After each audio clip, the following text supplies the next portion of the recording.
morning to everyone that's up and watching us. This is an electronic meeting of the Charlotte City Council's annual strategy session.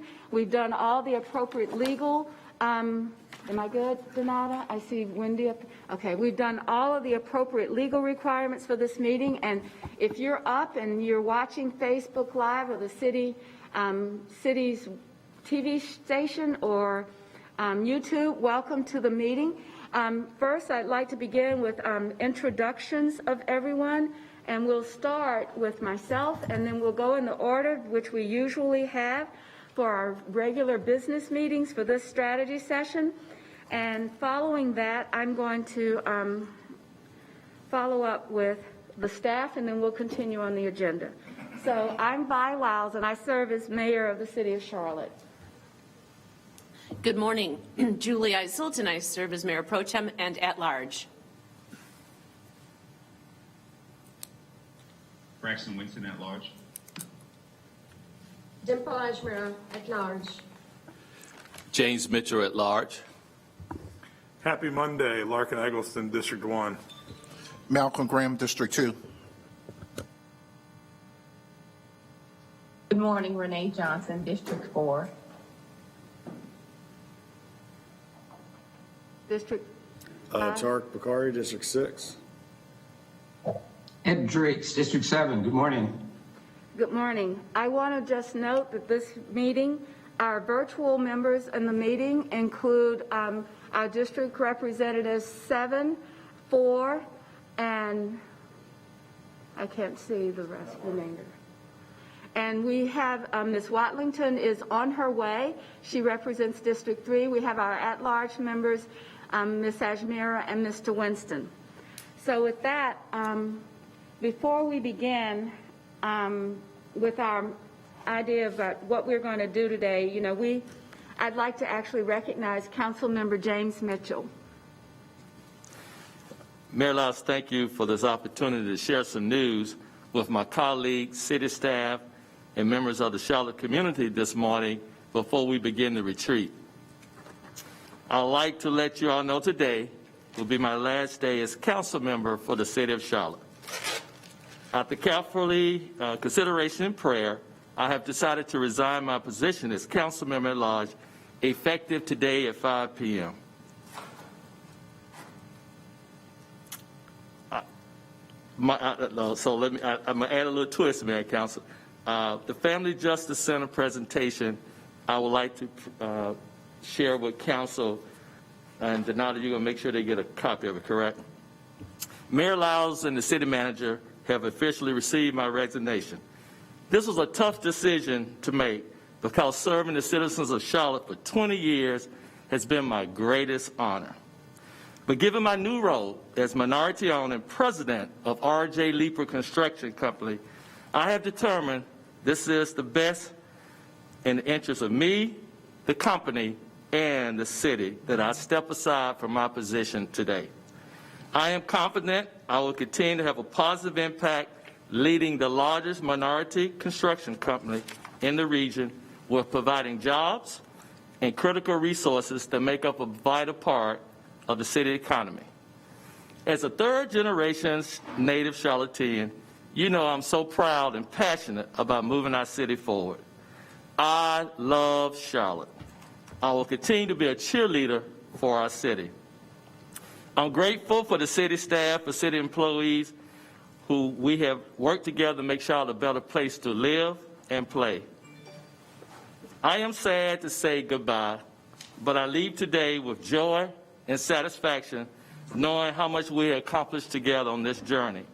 North Lake Mall, Rosa Parks Transit Center, Metro Police Station, the naming of Dr. Martin Luther King Boulevard, the Charlotte Knights, and the CIAA basketball tournament, just to name a few.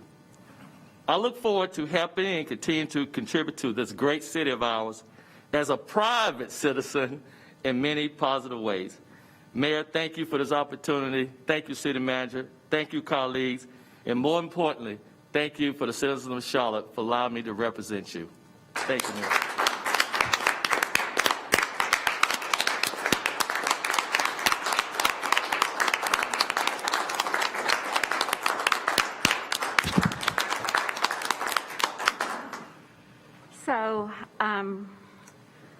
think that Councilmember Mitchell said that he's been a part of the city council for 20 years. You know, he spent 12 of those years serving at large, or for District 2, before becoming an at-large member. You know, when I think about Councilmember Mitchell, his service, while he named some of those accomplishments, at the time they seemed like, well, we renamed a street in our center city for Martin Luther King. And perhaps we didn't really understand the gravity and the impact that his service provided with years before for us that we have to live in a city today. He has made our city and always thought about the ideas of how do we represent this community as a whole. Now, you know, he leads our Workforce and Business Development Committee. He's always been a champion for small minority and women-owned businesses. He worked really closely with our inclusion program. Those difficult times, he was on the council when we were challenged in court, our very first disparity study, and now what is considered a routine process in our policy making. So starting something and getting it ingrained in governance is a huge accomplishment for him. But I have to say his commitment to good paying jobs and a strong workforce in this community is exceptional, and the work that he does in that area.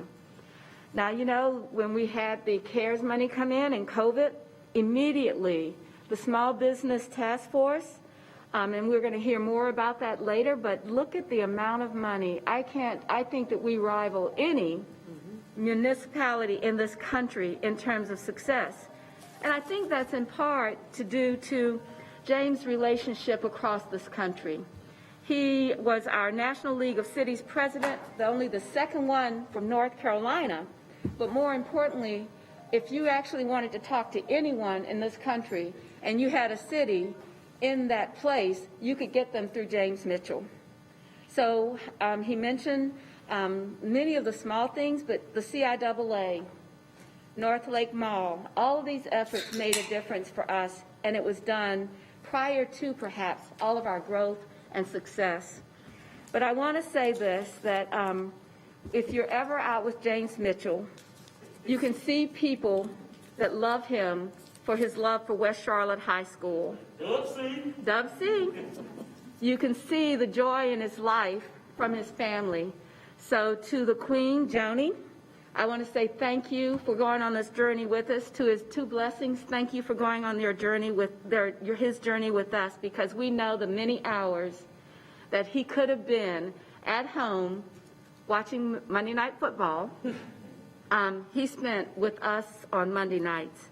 But I also want to say that when you see people gravitate towards him, that infectious smile and that support for the love of the city is clear around us. So at a later time, we're going to recognize all of his work in a formal way. But today we say, Godspeed and do well.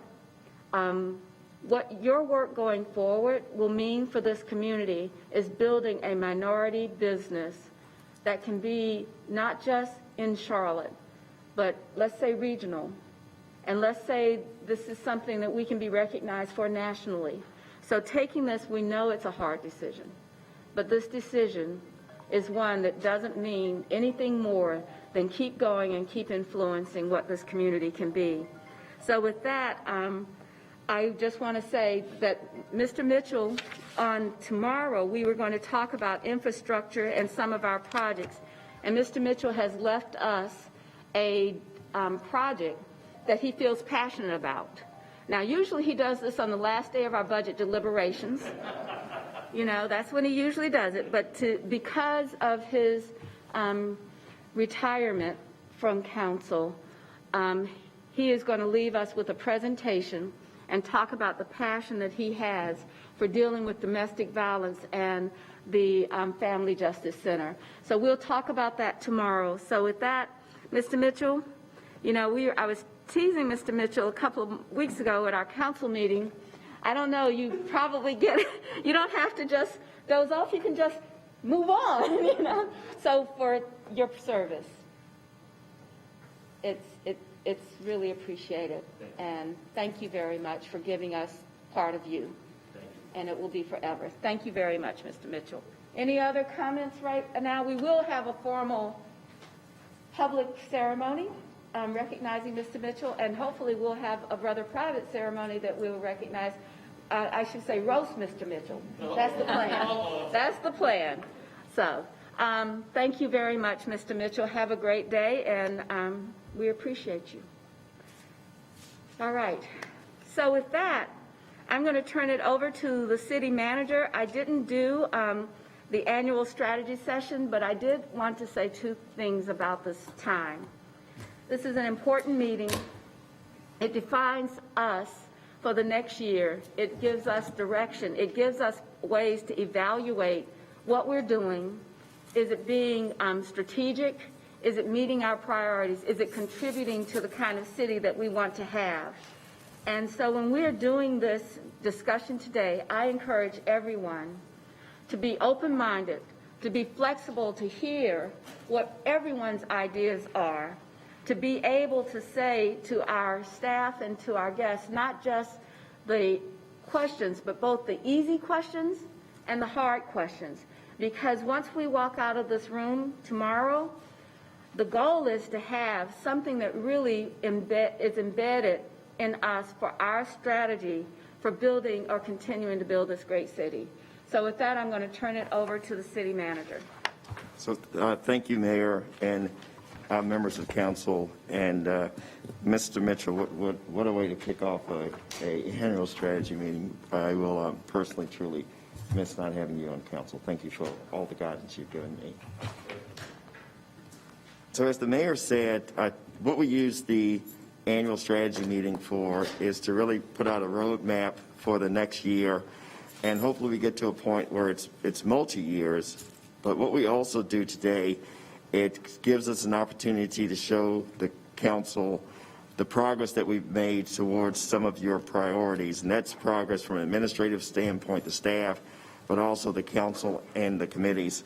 So what we will do is have three individuals break this next section out for you. So Jason Snyder has a year in review video.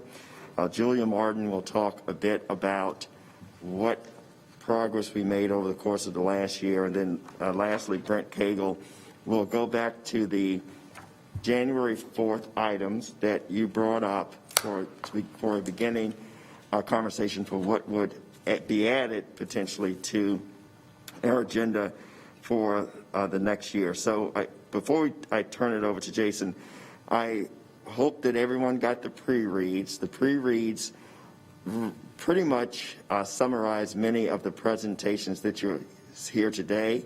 So we thought it would be good that you would have that before we started the session. And we've divided this up in such a way that it is a follow-through of the areas that you began last year. So with that, I'll turn it over to Jason.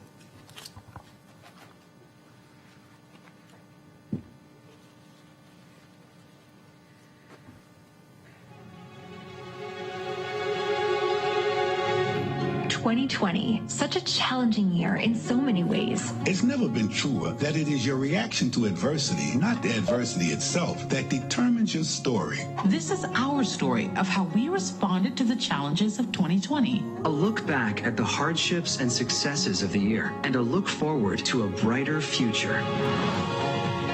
The new decade brought with it an unforeseen pandemic that upended every aspect of our personal and professional lives. It pushed us to serve our community in new and challenging ways. But as we have always done, we got to work. We supported 2,500 of our small businesses with over $30 million in grants. $12 million in rental, mortgage, and utility assistance. And announced our first public Wi-Fi initiative, which will bring free Wi-Fi to over 2,000 households to help bridge the digital divide. But even without the pandemic, 2020 would have been a year to remember. Civil unrest erupted nationally after the death of George Floyd. It forced us to have hard but important conversations about racism and justice. We created Safe Charlotte to ensure community safety and crime prevention strategies reach all areas of the city. Collaborating with community partners to reimagine policing, we are tackling fundamental and systemic issues to create a community of opportunity. Building on our commitment of prosperity for all, we pledged nearly $25 million to fund infrastructure and community programming through corridors of opportunity. Charlotte continues to be one of the fastest growing and most desirable cities in the country. That growth brings new challenges and opportunities. The Charlotte Moves Task Force began addressing Charlotte's mobility needs head-on. It recommended a bold strategy to fund plans for light rail, bus, pedestrian, and bike facilities. We also continue developing the Charlotte Future 2040 Comprehensive Plan, the first plan of its kind for Charlotte since 1975. The plan will guide Charlotte's growth over the next 20 years to help ensure equity, integration, and resiliency. 2020 was a challenging year, but Charlotte's resiliency and determination were on display. Our financial health remained strong, and we delivered essential services to our community. We paved streets and kept our neighborhoods clean. We provided clean water and efficient transit. We supported one another. We took care of today while planning for tomorrow. To everyone who stepped up to make this city a fairer, safer, and more equitable place to live and work, We thank you. Because of you, our city is stronger today than yesterday. And brighter days are ahead.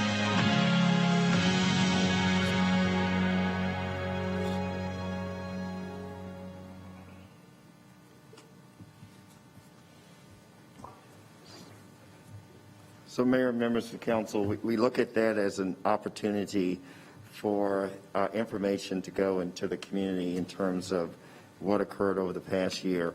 But it's a bit more important than that to just have a video. It is how did we follow through with the initiatives that you placed in front of me. So we have Julia Martin, assistant to the city manager, who will give you an update of where we are in terms of making progress to the initiatives that were presented a year ago.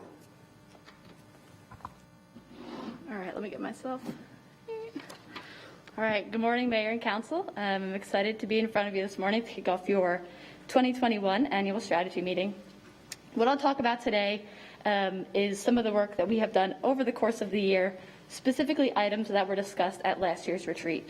And so this is just a condensed version of what will be in your pre-read. You should have received that this morning, I believe.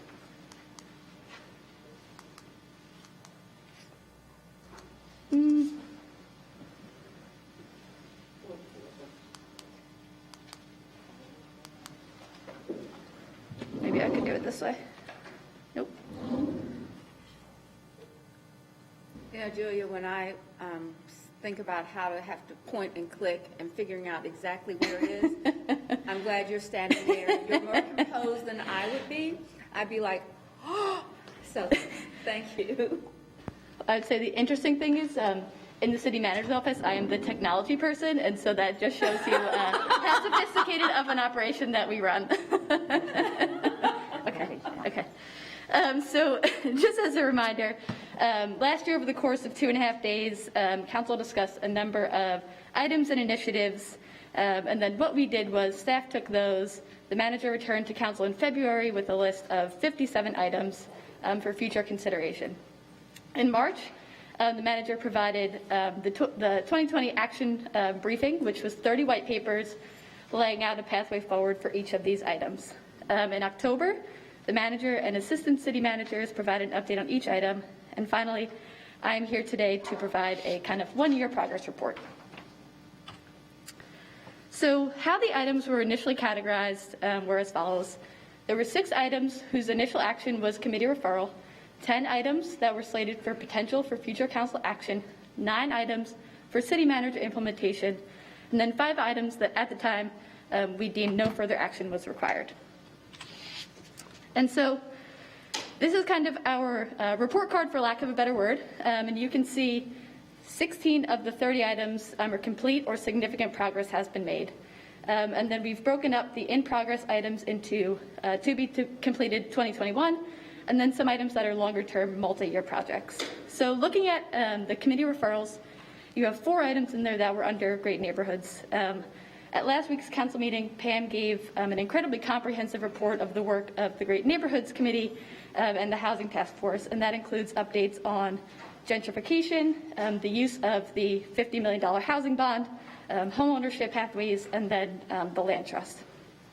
The fifth item, is from budget and effectiveness, and that is to develop a policy to evaluate capital projects that are funded by tourism taxes, and council will be receiving a presentation January 25th on that. And then the final item is from workforce and business development, and that is to develop workforce initiatives that support upward mobility. The Workforce and Business Development Committee has received several presentations on that, and that will be something that's discussed later today. Moving over to potential for future council action, I'll just touch on some of the big items that were completed. One of the big ones is the framework to address violent crime. That has really laid the foundation for collaboration between the city and county and community as it comes to addressing violence in our community. The other big one under that category is Citizens Advisory Committee. So again, council has received several presentations, and that's something that will be discussed later today. 2 of the big items that remain in progress are multi-year in nature, and that is the Strategic Mobility Plan and the Charlotte Future 2040 Plan. And then moving over to the last category, City Manager Implementation. We have 5 items that are complete or significant progress. And I should have said in your pre-read, these are categorized as green, complete or significant progress, blue is in progress to be completed. So some of the items that are complete are in September, we launched the Affordable Housing Dashboard. That allows the public to go and view our progress as it relates to affordable housing. A second one is continued implementation of the Strategic Energy Action Plan. If you recall, in the FY 2021 budget, council approved $2 million for rooftop solar, $1 million for electric vehicle charging stations, and at last week's council meeting, council approved the Sustainable Facilities Policy. Finally, the launch and the continued implementation of the Corridors of Opportunity program. That was something that was really discussed in concept at last year's retreat. That staff, council, and the community have done great work this year in terms of putting action to that. And then we have 3 items that are to be completed in 2021. The first is business recruitment. In September, staff launched the Open for Business initiative, and with the support of the Charlotte 2020 Economic Challenge Grant, the Meet Charlotte campaign will officially kick off in the first quarter of this year. The second item is commercial code enforcement. In November, the Great Neighborhoods Committee received a presentation outlining a pathway forward to evaluate the non-residential building code, and that will come before council this spring. And then the final item is community engagement around rezoning. In October, the Transportation, Planning, and Environment Committee received a presentation about opportunities to improve that process for our community, and staff are currently working on prioritizing those initiatives and developing next steps. And so my final slide for you today is to really just connect to the work from last year to this year and then kind of think about, what this is next year. So, on the left-hand side in gray, you have a number of kind of concepts, discussions, input from council over 2020, and then you can see in 2021 how that has translated to action, how that's translated to budget investments, how that's translated to community task forces. And today and tomorrow, some of the things you guys will be talking about are recommendations and action on some of those initiatives. And so in a very challenging year, I think staff, council, and the community have stayed, very focused on the things we talked about in 2020 before anyone knew about COVID. And, just a great testament to all of our hard work and really kind of underlies the importance of the conversations that you all will be having today in terms of guiding staff and council work for the next year. And so with that, I know we're already a little bit behind schedule, so I was trying to be quick, and I'll take any questions. That was quick, but we had, I think Donata just handed out the details of your presentation, Yes. Julia. So I'm going to ask you, what stood out for you as you prepared this report? So I think for me, probably the 2 big things are the framework to address violence and the corridors of opportunity. I think those have been 2 things that were really able to galvanize the community much more beyond the city, going to the county and community members, and really bring in that kind of collaboration that we talk about so much, but doesn't always happen. And so I think that's been a really great way for us to demonstrate how we can, partner with other entities. Okay, thank you. Are there any other questions for Ms. Martin? Okay, thank you, Ms. Martin. We'll have more opportunity to read and peruse this report. I think that what stood out for me is the amount of work that's been done, but the idea that we have for the committee work really needs to be recognized. The strength of the committee tackling this during COVID, when you have to change everything about what you do and how you do it, I think has been truly significant in this effort. So both substance and process, which are two of my favorite words. So thank you very much, Ms. Martin. Mayor and council, last Monday, you began a discussion of certain items that you believe would be important to bring to the table at this annual strategy meeting. I'm proposing, Mayor, that we can make a little bit of time up, because the next section would be the goals of this annual strategy meeting. So I believe there's an opportunity for blending of what was discussed Monday with what else may be important, and it would provide an opportunity for me to step back and Mr. Houston to come in and help us facilitate this next discussion. But it's up to the will of you and the council. All right, so tell me, are we going to have a presentation on what happened last Monday so that we can all recall it and have a level set? Yes. And Mr. Cagle's going to do that? Yes. And then I think the question that you're asking, are we ready as a result of that to add anything to that list and then go into the goals that Mr. Houston, and I have to apologize, I said we would introduce the staff, and I did not do that. And I feel like I need to do that with the electronic presentation. So right now we have Mr. Driggs, Ms. Johnson, Ms. Ajmira on, Mr. Winston, and those are our virtual members, and you heard from the members that are physically present. And now, could we start, Mr. Jones? I know that you've already talked a lot, but if you would go ahead and introduce yourself, and then we'll go around and are you going to introduce our facilitator later, or as a result of this? I will have Tyler come in to introduce the facilitator. Great. Yes. Okay. So Marcus Jones, City Manager. Patrick Baker, City Attorney. Stephanie Bello, Deputy City Clerk. Donata Jackson, Office of Constituent Services. Cunningham, Mayor's Office. And in a separate room for our socially distanced reasons, we have a number of staff people that are participating in this effort. And so thank you, and my apologies for, I was just so enthused about bragging about Mr. Mitchell that I forgot to do a step along the way. So with that, Mr. Cagle.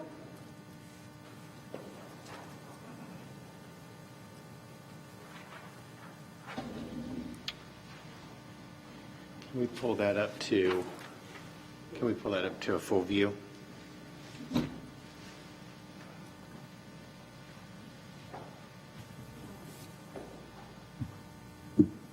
Give us just 1 second. Good morning, everyone.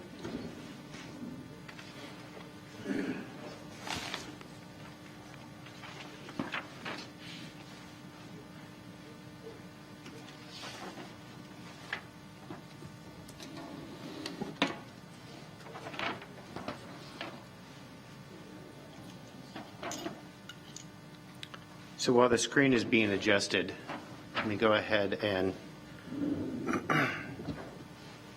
just open us up. So first of all, I'm Brent Cagle. What's that? So first of all, I'm Brent Cagle with the City Manager's Office.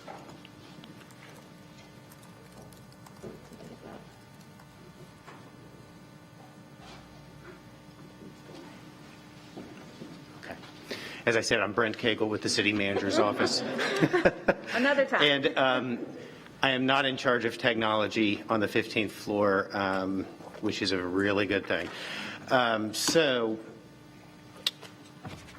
One thing that we heard on, first of all, on January 4th, we heard, or we think we heard, a lot of different things that are important to you to be discussed either today or moving forward.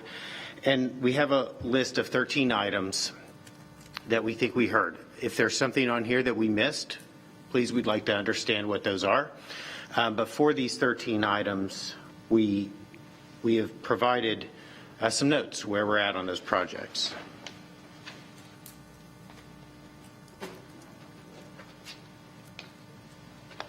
Okay. We also have an opportunity to provide discussion and further direction from you, the council members and the mayor. So with that, I will go ahead and as we're dealing with some of the technology issues, I will go ahead and read each item. There are 13 items that we have, and so I will go ahead and read those items so that everyone is clear on what the items are and what the status of the items are. The first item is city zoning regulations. What we heard was, how can the city create robust support systems and standards and policies to better equip businesses in preventing crime? So the notes that we have, the city planning department and staff are working on this and will provide updates. The second item, non-residential nuisance abatement.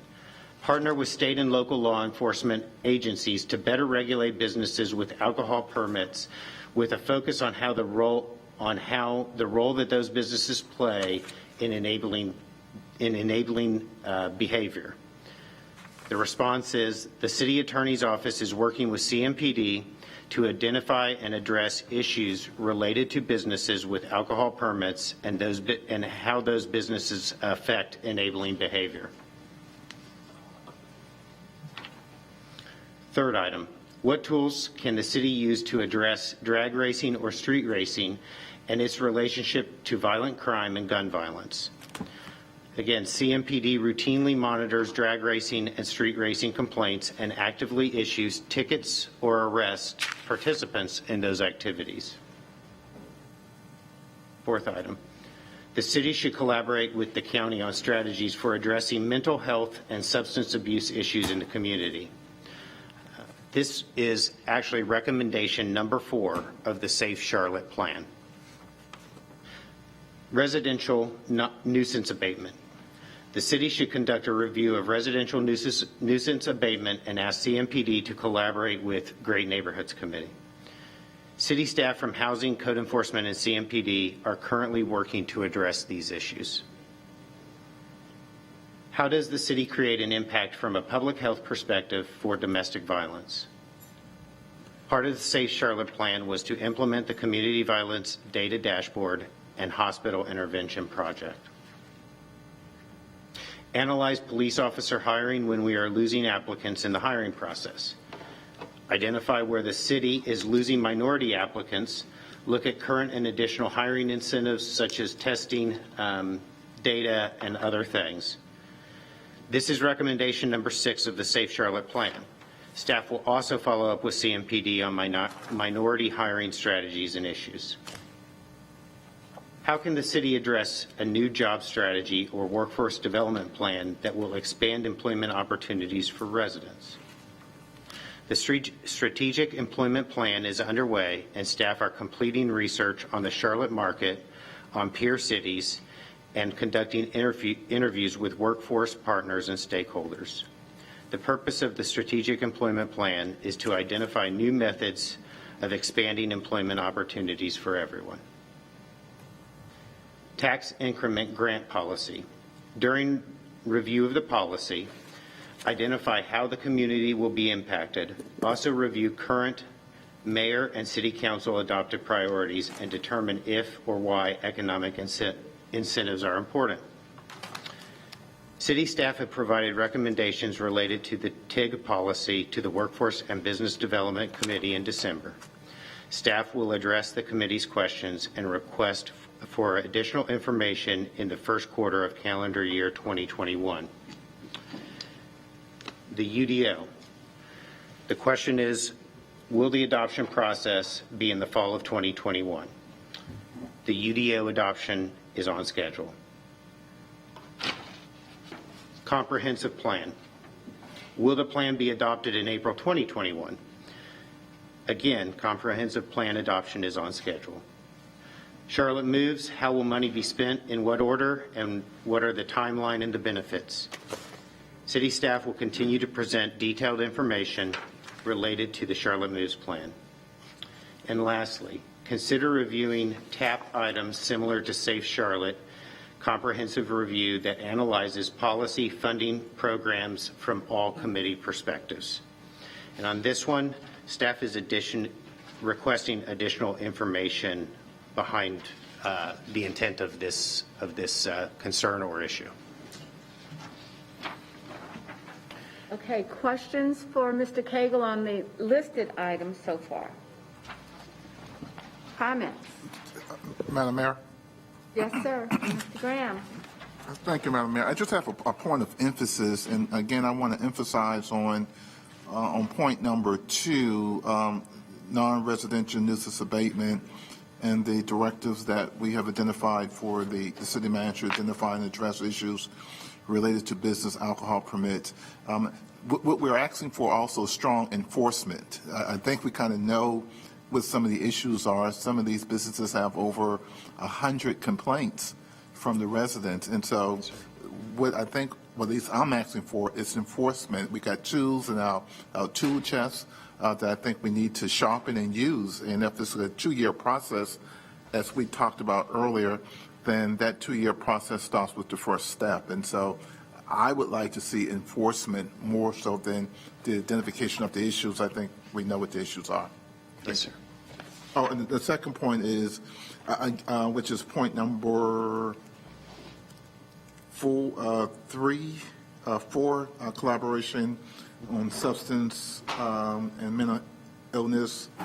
No, it's in the SAFE plan, but I really, really would like to see a broader focus where there's some collaboration with the city, with the county, in a much broader type of way, because this goes to what's happening in our corridors, in our community, substance abuse and mental illness. It's impacting what's happening at the tent city, substance abuse and mental illness, and a wide variety of other examples I can give. And so I would hope that there is a more broader public-facing collaboration where the public can actually see, hear, and touch what the county and the city are doing collectively to address this issue. Also, there's a way for us to bring into our healthcare facilities, i.e. Atrium and Novant, to be a part of some type of effort, which is long-term in nature in terms of how we really begin to peel away, which will never be solved, but certainly put a dent in the issues relating to substance abuse and mental illness that's really impacting neighborhoods and communities. Thank you. Any other comment or question? Mayor, Ed Driggs, I have my hand up.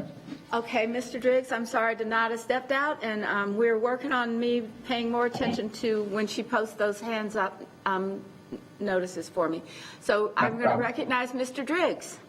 Thank you, Mayor. There are 2 items on this list that are particularly near and dear to the heart of people in my district. Residential nuisance abatement, these kind of party rentals and things like that, creating a nuisance in neighborhoods.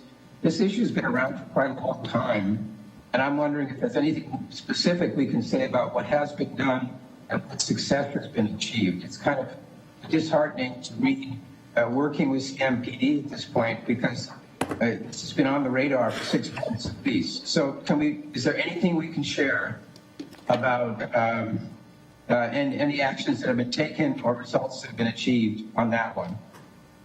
You know, Mr. Driggs, I think that we have tried to work with the people that we know at Airbnb, and I understand their business model is going to change, but I think that that's not been sufficient.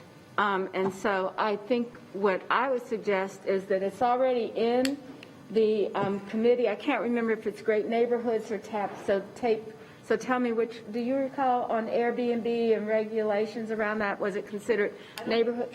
I don't think it's actually. I think it's neighborhoods. I think it was referred. I know it was Oh. referred, but I just didn't remember which committee. I thought Taiwo said it was going to be addressed during the UDO process. He did, but I think Mr. Driggs is saying more Yeah, I agree. now. Those neighborhoods, the idea that there is a UDO process going on that will offer some relief isn't very helpful. But the question is why they can't just toughen up code enforcement or take nearer term things. Because for people who live around those places, it's a huge nuisance. And the other would one I agree. want to mention. I What? think everybody agrees, Mr. Driggs, so the question is, do we do it in great committees or safe communities? And we can decide that. I can make that decision based upon the discussion with the chairs and the workforce. And Mr. Jones has a comment followed by Mr. Graham. So, Mayor and members of council, and Brent, you may have to help me with this one. I think there was a little bit of confusion, may not be the right word, but I believe this got bounced between two committees. It started off in safe communities and then went to great neighborhoods. Is that correct or vice versa? Yes, so We just need some guidance on this. yes, as I understand it, based on some of the year in review, I believe it started off, it has bounced around, I agree, and I believe that it is in great neighborhoods. Okay, Mr. Graham. Mr. Mayor, if I Graham? may. Yeah, I had Mr. Graham next, Mr. I Driggs. just wanted to end the conversation by making the point that I hope we can get focused on this. Mr. Graham, I don't mean to cut you off, but there's probably not a lot to say at this point. But I just wanted to say these are smaller things that should be capable of being dealt with in a shorter time frame. And a lot of the people who are affected by them don't understand why after 6 or 8 months they can't see any results. And the other one I'll mention is the street racing. So I can tell you that last night in my house, a half a mile away from 485, I heard loud motors revving and cars traveling over obviously much in excess of the speed limit. And I've had numerous complaints from my constituents along 485 and some of the big thoroughfares. Cars are just driving around unchecked. And I keep saying CMPD is working on it. Yes, we've talked to them. But what we have we can offer that's kind of more tangible? Can't we set up cameras? Can't we find some sort of way of identifying these people? Years ago, we had a big sweep, I think, in cooperation with the Highway Patrol, where a lot of them were surprised by a raid and their vehicles were confiscated. So I'll leave it there right now. I'm just telling you that I think these things deserve a little more focus and attention on our part. And for the people affected, it's not very encouraging to hear that we're working on it. Thank you. Thank you, Mr. Driggs. Mr. Graham? Thank you, Madam Mayor. That issue was in the Great Neighborhoods Committee. We had a pretty good discussion about it, and it was told that it needed to be dealt with through the zoning process. And we also talked about the number of complaints that we were actually receiving throughout the city, and the volume really wasn't that high, and that's what's, obviously it's a problem. I don't want to say that it isn't, but the number of complaints that we were getting from the citizens really wasn't at a great volume, and that we're going to deal with it through the zoning process. So we've had that discussion.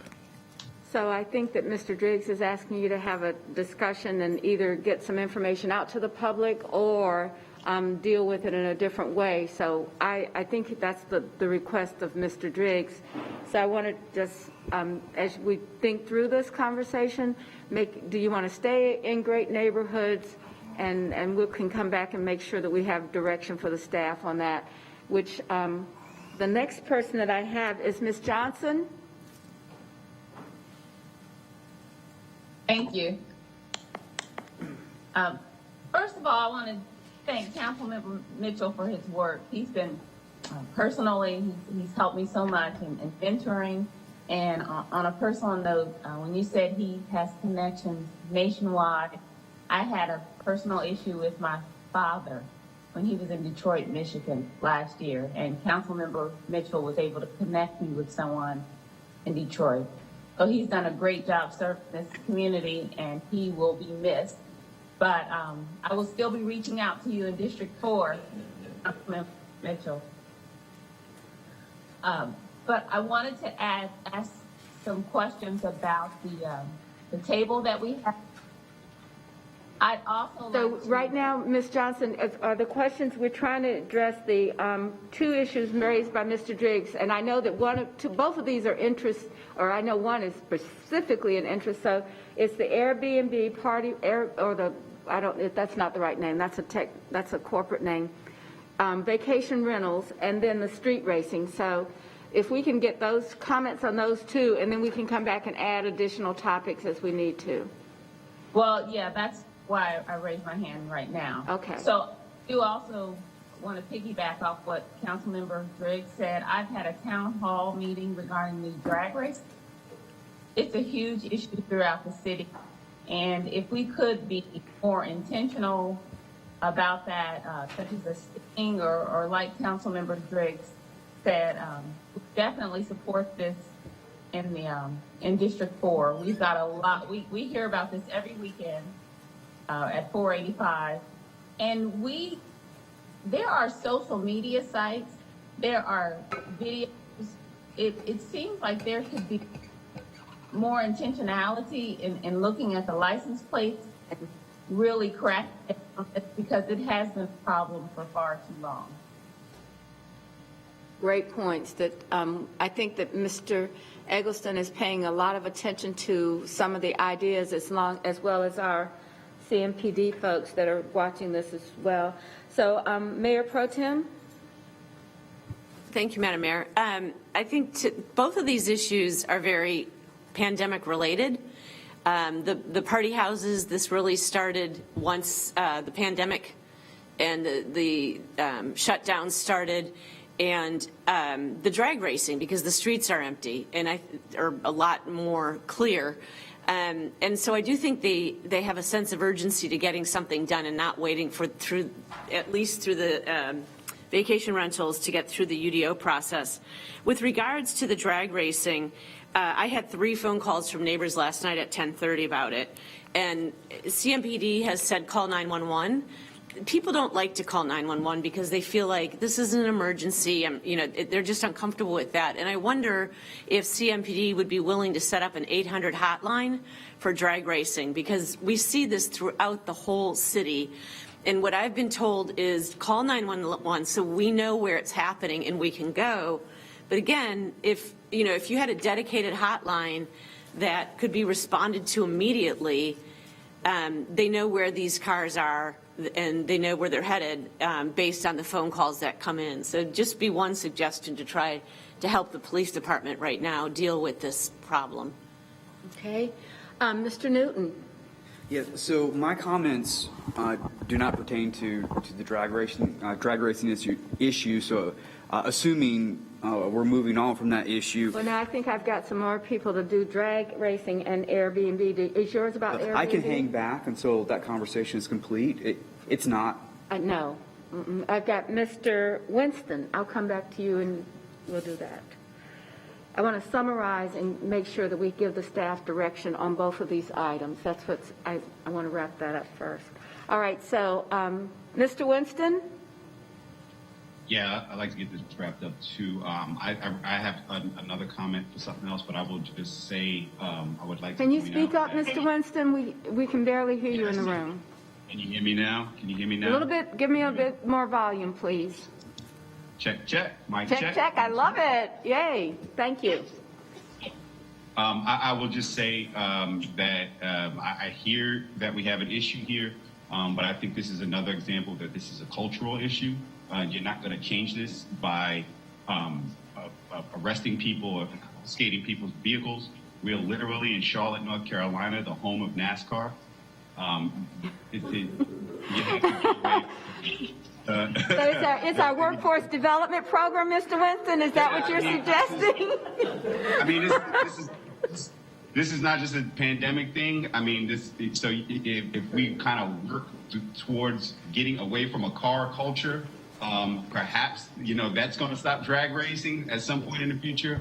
But yeah, let's talk about it. Duly noted, Mr. Winston. So is there any further comment on street racing? What I heard suggested was more additional monitoring of social media cameras for both licenses and preventing things from, or being able to identify cars that are participating in this effort, an 800 hotline that takes it out of the emergency to the nuisance area for the public. And I'm going to suggest that we ask our Safe Communities Committee to tackle this one. I'm looking at Mr. Eggleston to say yes. He said yes. On Airbnb, what I heard is that we need more. We've looked at some of the data, but we need to go back and see if that data applies to the nuisance level where it does occur, the intensity of it. And so I hear that being continued discussion in neighborhoods. But what I heard is a sense of our residents really feel like, and this is how I say, we're great at public service, but there are times that people that very seldom require police or fire, as long as they get solid waste services, and we do an exceptional job with that. But when there is a nuisance like this, they feel like, yeah, I'm a part of this community, and I want something paid. I want this issue to have some attention by the council, and I think that's what I'm hearing from Mr. Driggs. Is that correct, Mr. Driggs? Yes, Mayor, that's correct. Okay, so Mr. Graham, you're okay? Yes, ma'am. Mr. Graham is okay. I had Mr. Newton followed by Mr. Winston for other issues of the 13, and I think this is a great discussion. We're just going to keep rolling on it because I think it'll help us as we get to our strategic areas. So, Mr. Newton. Thank you, Madam Mayor. As we talk about, and I think we've had really robust conversations about creating great communities and neighborhoods throughout our city, ones where folks can live, play, and work. And so I think that to that last point regarding work, economic development is so very important, and there are certain areas where there are great job disparities between the numbers of residents and the jobs that are available for them. And so as I look at the 1, 2, 3, 4, 5, 6, 7, 8th point down from the top regarding the new job strategy workforce development plan, I would ask that we look, so as we're developing that plan here in the coming year, that we look at our corridors of opportunity, we look at the communities that don't have as many jobs to be supplied to the more local, the residents immediately in the area, and tailor a plan that can fit the needs based upon location within our city as well. Okay, great comment, Mr. Newton. I have Mr. Winston followed by Ms. Johnson.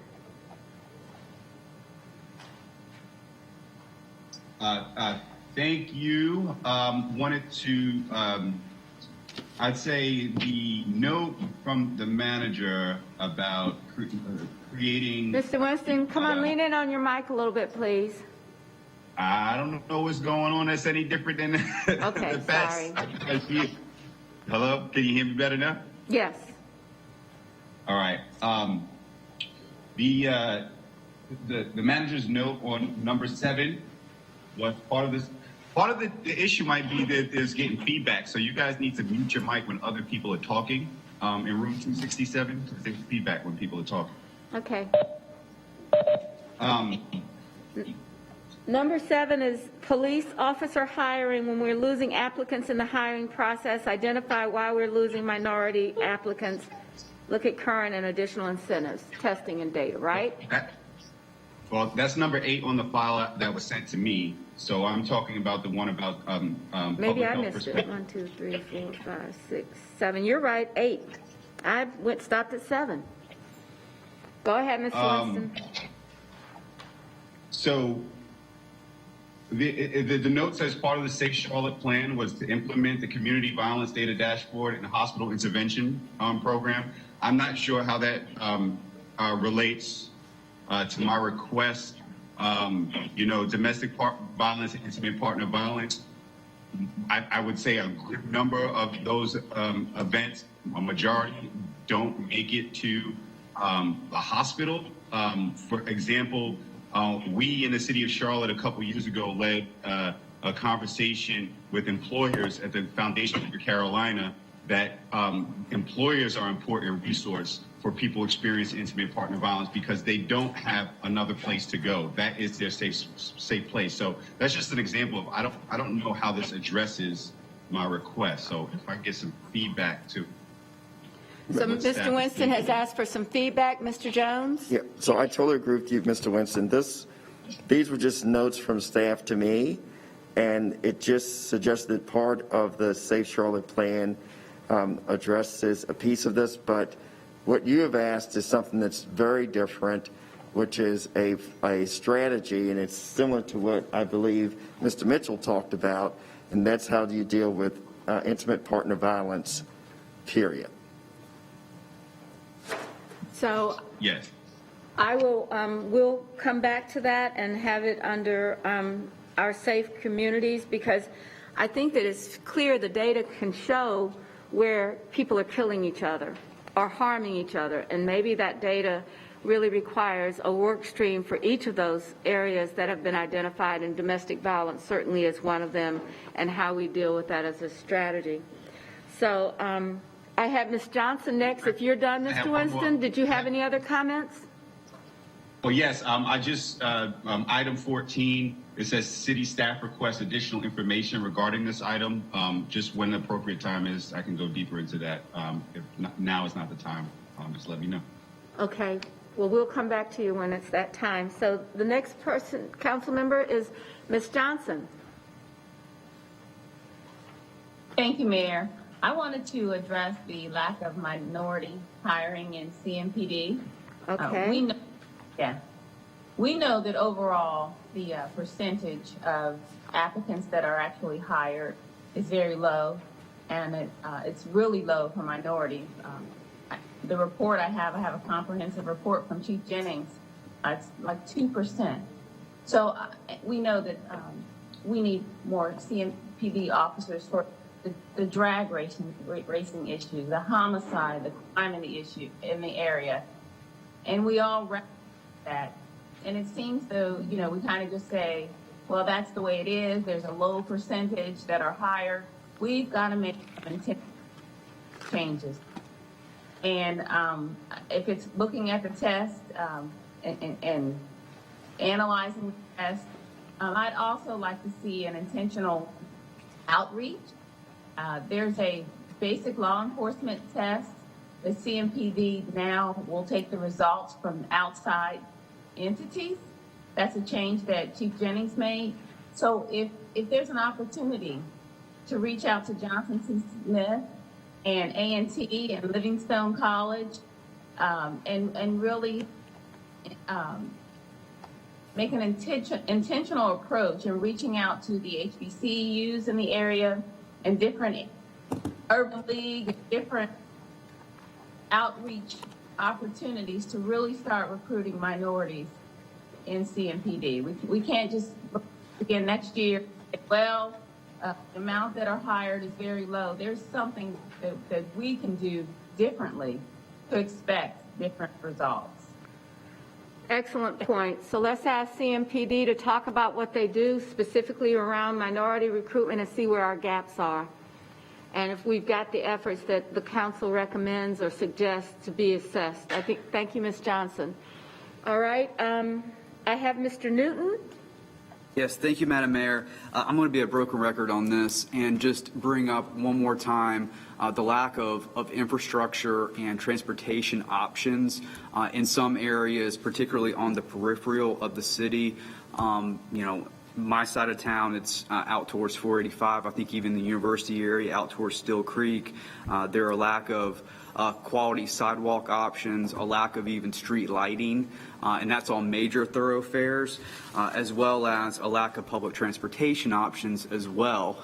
Once again, a lack of an option altogether in many areas. And so as we look at numbers 10, 11, and 12, the comprehensive plan, our Charlotte Moves recommendations, including the strategic mobility plan, and potentially even the UDO, I ask that we don't lose sight of those areas of town, the needs in those areas, and understand that it's certainly a transportation and infrastructure need, but in many instances, the lack of those options, those multimodal options, are also a public safety issue as well.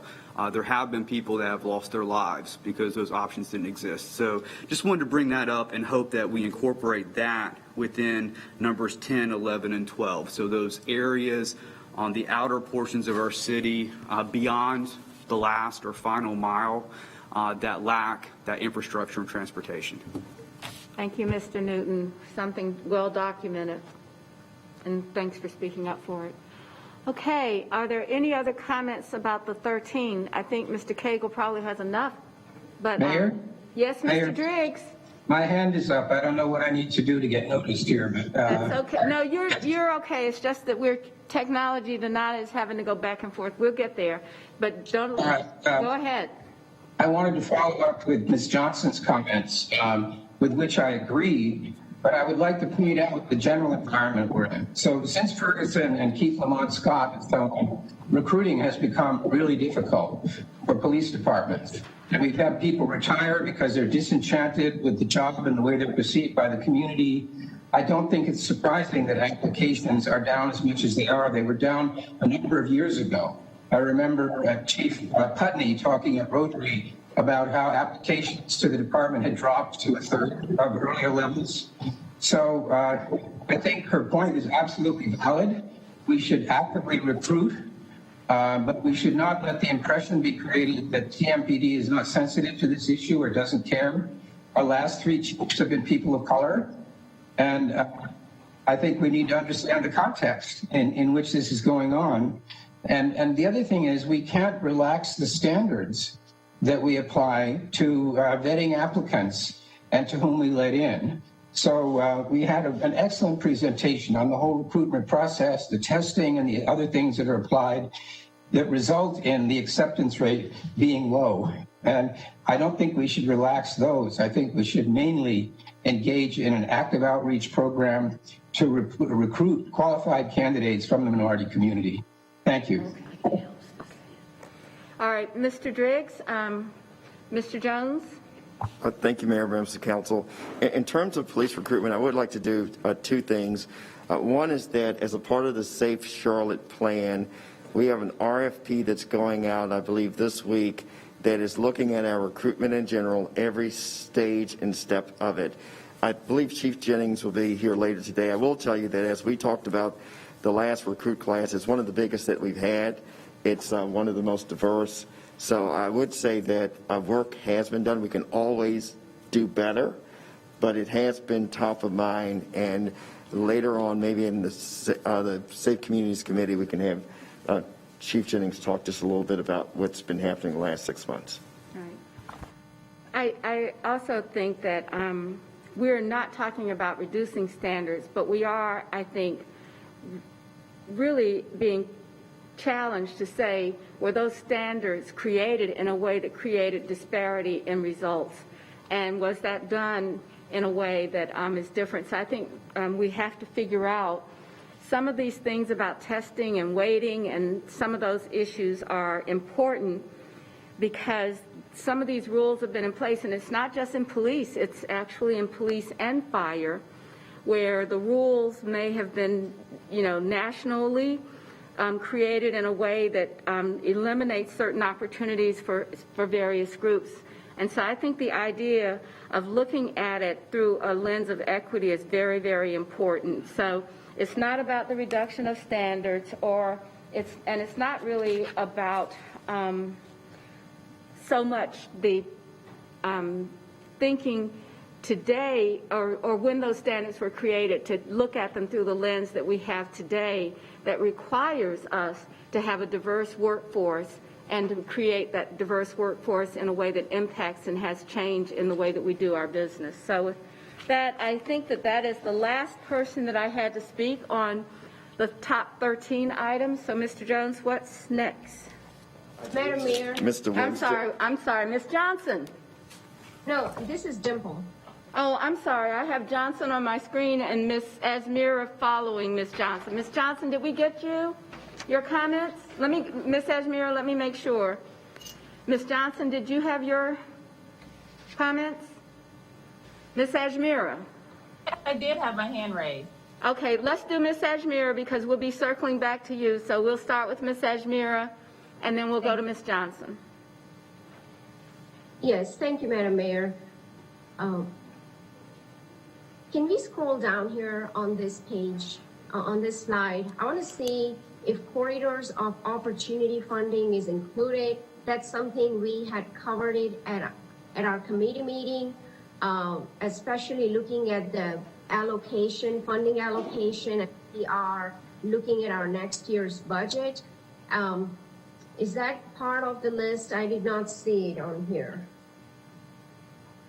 Now, we do have that scheduled for discussion later on during the retreat. These were the ones that were brought up on Monday by the committee chairs, and just capturing those, but certainly we can add that now. So, Ms. Ajmira, if you have a specific charge or perspective, please go ahead and express that to our colleagues.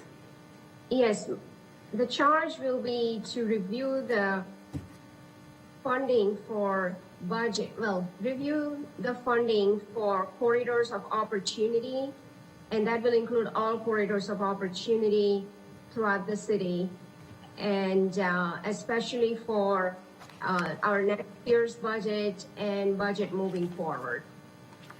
Okay, thank you. I believe that that's going to be discussed tomorrow as we address, the staff has a strategy in the pre-read that talks about moving from corridors to a broader perspective. So we'll talk about that tomorrow, but let's go ahead. Ms. Cagle and Ms. Ajmira is recommending review of our funding to make these things happen. So having the definition but having the money makes a big difference. So thank you, Ms. Ajmira. All right, Ms. Johnson, we're back to you. Thank you, Mayor. Are we going to be discussing the zoning ordinance in detail during the next 2 days? I don't believe that we're discussing it in detail, but it's an acknowledgement that we are still asking for that workshop on zoning and how it works, and it has just not had a chance to be scheduled during the holidays. Okay, so but it's still on board. Okay, I've got a couple things.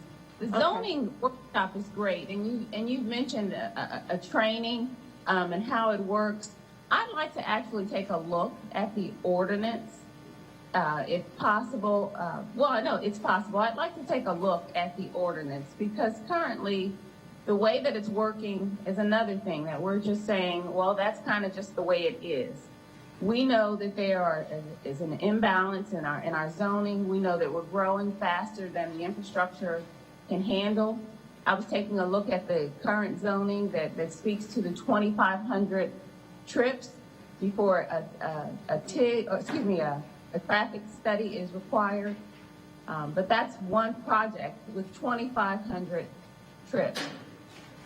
Sugar Creek and 85, between 85 and North Tryon, the current developments, not including the big Evoque development, there have been developments that total over 3,000 trips in the past few years.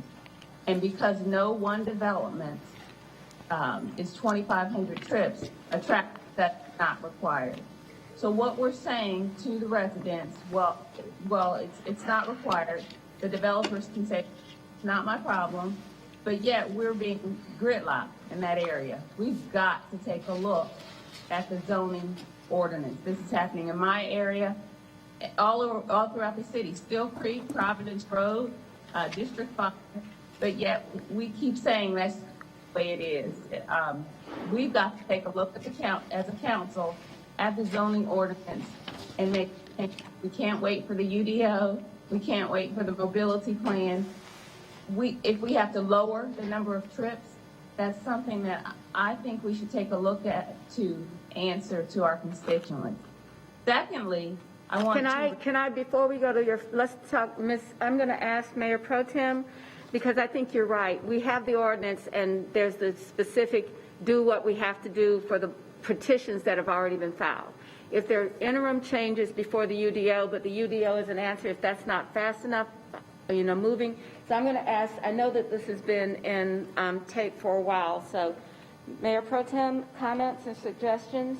Sure. I think Ms. Johnson's point is really, really important, and we have been asking for this for a couple years, that yes, we've got the UDO going on where we're unifying the different ordinances and making them align so they actually don't conflict with each other, but we have been asking for a few years if we can have a different process so that when we have a rezoning, and I think I brought this up 2 years ago on Providence Road, we know what other rezonings are going on that are in the pipeline, what's just been approved so that we have a way to look at the impact on the whole area.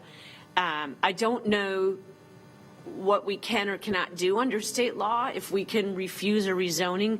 It's a slippery slope because I don't think we want to go down the path of refusing rezoning because of another development, because that could get us in some legal hot water. But we have to have the ability to look overall and say this adds to this much of an impact for a total area. And that right now in TAP we do have, if you did the pre-read, there's an item there, and I think Mr. Jones alluded to it, that we're still working on, and that's a better rezoning process for the sake of residents. We used to send physical information out to residents to let them know when a rezoning petition was in process, and now it's just incumbent upon them to get online and look.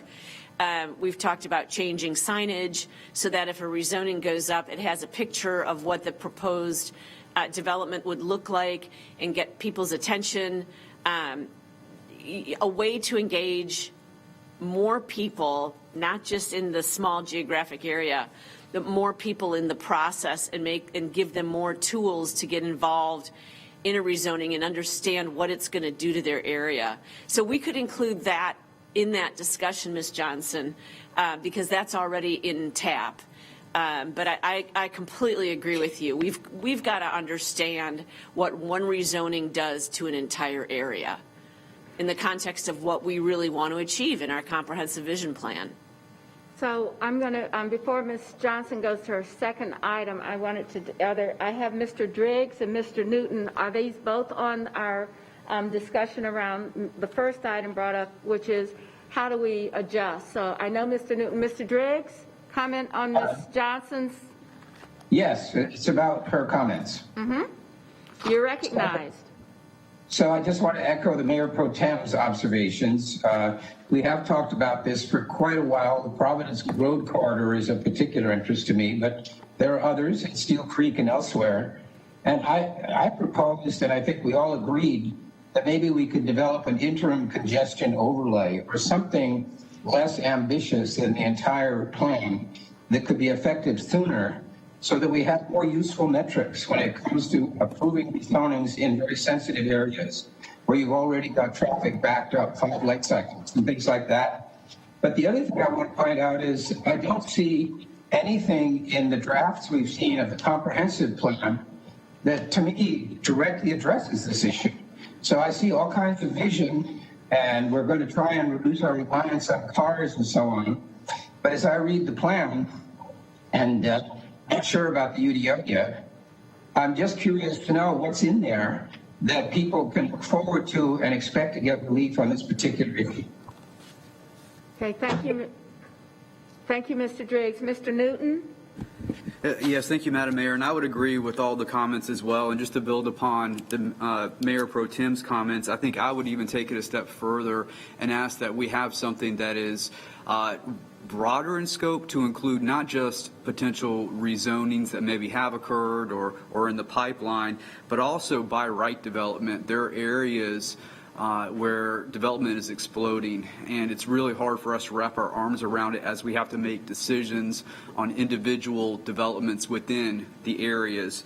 And I think it's important for us to get the full, to really appreciate the full scope of what we face in the future rather than just what's going on today, to have that more expansive information pertaining to all of the developments, rezonings, by right, you name it, in the immediate vicinity. And I also wanted to express, when it comes to the UDO, I think this was touched on, as we streamline that process, I hope that we pay very close attention and don't lose sight of the community's input as well, because the fewer rezonings that come in front of us, I think maybe potentially, certainly within hearings in front of us, the fewer opportunities for the community. But then again, too, if we're moving conditional rezonings into conventionals, also the fewer community meetings that will be happening.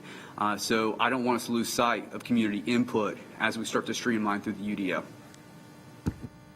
Thank you. Ms. Watlington has joined us. I think that, Ms. Watlington, you joined us about 8:45, and so I just want to note that for the city clerk. Ms. Watlington? Yes, good. Most of what I was going to say has been touched on. I just want to harp on for a moment. I'm hearing things in our conversation about what we can or can't make decisions on based on zoning, and it seems inconsistent with the general statute. Can you hear? And so I just the clerk, Ms. Watlington, you're going to have to lean into your mic and so that we can get you better volume, and we kind of like hear it all muddled together. So help us out here. I was saying that I'd just like us to pay particular attention to the actual legislation as it relates to zoning, because as I'm listening to this conversation, there are some things that are being said that feels inconsistent with what's actually in the statute. And I want to make sure that we as a body understand what our role actually is and what we can make decisions on. I think we've been having this conversation, at least for as long as I've been on council, and I think it would be very helpful to just converge on decisions if we all have a clear understanding of what exactly our job actually is. And so I would appreciate having these conversations. We tie it directly back to the statutes and the policies that are concerned in these matters, because I think part of the issue of not being able to move forward on some of these things is that it seems we don't have a clear consensus of what we are actually able to do. So, Ms. Watlington, is that a recommendation that we put in committee, a deferral until we get the roles clarified? No, I think the rules are clear. My recommendation is that as we're having these conversations, we keep at the forefront the statutes, because we're referencing them in conversation, but I don't believe that everybody's. Could you state what you want to see accomplished? That might be helpful, and lean in a little bit more on the mic. I want to see us be able to make decisions, and in order to do. Please mute the room. There's an echo for us. I don't know. We're trying to deal with this technology, and I just want to make sure that people can get their viewpoints and suggestions out. Can you hear me now? Is it that we all need to mute our mics? I said I want us to be able to make decisions and converge on some of these things. Councilmember Driggs talked about a congestion overlay. I know we've been talking about that this entire term.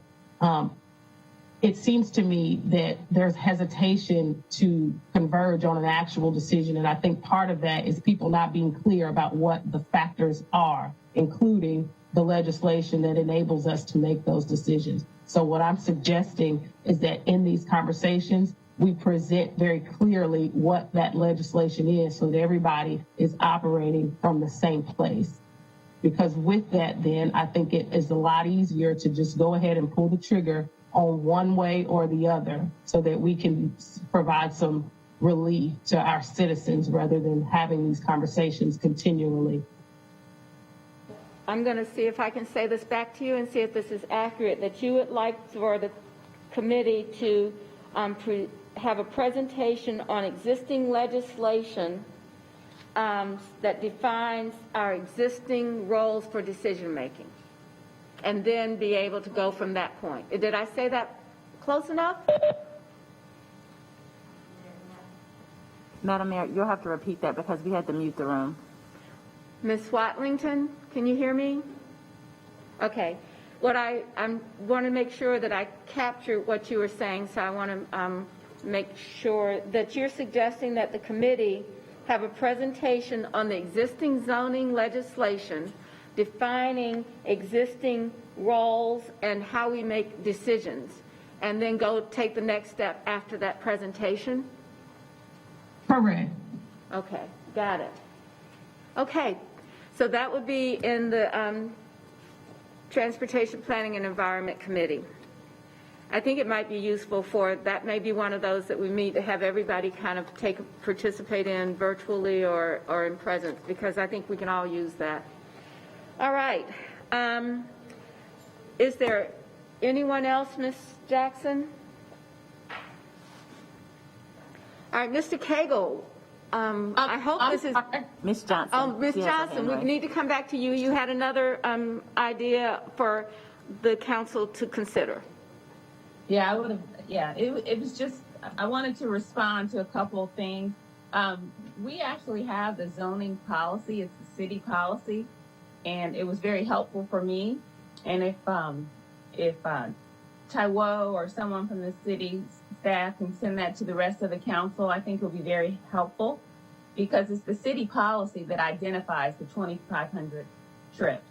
And it also speaks to some other things that we can consider when a traffic study is required.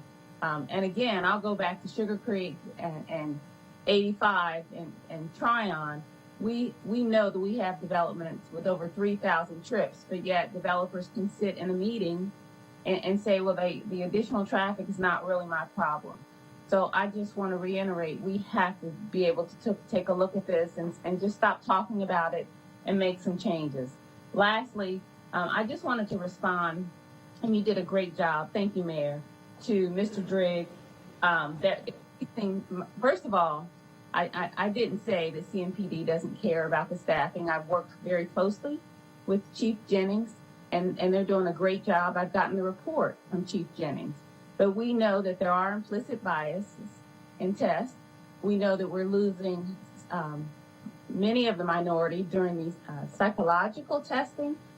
So let's take a look at the questions and if there are biases in those questions, and that increasing minority is not reducing standards by any means.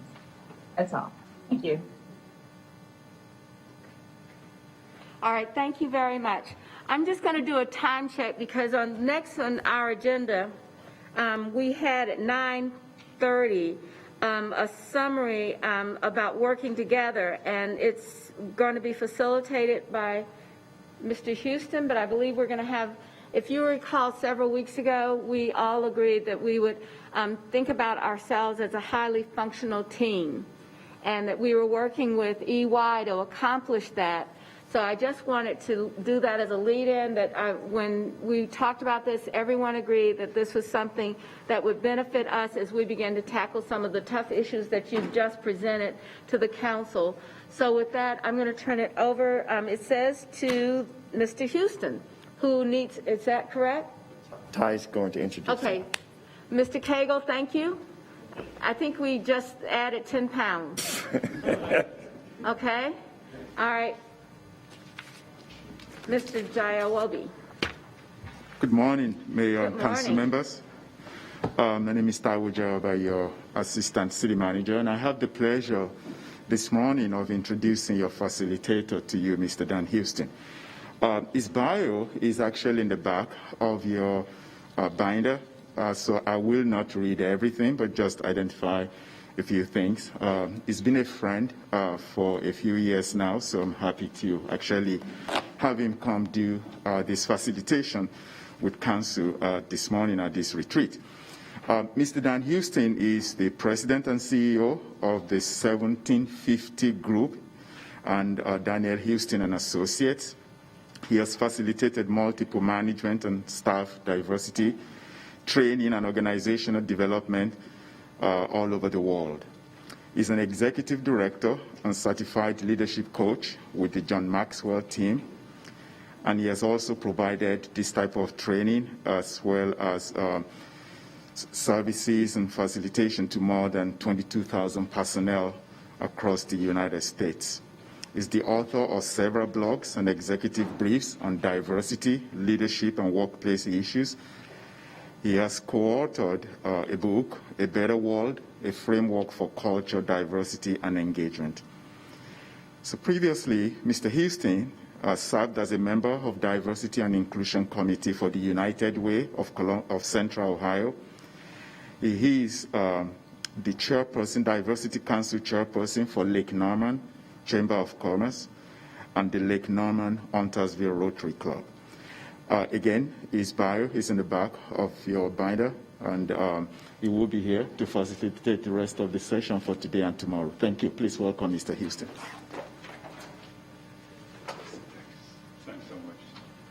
Thanks, Ty. You know, facilitators' role, some people see it as keeping folks on track. And I just want to say a few things about that. And one of them is I've probably had 20-something odd years of experience facilitating government groups. And I got to tell you guys something here, that this is, looking at this agenda, the way that the staff put this agenda together, I just want to take a second to give them a hand on this. You know, Mr. Jones, you and your staff did a superb job of sequencing, the timetable, all of that stuff is just probably one of the best that I've ever seen in my professional life. So can we take a second just to give them a hand on that, please? You know, it's really, really, really good. I know it's been hard work. The other thing about facilitation is that sometimes you facilitate either a newspaper or a magazine. And you know, a newspaper essentially is about today's date. It's the current event. It's what's happening right now. It's the urgency of the now. But in a magazine editor has the options to solicit articles that either go in the past or go in the future. You'll see the difference between the two. I think what we are here today, as I look at this agenda, is to write a magazine article. It's not to look at a newspaper. So a magazine article is going to take us into the past, which is what we're going to be doing today. It's going to take a quick look into the past and see how the past might inform today as well as inform the future. And that's what we're going to be doing today. The other thing about a facilitation is the ground rules. And I just want to say, I just have a few. And I think Madam Mayor has mentioned some of those ground rules. But let me just say that the number one ground rule has a lot to do with just respect, that we have respect for each other. And here you have a respect for the humble facilitator. You have respect for the process. And the interesting thing about the process is that we do have a process that will take us through developing a magazine article or magazine feature. And the process, I think, is designed, the staff is designed pretty much to do that. So part of that is trusting the process and trusting that we can get through the process. The other ground rule, the ground rule respect is just, I mean, that's just, you guys do a real good job of doing that. The last 2 years I've been observing you guys from afar, so I know you know pretty much the whole notion of respect. But the other ground rule, and I said this, that Madam Mayor mentioned this, is this whole notion of listening. But check this out. This is what I find out, again, doing a lot of work with groups across literally across the world, that there's something called eloquent listening. And Dr. Jeremy Bean at the University of North Carolina, he says essentially, eloquent listening means essentially that you listen as hard as you talk. You listen as hard as you talk. Can you imagine that? I've been saying that for years to my wife, and she says, Dan, you still ain't got it yet. You still need to work on that a little bit. But can you imagine if you listen as hard as you talk? Because one of the things about listening as hard as you talk, the second phase of that is that you develop trust with each other. And as you develop trust, essentially, it gives you now time to ask more questions. And then it leads into like a third one, which deals a lot with integrity. And being able to talk and listen to each other and not having to agree on each other, but you know you have some integrity there. So what I ask you to do is respect and think about this whole notion of eloquent listening. And then the third ground rule has a lot to do with what we call the parking lot.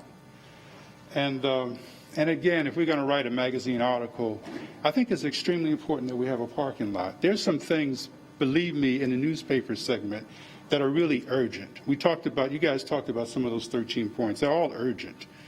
this whole thing of, thank you for the mental illness and the substance abuse and the Airbnb. All of these things are urgent stuff that we want to talk about, but there should be a place to talk about that. And what I'd like to propose is that we look at the urgent newspaper things, the things that are really here and now and urgent, and we put them in a parking lot. And I'll need some help from staff and from council in terms of helping me to recognize that some things can go into the parking lot. You did a real good job of that this morning, looking at those 13 points. You didn't necessarily talk about it in the sense of a parking lot, but you were able to put it where it belongs. So a parking lot either says that we're going to discuss that, but it's on an agenda item at another time. Or the parking lot means essentially that that's going to go into a certain committee. Or we don't know where it's going to go yet, but we're going to trust the staff to put it in its proper place. Does that make sense, y'all? So that's where I am with that. I guess the other thing I wanted to say is that sometimes you're worried about time. Let me worry about that a little bit. You guys just relax, do elegant talking and elegant listening to each other.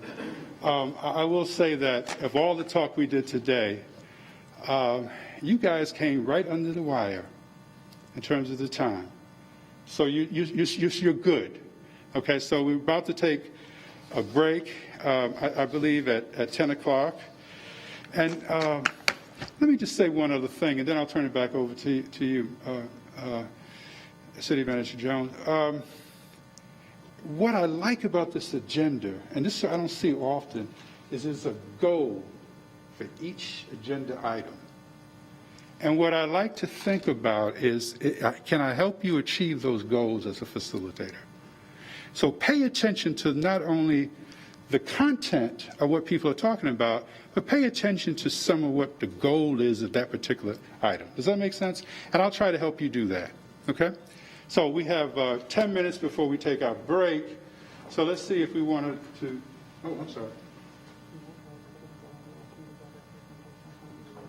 Okay, good, all right. So that's what thank you for that. So instead of taking a 10 o'clock break, which we want to go right into the presentation from EY. And then right after that, we'll take our break. Is that okay, guys? Mm-hmm. Okay, great, okay.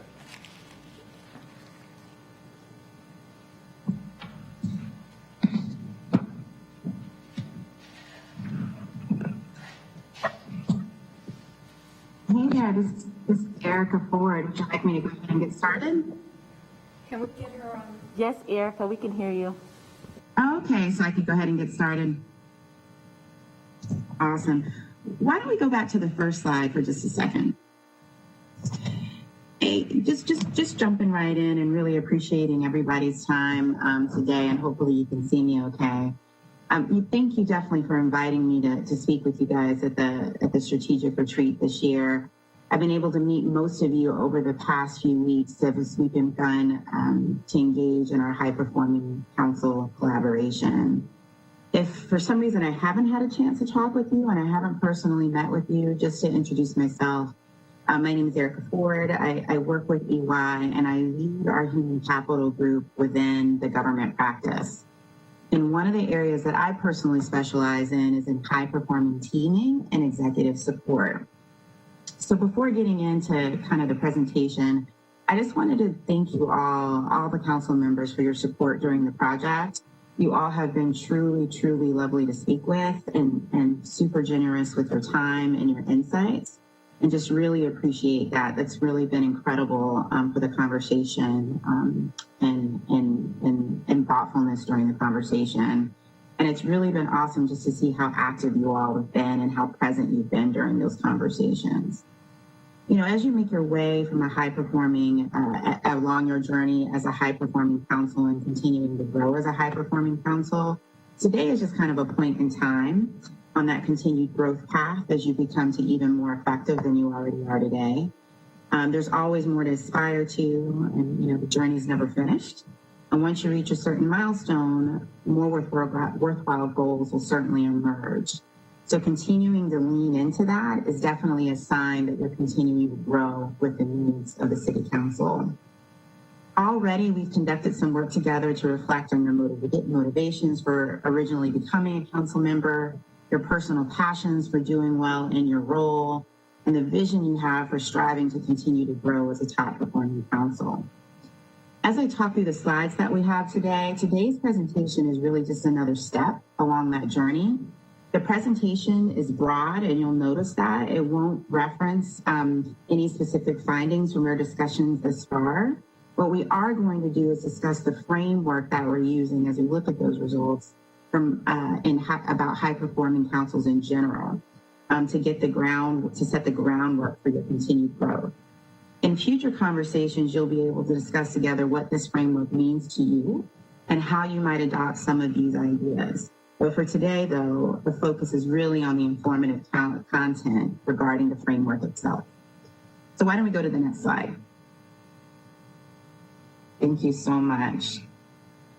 To begin, let's ground ourselves in what's going on, the factors that are present right now in the current environment.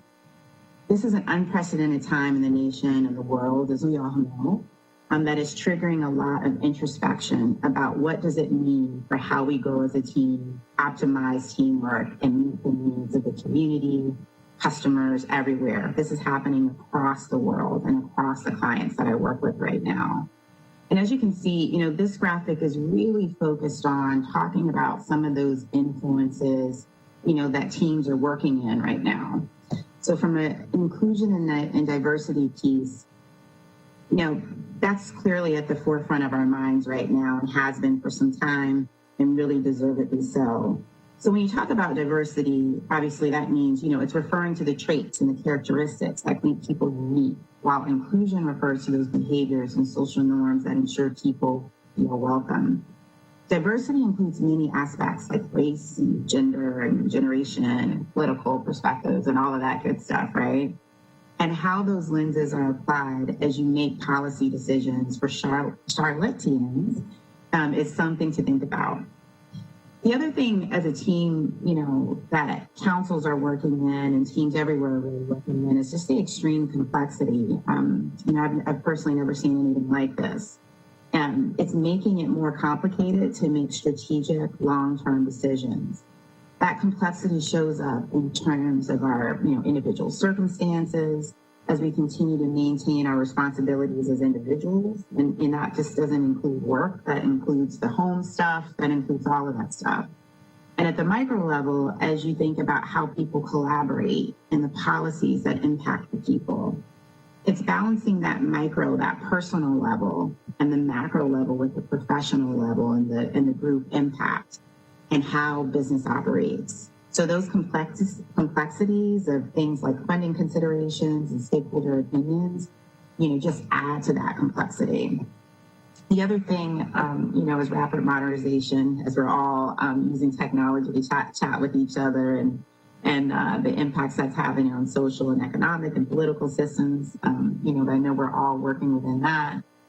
And the other thing too is I think particularly for, the great care that you give your residents from just a more holistic people experience, connecting this back to the extreme complexity, we still have to approach people empathetically as you work together to keep the momentum going.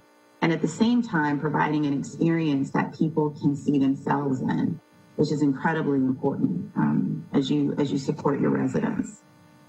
From a digital acceleration perspective, now there's more information available publicly about individuals and organizations. And as a team, you're working within that. So digital acceleration influences like how we work together because it gives us the opportunity in different ways to collaborate and work together with new technologies to move the policy agenda forward. And then at the same time, it's just with the poverty and high unemployment, that many councils are faced with, that definitely impacts the needs of citizens, of the residents, and the policies you need to create to support them. And the remote expansion, that's happening everywhere. And so how does that impact, how work is being done outside of an organization's physical locations? We're a really good example of that today as we work together in today's discussion. And it's forcing us to broaden the idea that work is not necessarily where you are, but what you do. And then when you look to the right side of the graphic, we talk about the catalyst events, and that just adds to the difficulty, that teams are operating in. You can see from COVID-19, we're all continuing to be challenged, for that. Very grateful that a vaccine is making its way out there. From the economic uncertainty piece, that's certainly clear. People have been impacted by, how COVID has hit economically with unemployment and monetary policy.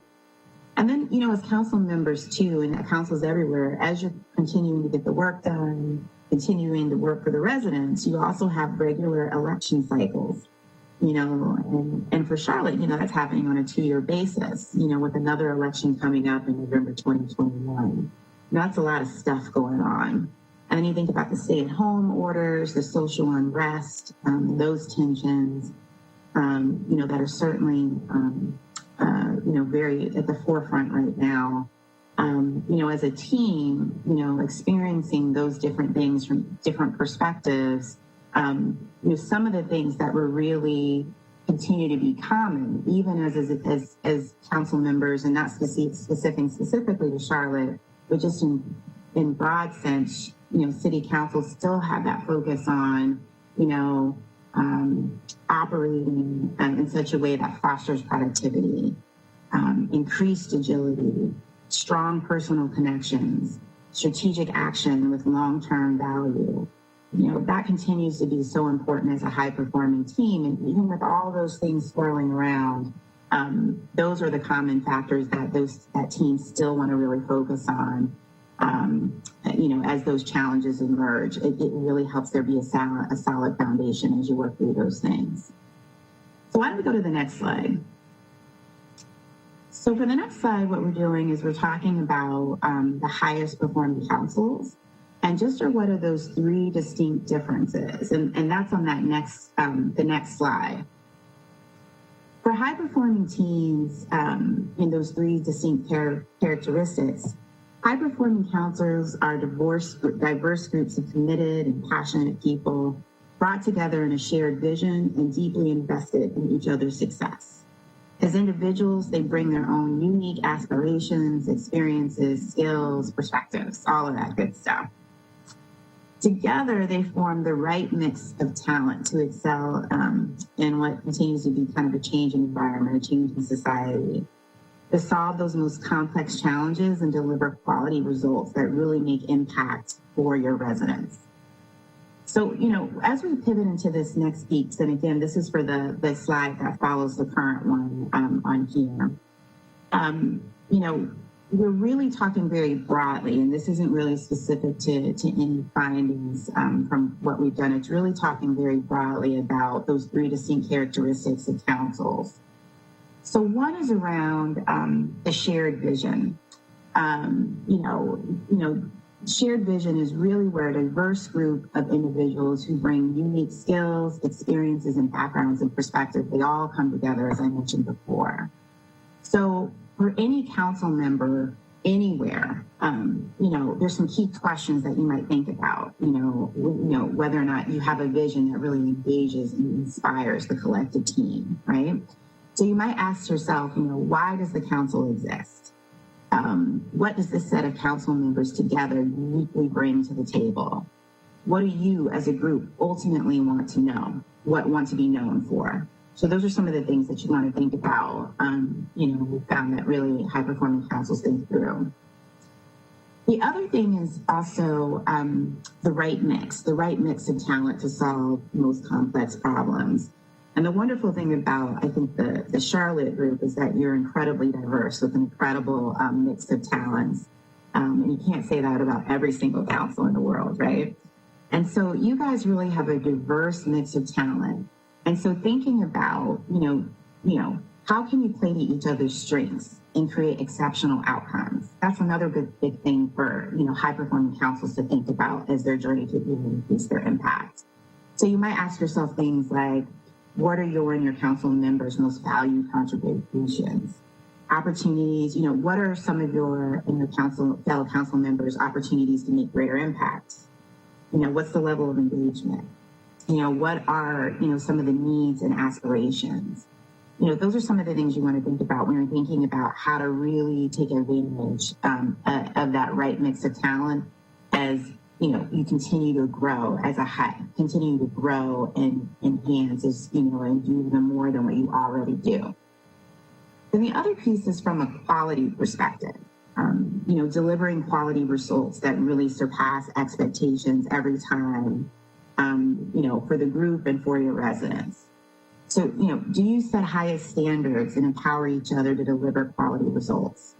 So some of the things you might ask yourself, and again, these are broad questions any council should ask itself, is how do you individually and as a council define success? What do your stakeholders care about most?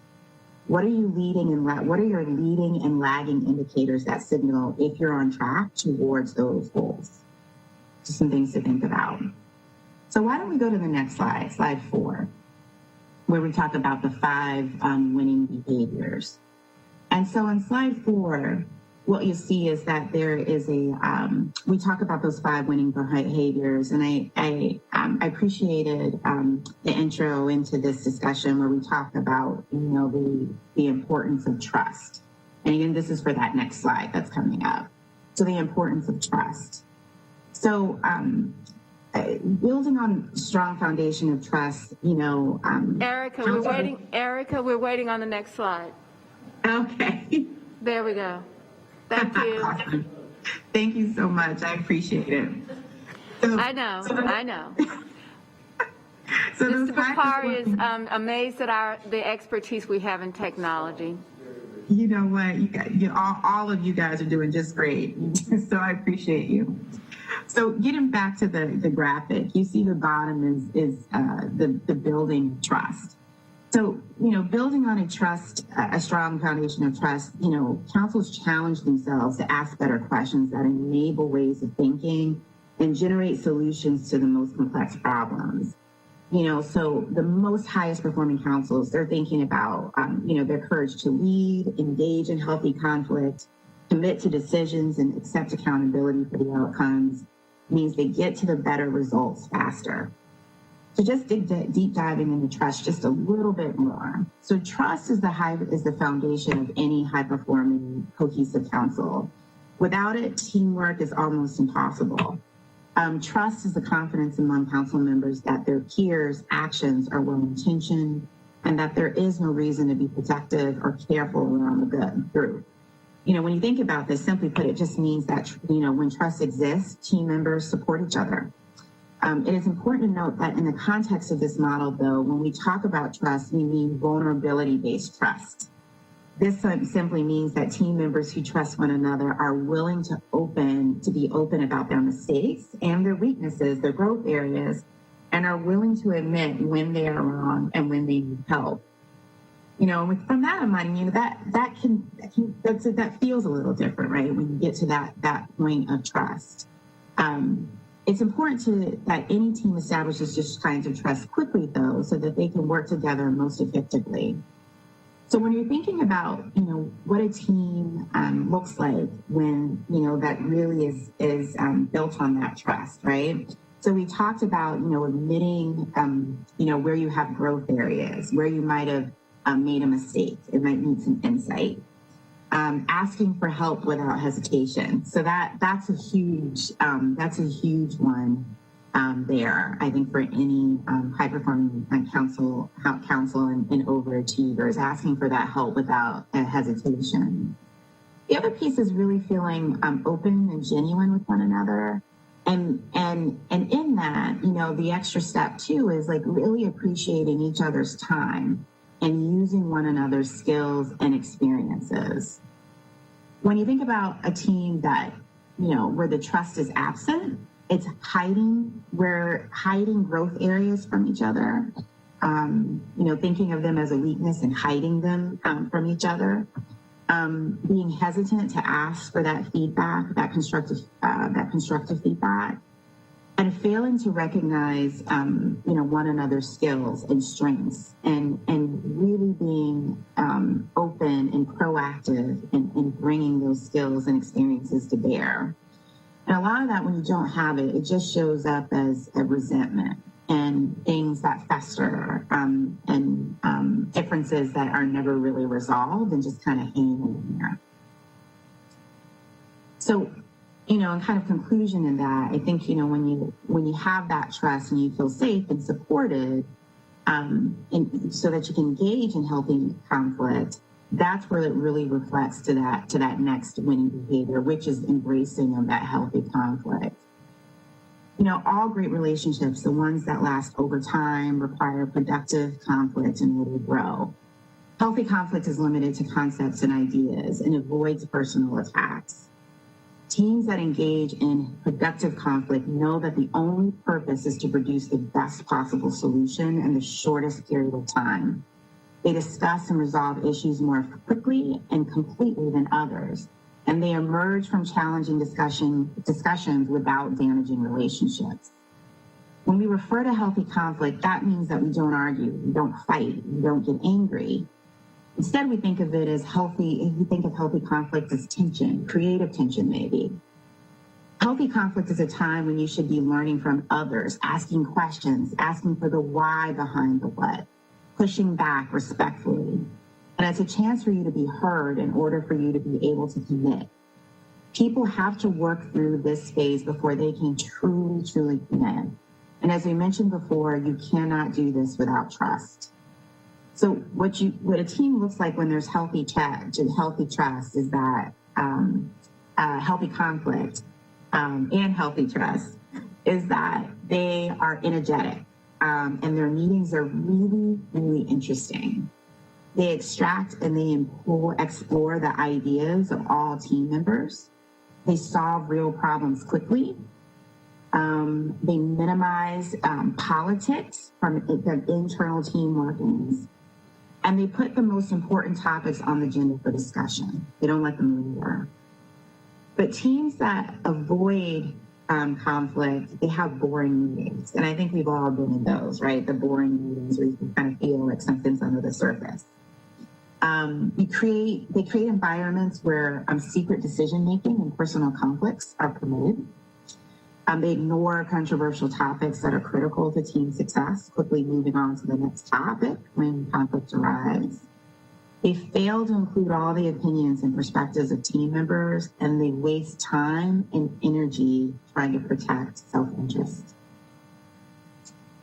So, it's very typical, when you're working through things to have negative thoughts when we begin to think about conflict. But conflict isn't negative by nature. And this is one of the things that has been one of my own personal, lessons as I continue to grow and be part of teams. The truth is that what makes conflict positive, negative, or neutral are the words we use, the tone of voice, the intent, the body language, and a few other kinds of things, right? Our initial response might be to feel anger.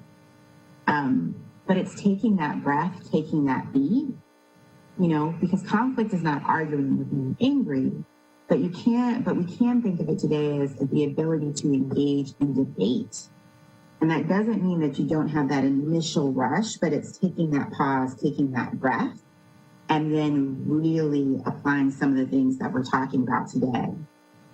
So high-performing councils are able to shift that paradigm in order to view conflict not as negative, that is necessary for success. So in that, meaning to engage in healthy conflict to gain that, so everyone needs to, high-performing councils essentially embrace engaging in healthy conflict to gain commitment, where each council member contributes and weighs in to buy in. This leads us to the third winning behavior, commit. So when we think about commitment, it results in two things, clarity and buy-in. Great councils make clear and timely decisions and move forward with complete buy-in from every council member, every member of the council, even those who voted against the decision. They understand all council members do not need to get their way in order to support a decision, but only need to know that their opinions have been heard and considered. Remember, commitment does not mean consensus. To gain commitment, council members need to have contributed to feel committed.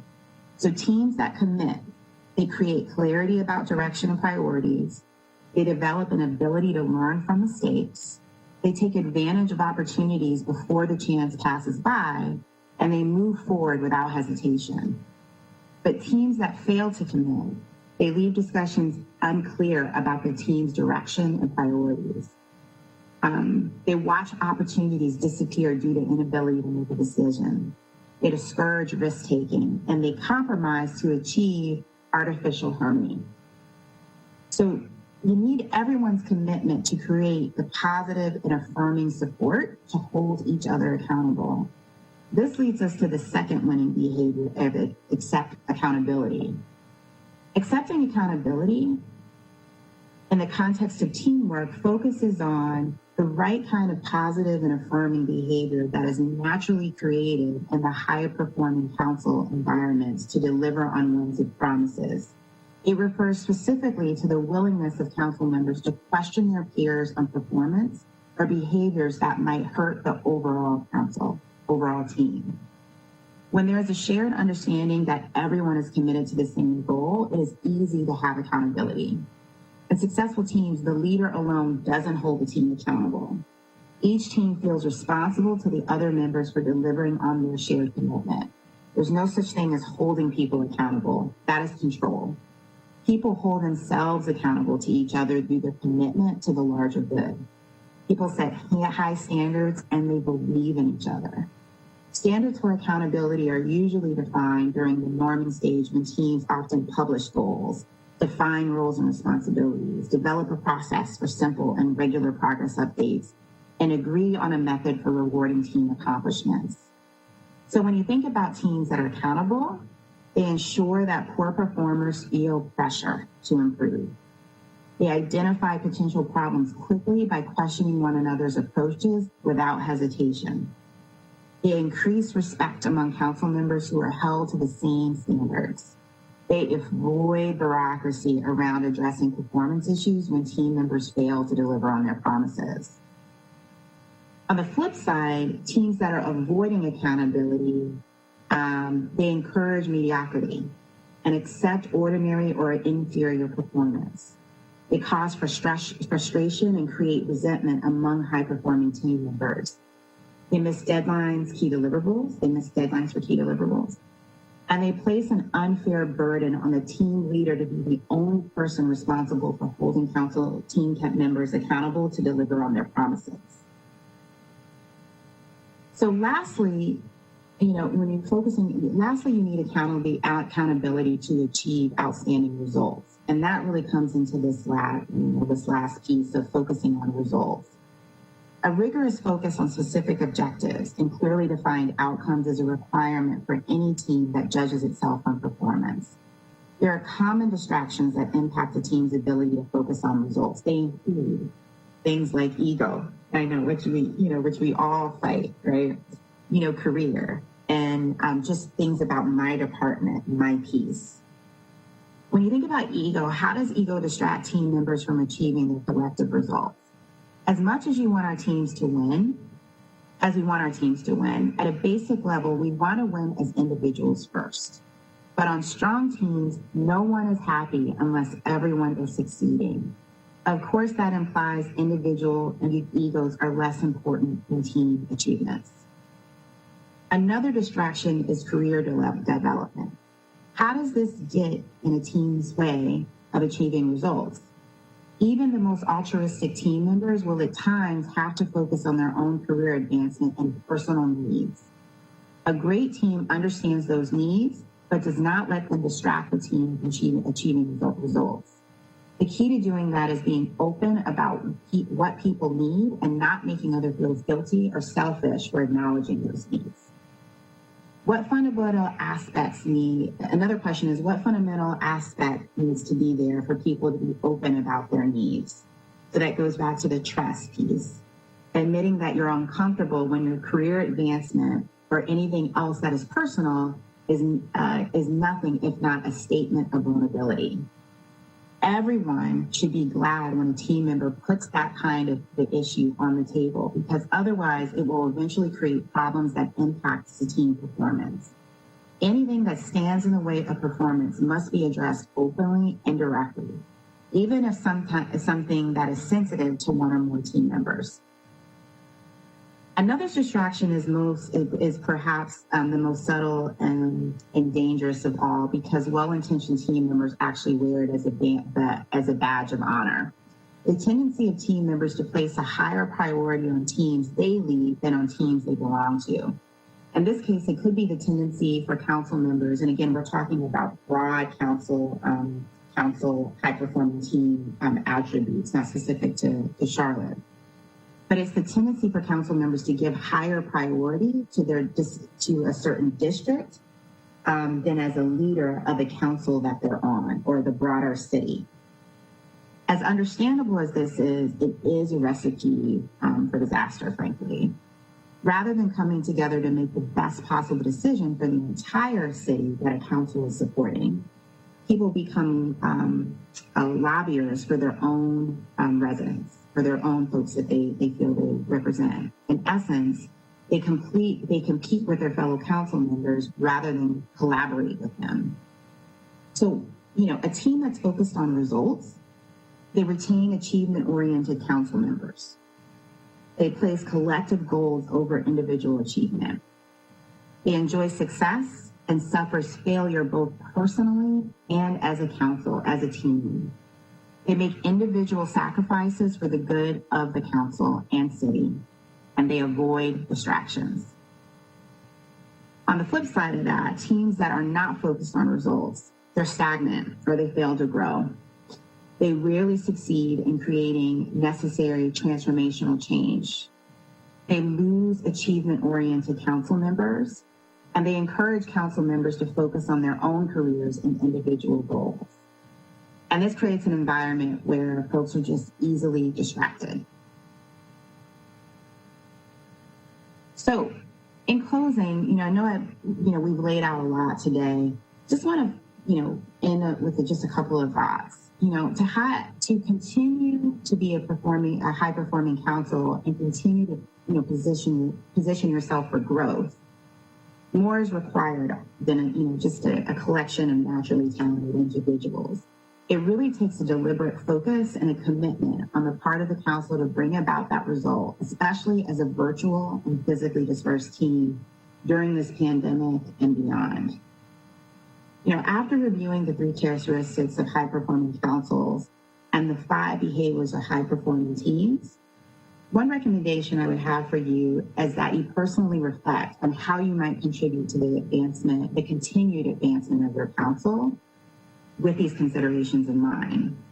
It will take each one of you to adapt and continue to grow in your current behaviors and to choose to engage with each other in new ways that apply some of the behaviors that we talked about again. And this is, again, to continue to grow as a high-performing council. One thing that you might want to do from what I shared is that identify one behavior you could start doing differently now that you feel is the one that you feel is, most resonates as an area you want to dig into for yourself, and see how you can apply it to the rest of the retreat and the week. And coming back to this idea is that, high-performing councils, they continue to lead, and even as they continue to grow, they continue to make impacts, such as the impact that we're making for the city of Charlotte. You continue to lean in and really look at this as a journey that really requires, the participation of every council member. You really have a solid foundation of working together. Charlotte is such an amazing city. And you really just have such opportunity to continue to grow in the success that you have and really lean into what are some new things you could introduce to enhance your effectiveness. And the world really right now, obviously, is requiring leaders to continue to grow, to continuing to push and continuing to really embrace learning. today's session is certainly, again, a moment, in the journey as you continue to growth. Over the next several weeks and months, we'll continue to have these conversations together. And again, I just want to thank you for just being just wonderful. Our team has just learned a lot from you all and just have really enjoyed all the conversation and the generosity of your time. Thank you so much.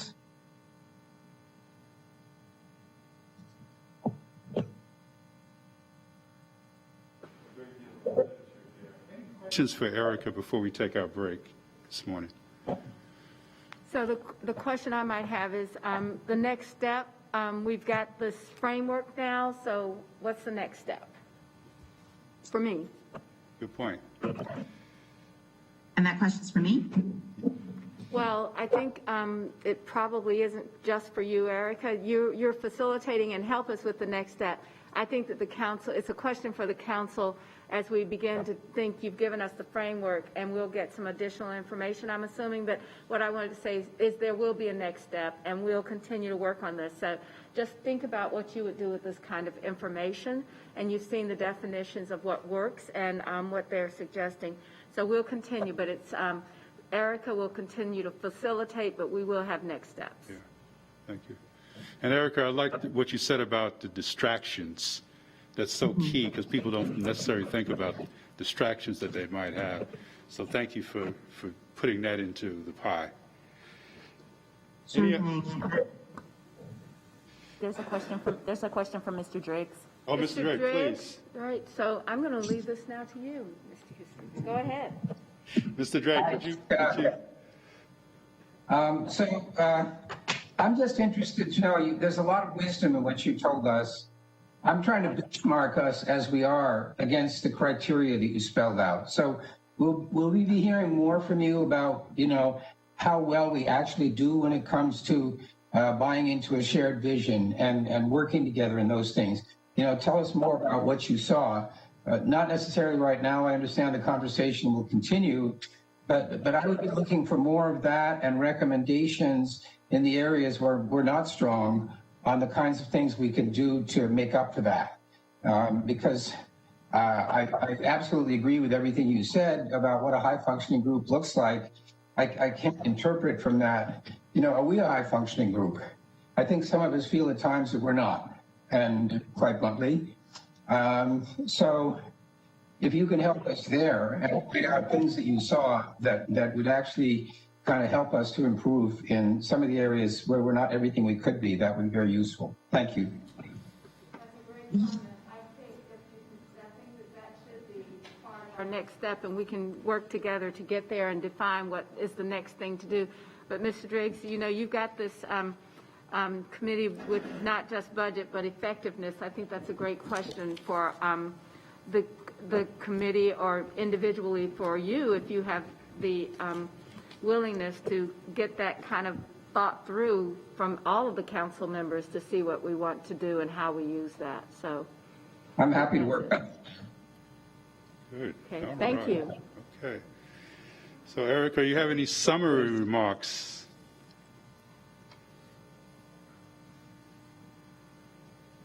Nope. Erica, are you still there?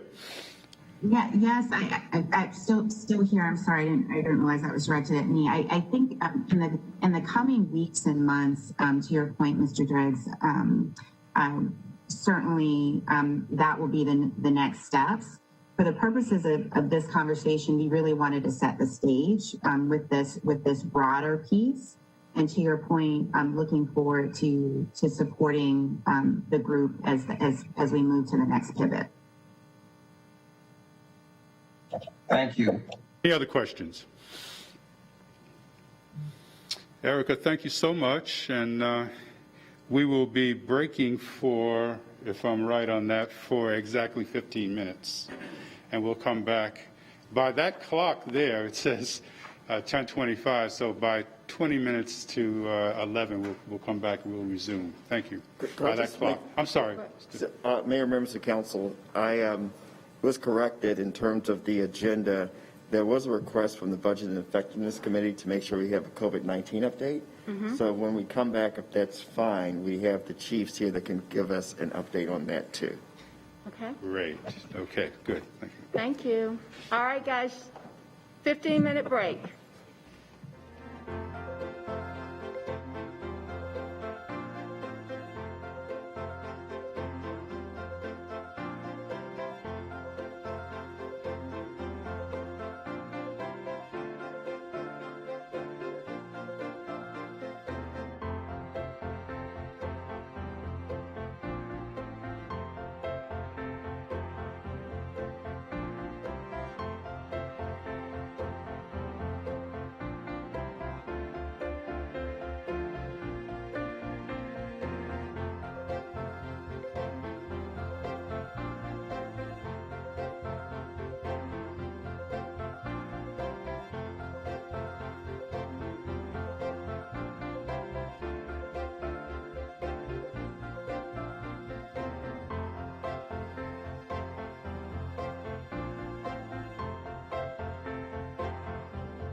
very close to staying on time.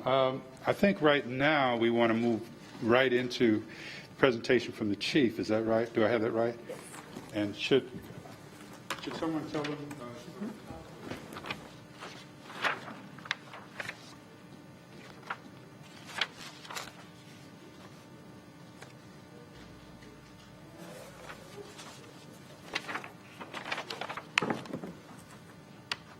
If it's all right, I'm going to give the chief about 2 hours to talk, to bring us an update.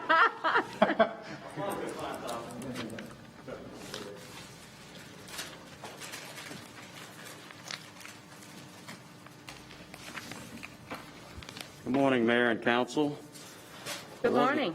I was going to take this The room opportunity. is muted. There we are. So we're just, as virtual folks come in, we'll just have you, but we're going to go ahead and get started since we had a quorum.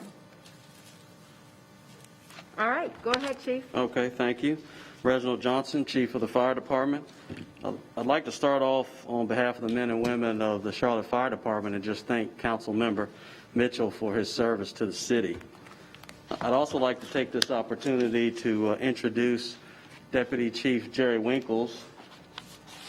He is taking over as the Director for Emergency Management, replacing Deputy Chief Cindy Bonham, who retired last month. So publicly, I'd also like to congratulate her and thank her for her service to the city.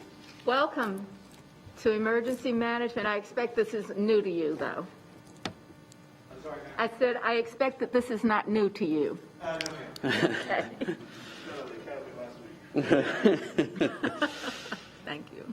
All right, so before I turn it over to Battalion Chief, about to promote you, to Battalion Chief White Graham to go over our community lifelines, I'm just going to give you a brief overview of Emergency Operations Center, who has now been operating in COVID environment now for 305 days, which equates to 10 months of working through this.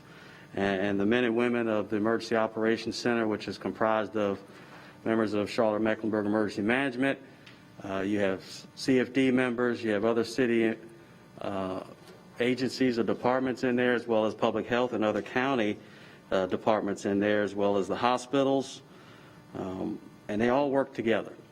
And the point of that is to make sure they maintain situational awareness, identify gaps that may be identified as our COVID response, and fill those gaps. We've been operating in a virtual environment, very similar to the way you all have been operating, in a manner to try to reduce the amount of spread of COVID and reduce our exposure. We have, again, like I said, been working with county health, but really now we're starting to change from just the prevention and response to now the light at the end of the tunnel, just like your video kind of displayed. We are starting to get vaccines out into the public. So the week of Christmas, we started the Phase 1A, which was for hospital workers, as well as EMTs and paramedics. And as you know, last week we started into the public for citizens that are 75 and older. We have been working with public health, providing staffing and support, which means some of our CFD members, as well as some members from Medic, have been facilitating and assisting with actually giving the vaccines, which is huge.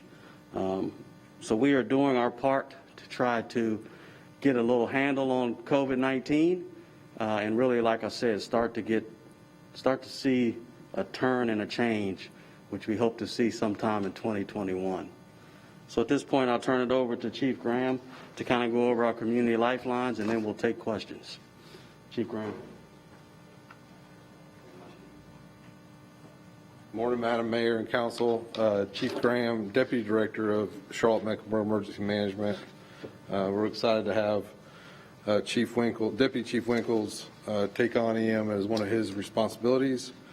We have a long history together, right in the back of the truck, so we're blessed to have him and excited to work with him again. Many of you will recall during several EM presentations the discussion of community lifelines. The EAC monitors the status of the health of our community during emergencies and disasters by using the FEMA Community Lifeline Framework.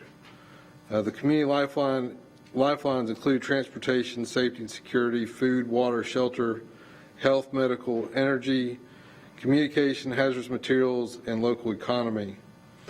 Gray indicates unknown status, green indicates normal operations, yellow indicates a moderate impact, and red indicates a significant impact.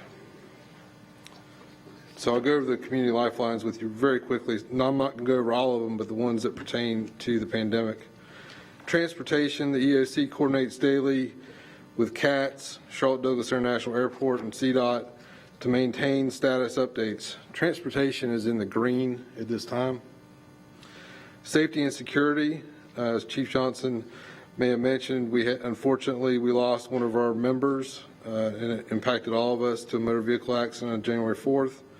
The EOC is in constant communication with our law enforcement partners through daily briefings and policy group calls. Deputy Chief Brochu took over for Deputy Chief Estes as the EOC liaison, also very well known to EM, and we're blessed to have him. CMPD recently provided clarification of the alcohol sales and consumption under Executive Order 181. Last call is at 9 p.m. and consumption is allowed until 10 p.m. The EOC is working to register eligible first responders for COVID-19 vaccination through Mecklenburg County Public Health. CMPD is providing security for vaccination locations, and Mecklenburg County Sheriff's Office is providing security for testing locations as well. Safety and security status is in the green as well. Food, water, and safety, the Shelter Task Force through Emergency Management expanded hotel space last week due to the inclement weather to include capacity for those experiencing homelessness. The volunteer organizations active in disasters, known as the VOAD, continue to work with food pantries to ensure their needs are met, to assist in distribution of cloth masks and provide volunteers at vaccine sites if necessary. Food, water, and shelter status at this time is in the green.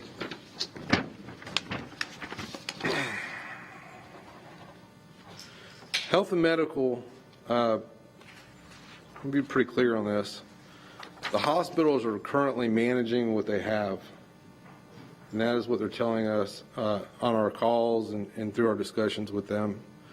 They are impacted significantly. Gibby is doing her part by working through the vaccinations.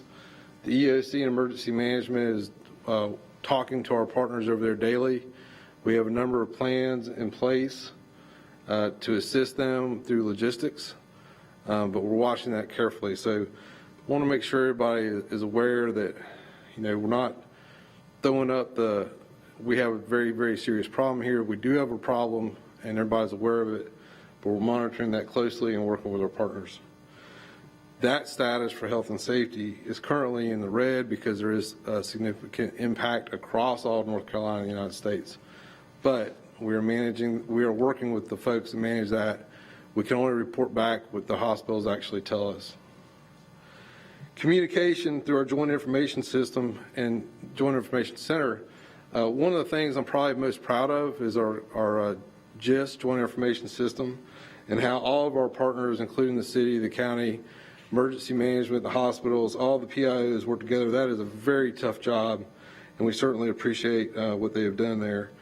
That remains in the green. And then lastly, our local economy remains in the yellow because we're at 6.7% unemployment as of December 4th compared to last year at 3.3%. So that is all I have for y'all today. You have a very thorough report in front of you. We're always here to answer questions, and we'll take any questions at this time.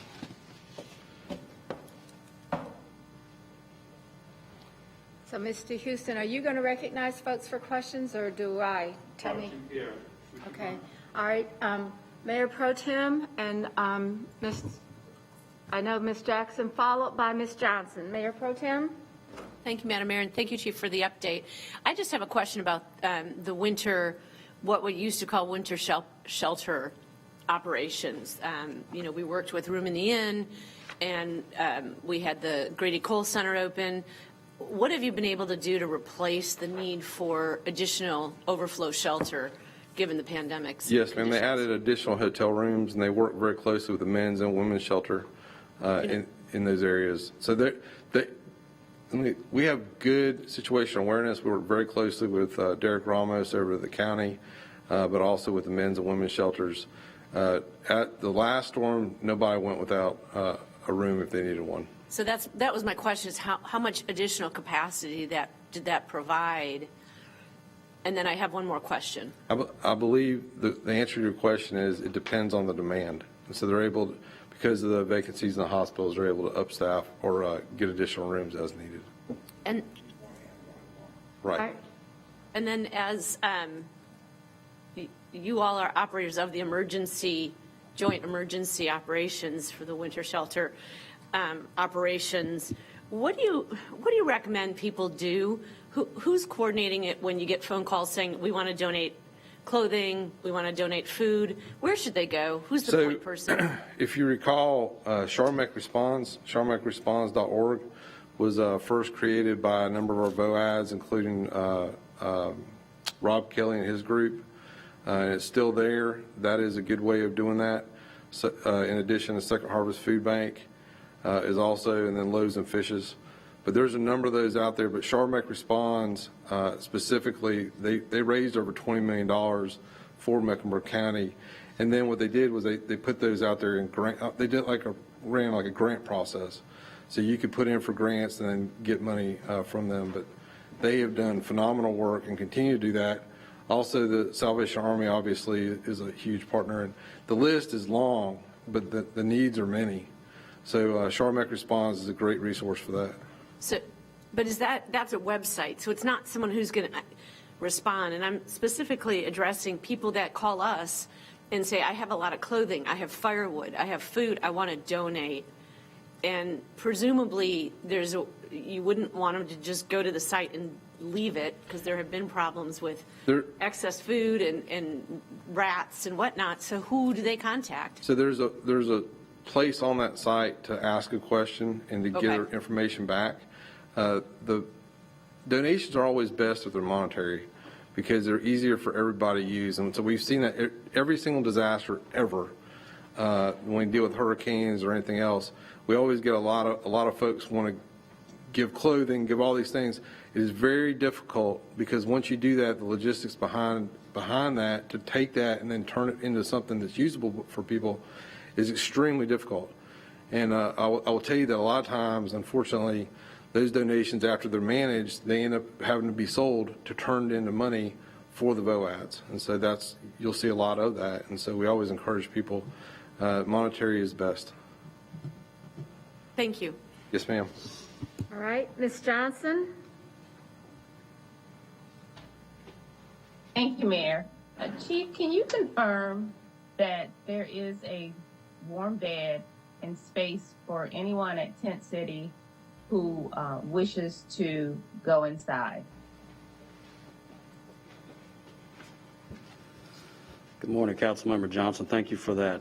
I believe at the last meeting, Director Pam Weidman did provide that information and verified that, yes, there's a bed for anyone that wants a bed is available for them. Okay, thank you. And so if there's someone who may not have had that information, can you advise on what they should do or what the process is? If I remember correctly, we work very closely with Roof Above, and they have a team that actually goes out into that area and many areas within the city and provides that information to them. So if they're in need of a room, those people will be out there to actually take that information and share that. Thank you very much. Mr. Driggs? Thank you, Mayor. Chief, you may remember last year I had occasion to come out and visit the EOC, and wanted to thank you and your colleagues for your generosity with your time in explaining it to me. And it was a very helpful explanation, because I think without going and looking, maybe people don't really understand what the center does. Certainly, I came away very impressed with our capability in that area, and I think we have a first-rate team there. And if you remember, my daughter was with me with her fiance, and she's now telling everybody in New York what an excellent EOC Charlotte has. So worthwhile meeting. My question for you is, as the vaccine rolls out, a lot of people are wondering, when can we start to see the restrictions relaxed? And I don't know if you can answer this, but I mean, what would be the benchmarks that would allow us to ease the distancing or the stay at home?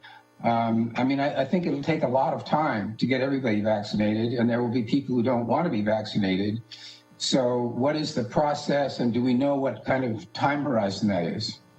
Okay, so and I don't want to speak for Dr. Cohen from the state, but we will definitely take direction from the state when it comes to easing restrictions.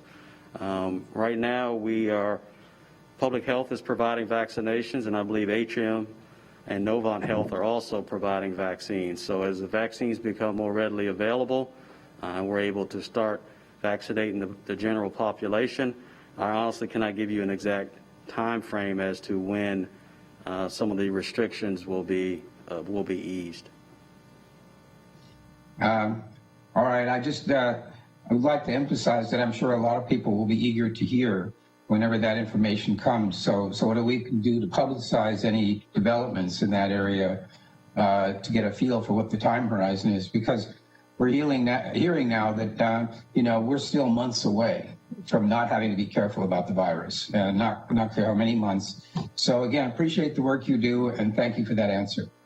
Yes, sir, and I'll follow up that yes, I would say it is several months away. Just remember, we have 1.3 million, 1.1 million people here in the county in general, and we're a long way from getting to a large percentage of those people that have been vaccinated. Thank you. Mr. Eggleston? Thank you, Mayor. To circle back to Ms. Johnson and Ms. Eisel's points, I think that this being my district that the tent city is in, it's something that County Commissioner Mark Jarrell and I have talked about on at least a weekly basis for the last couple of months. And Ms. Johnson is correct. There is a bed for any of the currently about 91 people that are out at Tent City tonight, should they choose to accept it. We understand there's a multitude of reasons why people might choose to stay outside. And I think those are some bigger issues that we in the county and the community as a whole are going to have to address. Mr. Graham touched on some of them earlier surrounding mental health, substance issues, all sorts of challenges. But I do think it's important that we, as a local government, and that would include the city and the county working hand in glove on it, need to be doing a better job of getting out accurate information, because there is a deluge of inaccurate information about the circumstances around our homeless population as a whole in this community, around Tent City specifically, around the services that are available, and to Mayor Pro Tem's point around the best way to have an impact. There is an immense amount of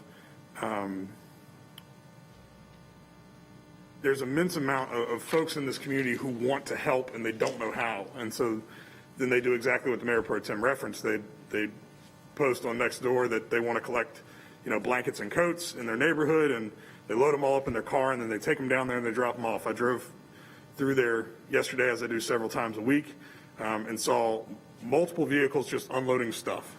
And to Chief Graham's point, that's not the best way to do that.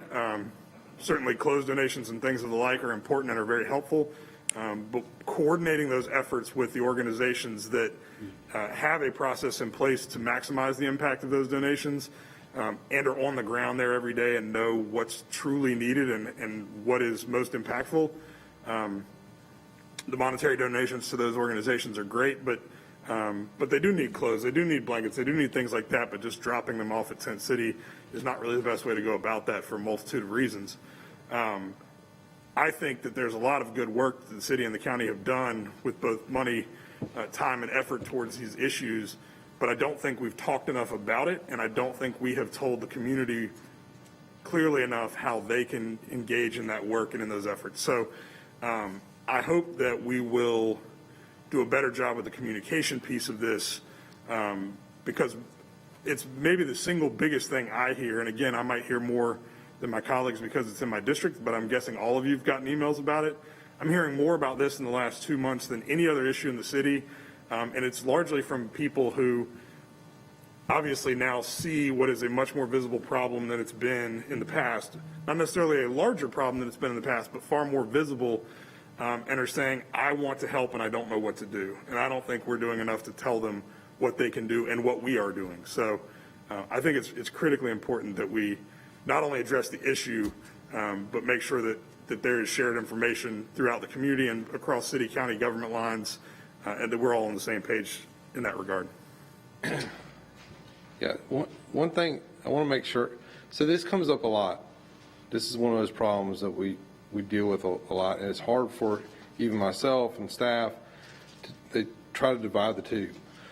So homelessness is a chronic problem that, city council, obviously the county commissioners, the county for the most part, work very hard on. Disaster sheltering follows to emergency management to coordinate that piece of it, but it's only during times of major emergencies or significant weather. A lot of folks we start to get the two confused. And so we're there for a very brief period of time where we're focused on, okay, we've got a tornado or a blizzard or something coming. Let's make sure that group is sheltered. The best thing that government can do for emergency management is to get homeless off the streets, because that takes away our problem. But the more homeless we have on the streets, then we have a bigger problem. And I also want you to understand, when we open a shelter, it becomes very hard to close the shelter, because then we're putting people back on the streets. So it is a chronic issue, and we get that. But we have concerns along with everybody else. So anyway, thank you. Mayor, if I can just respond to that quickly. Yes, sir. I just want to make sure that as folks are hearing what you're saying, getting homeless off the streets and into housing or shelter, I know is what you meant there, but it sounded a little unclear. But I also think that while emergency management, that is the very specific role that you play in this issue, I want to make sure that as a city, more broadly the city government, that we are pointing to the efforts that, again, both the city and the county have done as it relates to a new and improved shelter that's being built and going to be online on Statesville Avenue with roof above in the next 60 days, to the money that the city and the county contributed to be able to purchase a motel and use that for emergency housing for some of our homeless neighbors. So there are things broader than just what emergency management's doing. And so I'm not directing all of the charge to the fire department or emergency management to say the communication needs to be better. I'm saying as an organization, the City of Charlotte government, we've got to do a better job to talk about all of those coordinated efforts and make them more coordinated. Right, thank you. Yes, sir, council member, and I heard you loud and clear, understood that we need to do a better job as a city and county in general, just communicating what has been done, because there has been a lot of significant contributions that have been done to address this issue.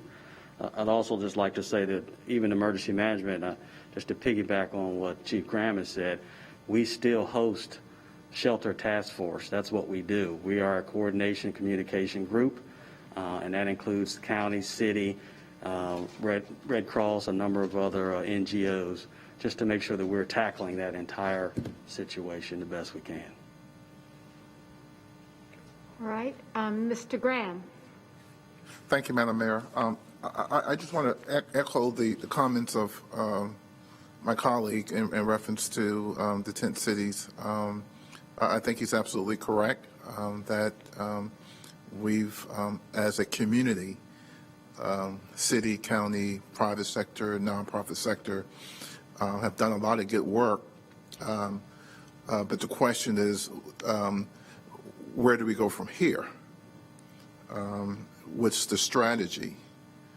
How can we be more intentional about providing safe, affordable housing for those who are in need? And how do we protect the public health of those individuals who are there, their mental health, their substance abuse? How do we protect the public health of the community at large. I went there on 3 occasions during the Christmas break, and it needs to be cleaned up. How do we educate the community about how to help, right? Charlotte is a very caring, compassionate community, and there are a lot of people that want to help. I think we're helping in some of the wrong ways.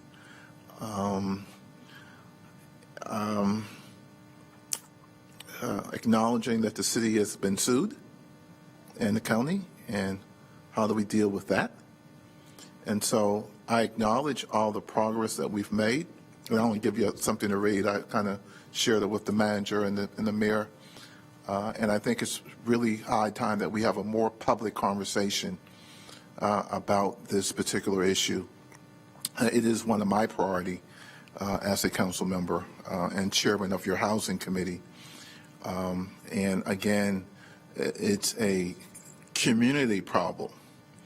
And I think we need to establish very soon some short-term goals as well as some long-term goals that's a lot more complex, that addresses chronic homelessness, but also specifically address the issue of the tent city itself. It's every day that goes by that we don't respond to it or take some type of forward-leaning action, the problem grows and gets worse.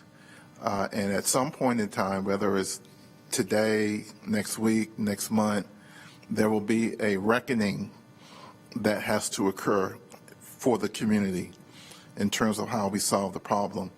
And I suggest to you today that the longer we wait, the more complex and complicated it will be. So I'm glad to work with you and Commissioner Gerald, former Commissioner Mitchell, I know was involved in some conversations as well. Talked to Liz just on yesterday for about 30, 45 minutes.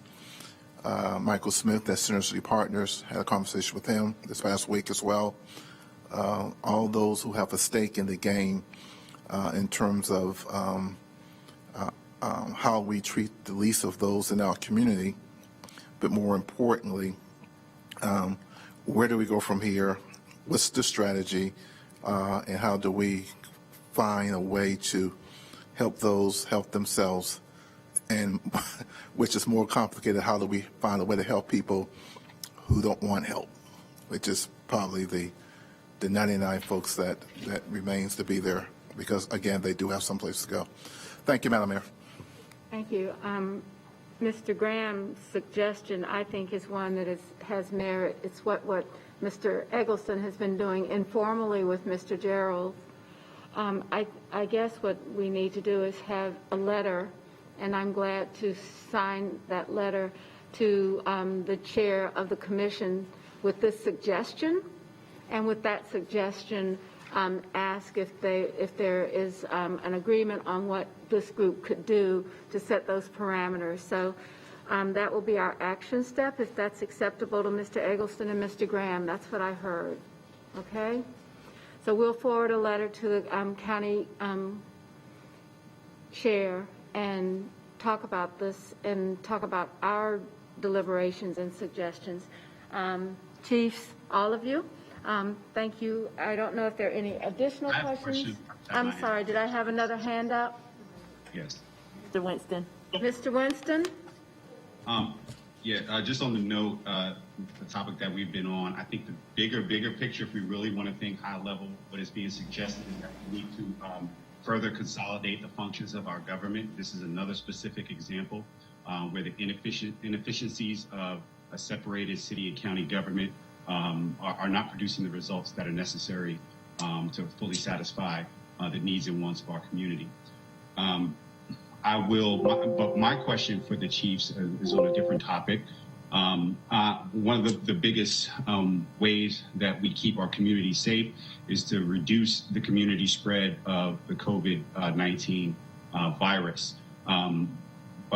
while we know that right now a lot of the spread and the unrelenting spread is due to small community gatherings, friends and families, and we know a lot of businesses, particularly small businesses, have been very responsible in getting people back to work and providing some sense of new normalcy.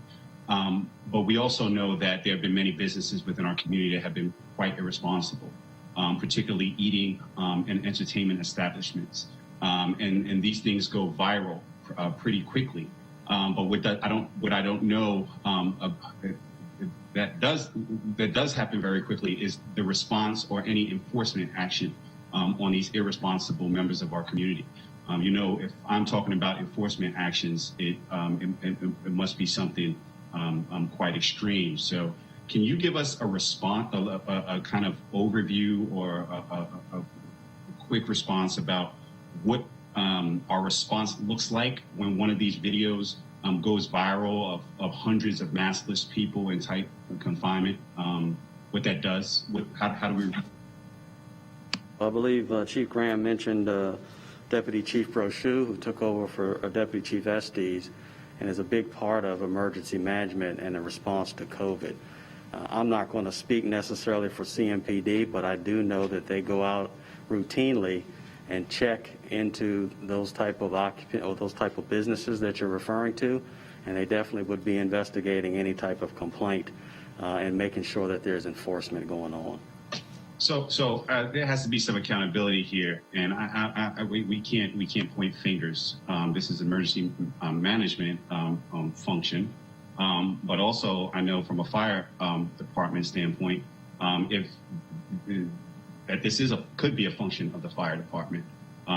Right now, if the fire marshal goes in and determines that there's a public safety concern due to capacity or compliance of health and safety regulations, you will shut that place down until it is able to maintain a safe operating capacity.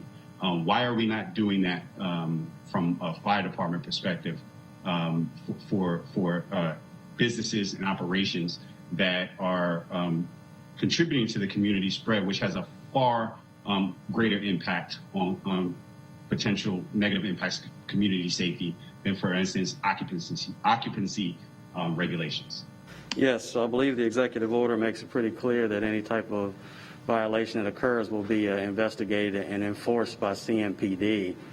We do have some avenues there, but CMPD is our force as far as investigating and also citing anyone. Would it be helpful to get some information about that so that we can have the information in front of us and see what the rules require? I have found that and I'm not sure who the source is, but the social media has been immensely helpful when people are self-supporting or self-reporting so that CMPD can follow up, and I think that that's been helpful. I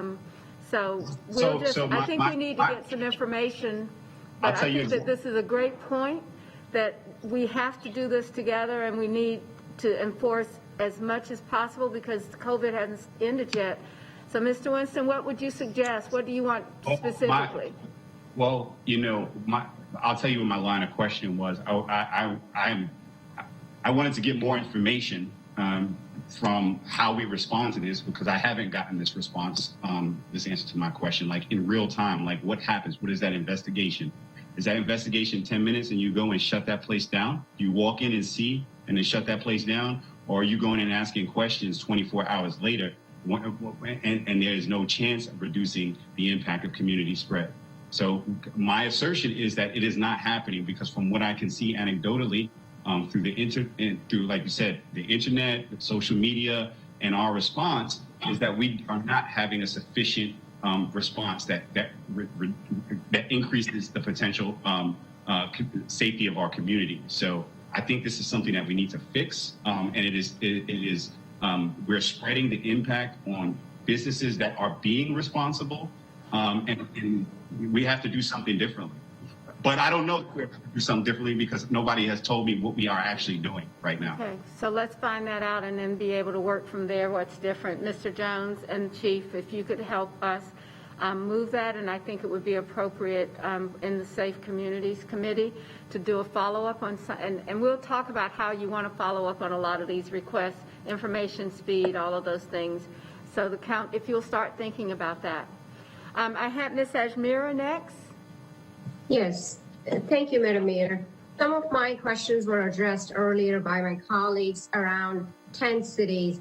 As we're looking at a sustainable solution, like Mr. Graham said, something that is short-term, but as well as long-term, I hope that we will consider Housing First initiative, and that's been tested in other large cities that have similar concerns, where it does not only provide housing, but it also provides wraparound services such as mental health support and so on.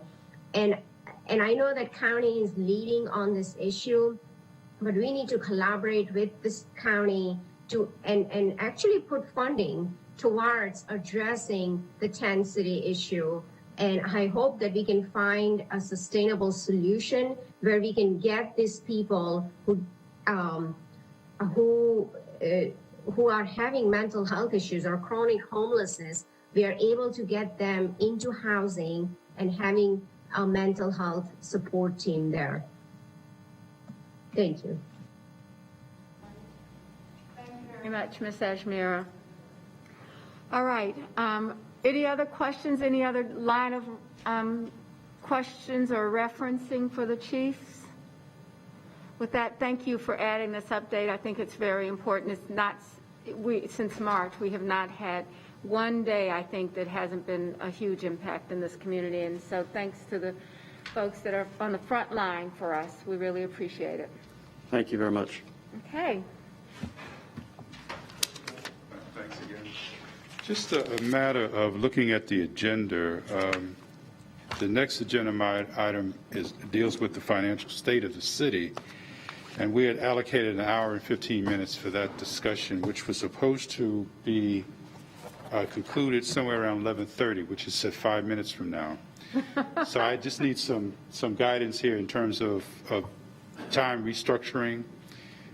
Let's get everything done. We're patient. So what I'm proposing, Mayor, members of council, is that the economic backdrop piece was a video. We'll just send that out to you. It's pretty much covered in your pre-read. So it's not that you won't have information. And then I fully trust Kelly and Ryan and Sean to be able to address this, within a 45-minute time period, if that's fine with the council. Is there any other suggestion? I also think after the financial state, we had a break. So if you guys would be okay with self-monitoring your breaks and giving sufficient attention, why don't we just see how we can do this and add those minutes to it? Is that okay with the council? Anybody object? I don't see anybody going no, so I don't hear any head shaking. So we'll go ahead and start. Okay, sounds good. Let me just double check with folks that are on video. Are you guys, can I get a thumbs up? You guys are hearing us okay? And okay, cool. All right, good. Okay. So then the next we'll spend roughly about 45 minutes on the financial state of the city then. So Mayor, members of council, I think it's very important before I turn it over to Kelly, who will start off with debt capacity and affordability.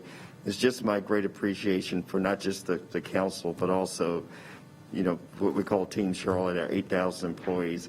As we started this pandemic, we focused on two things. And one is to provide core services, and I would say provide excellent core services, but also to keep our employees safe.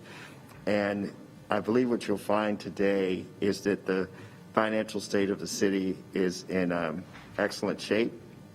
There are some things that this council and this community want to do that I'll steal from Councilmember Graham that are bold and And I'll also, from our moderator, as we start to write a magazine article, it's important to know where we are today, and that will help form what we'll be able to do for the next 20 years. So having said that, I'll turn it over to Kelly.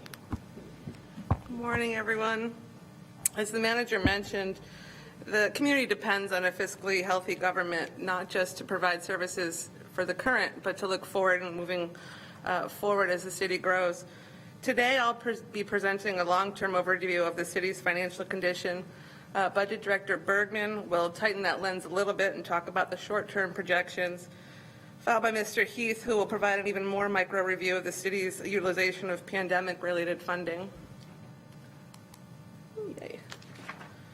So the long-term financial condition of the city depends on economic factors as well as the sound fiscal policies and management that this body approves. The character of the city's finances is strongly related to the character of the local economy. And as we would have seen if you had watched the video, but you will watch later, the economic condition of the city and the region is strong, robust, and diverse.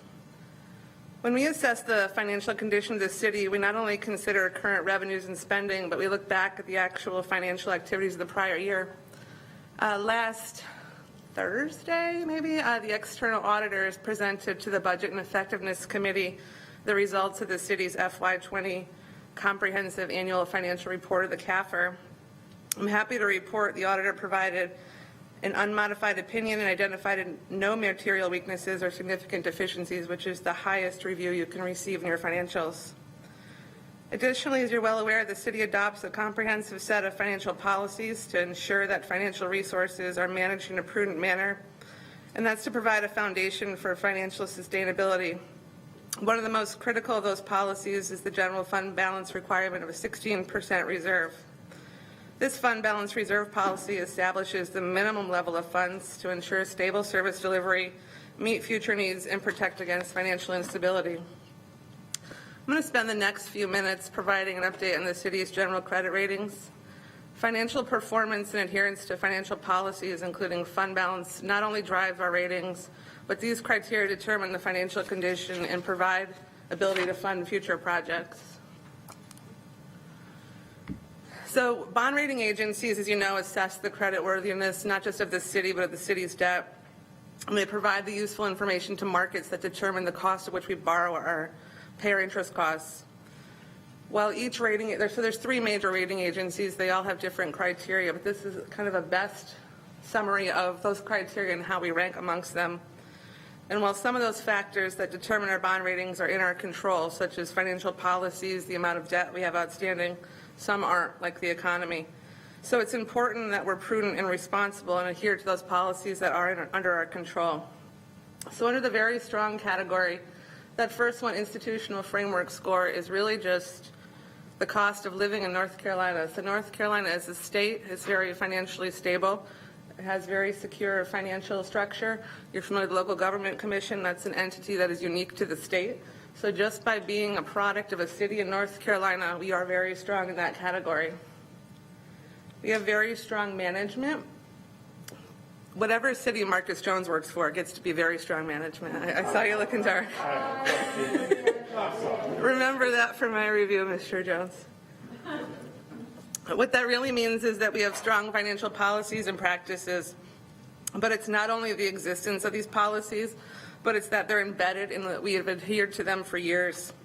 And the rating agencies have remarked on the use of our internal trend analysis and external information to make revenue and expenditure assumptions, and that those conservative revenue and expenditure policies are adhered to.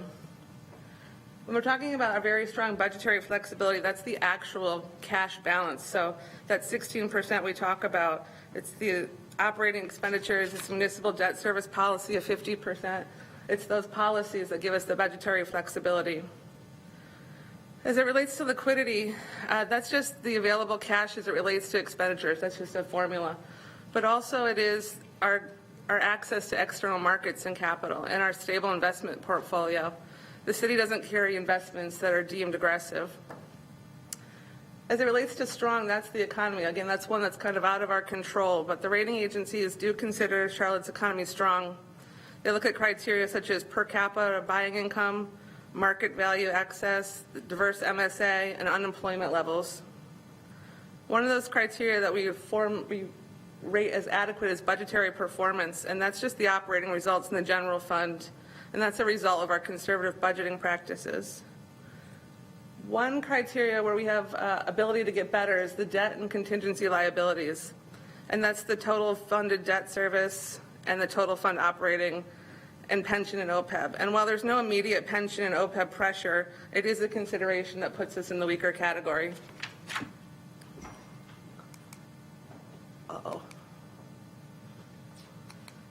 But as we move forward, we need to make sure that we're maintaining our strong bond ratings. And the rating agencies have identified the following factors that could lead to a downgrade.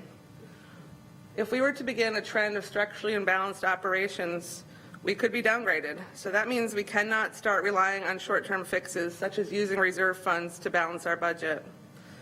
If costs increase, as I mentioned, some costs can be controlled, others can't. For example, pensions and OPEB. We have to continue to prepare.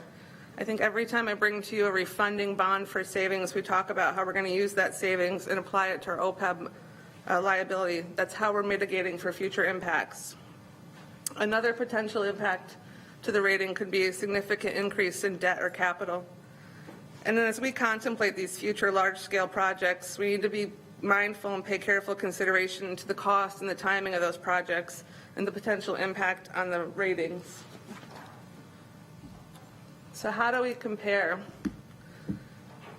We have still the highest available bond ratings for 43 years in a row, longer than I've been alive. We are triple, or 9 vowels, as I like to call it. Are you bragging about the length of time that you've been alive or the city's ability? Whichever you'd prefer. But I think this is a year to be proud of ourselves for maintaining that AAA. The National League of Cities had put out a report, I guess it was probably August, about cities' fiscal condition, not our cities, but all cities' fiscal conditions.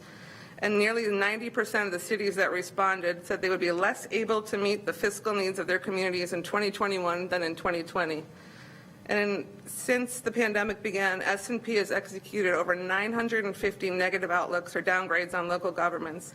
So the fact that we're following our policies, that we're able to maintain our ratings where our peer cities aren't afforded that luxury is really something we should be proud of. So I do want to toot our own horn on this slide, but I think the other thing to remind ourselves is that we have to be vigilant to maintain our financial condition. And we do that through affordability analyses. So as we move forward with these major initiatives, we want to make sure that we're maintaining our strong financial condition. And one of the ways we do that is through these affordability analyses. So what are they? They're exactly what they sound like. You know, we fund capital with long-term debt, and that allows us to enjoy a low cost of borrowing and to match the life of assets over time. And by performing affordability analysis, we can maintain our financial metrics and plan capital projects in a fiscally prudent manner by projecting future revenues and expenses. And why do we do them? We could just throw out a capacity number and spend all the money. But we use an affordability analysis approach because it allows us to make choices on how we want to spend our money. And who do we do it? Well, we talk a lot about the hospitality analysis and the steady state model. They exist for everything. So the airport, water, stormwater, CATS, every department has an analysis and model that we update. And when do we update it? All the time these days. So as you'd expect, with revenues changing, borrowing cost assumptions changing, we are always in those models, making sure that we are maintaining our financial metrics. So what goes into the models? So we have our existing costs that live in there. So the majority of the city's debt is fixed, but it's not level. So we build into the model what our existing debt service schedules are. And then O&M costs. We have a lot of assets and we need to protect them. So while each model is different, we usually assume an O&M increase of about 3% annually. We look at revenue trends. I remember last year when I presented the hospitality funds, we talked about whether or not we should include some RNC revenue projections. And I said, we don't include one-offs in there, and I'm really glad we didn't include a one-off in there right now. But what we do is we look back at the not-so-rosy days. So for every one of our models, we always model in the Great Recession of 2008, the actual recession experience, to make sure that there's long-term sustainability across all of our models. And then we're looking at new projects. We're always looking at the economic conditions. What do future interest rates look like? What is the project schedule? The timing and the placement of debt is really as material as any other metric in the model. And we look at the draw programs. In the city, that's the bond anticipation note program.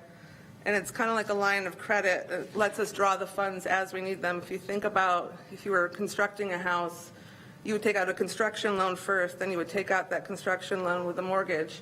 And that allows you not to overborrow or underborrow and pay additional interest costs on projects. And then again, we look at fund balance, and we talk a lot about that. But that is how the affordability analysis functions. And each model is different. Each requirement is different based on the volatility of the revenue sources. So let's look at one. Everybody's favorite.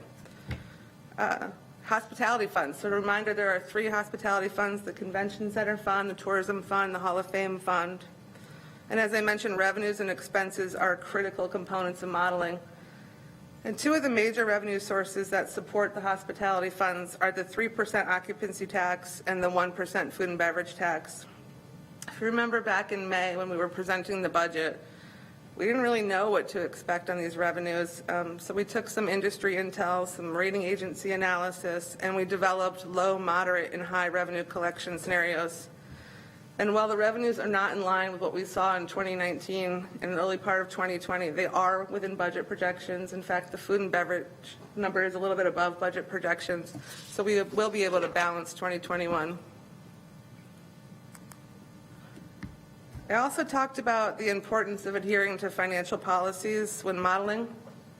And this slide is both responsive to that requirement as well as the Budget and Effectiveness Committee's request for a hospitality capital policy, which you'll be contemplating later this month. And this policy includes a reporting requirement on major metrics annually. And you will note that for each of the 3 hospitality funds, they're exceeding their benchmarks, and that will be included in the proposed policy. So to get to the chase, how much money do you have? So what's the output?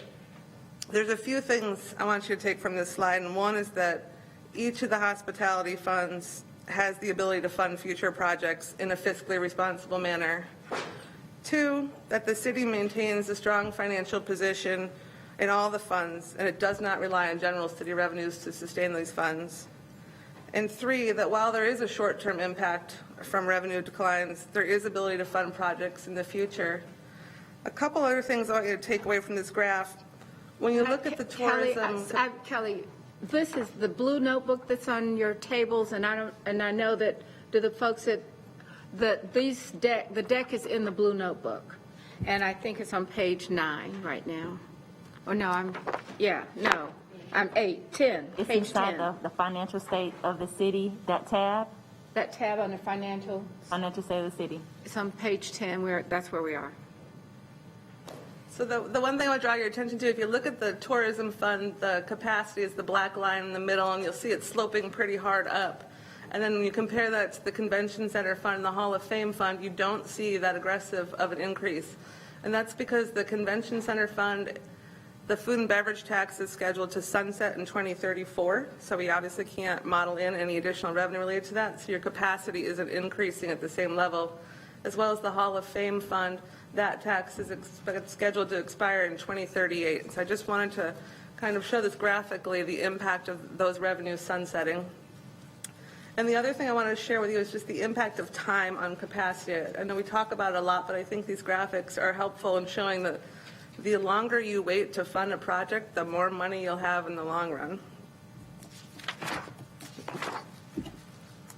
And then moving on to the steady state model, I think unlike the hospitality model, the steady state model is built for recurring revenue, and so that we do not have to raise property taxes. And when Budget Director Bergman presented at the interim retreat or strategy session in October, we projected the steady state to be $207 million Due primarily to better than expected sales tax collections, we're now able to project a steady state amount of $218 million beginning with the 2022 bond cycle. As I mentioned in the affordability analysis overview, we look at the model a lot for efficiencies. And in reviewing the steady state model, we identified opportunities to revisit some projects that are currently in the model that could result in additional increases to the steady state and or the ability to free up some funding in the short term. And I look forward to having that conversation with you in the future. And during his remarks, Mr. Bergman will drill down further in the short-term picture of the city's budget and discuss populating the steady state across the buckets in the next step. So I know that was a lot and it was fast, but I know I stand between you and lunch, so I don't want to be that guy. We're going to let Ryan go through his, and then we'll come back for questions between the two, and then we'll go to Sean's next so that we can continue to address questions and issues from the council. Ryan, go ahead, jump in. All right, good morning, everybody. Ryan Bergman, the city's budget director. I had a conversation with you guys in October where I talked about how we had fairly strong year-end performance. We had pretty good signs thus far on sales tax, but we did have some challenges. You guys had the misfortune of me talking through 30 slides this time. Because of that, we're going to do it a little quicker. I'm going to update what I talked about in October and try to give you a picture of what's going on in about 10 slides. So I want to start with this. I started with it last year as well because it's the easiest way to graphically see how the city's budget is organized. If you look over at the right, the special revenue funds, you'll see some of the ones that Kelly was talking about: tourism, convention center, NASCAR. Those are your hospitality funds. In the middle, you'll have the enterprise funds, which are primarily funded with user fees. And then also, we do have aviation and CATS who get a different CARES Act allocation and actually got a little bit more recently, which Sean will talk about in a few minutes. So what I wanted to focus on is the governmental funds, which are the general fund, the debt service, and PAYGO. So this slide is updated, and it graphically shows how we fund these three governmental funds. You'll see that property tax and sales tax is what makes up each of these primarily. You'll see the vast majority of everything goes to the general fund, which is that top one, and that's where you're thinking police, fire, solid waste, run the city type operations, city services. And then when you look at the bottom there, that little allocation, about 25 million of tax dollars goes towards PAYGO. So what we use that PAYGO allocation for are city facility needs that we can afford, one-time things that we'd like to do, think like corridor budget last year, innovative housing, technology investment, a lot of programmatic and one-time things. The one in the middle that I highlighted blue to emphasize, because I'm going to talk about it next, is the debt service fund. So we always have a lot of questions around our capital program and how we're funding it, how it works.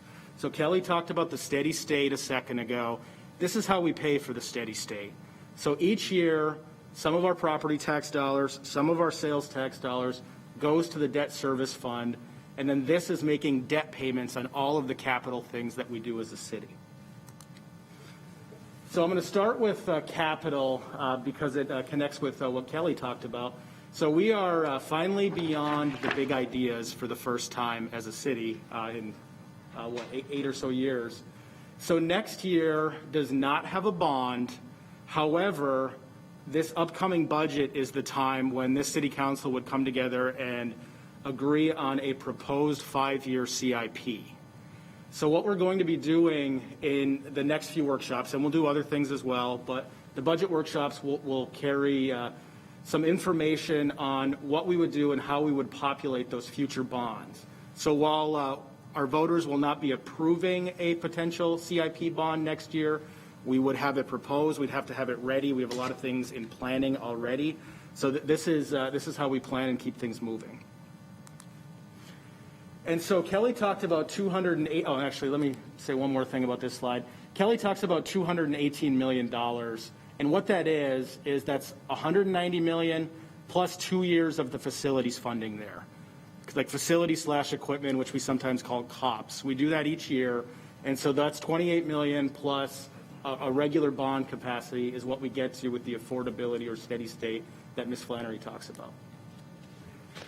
So that $190 million that we'll be planning in this upcoming budget for each bond, it does have some calls on it that are fairly consistent for infrastructure-related things that we do as a city. So aside from the sidewalk program, bike program, you have some of the things that we really need to keep doing, our traffic control, bridge repairs, street resurfacing, things like that.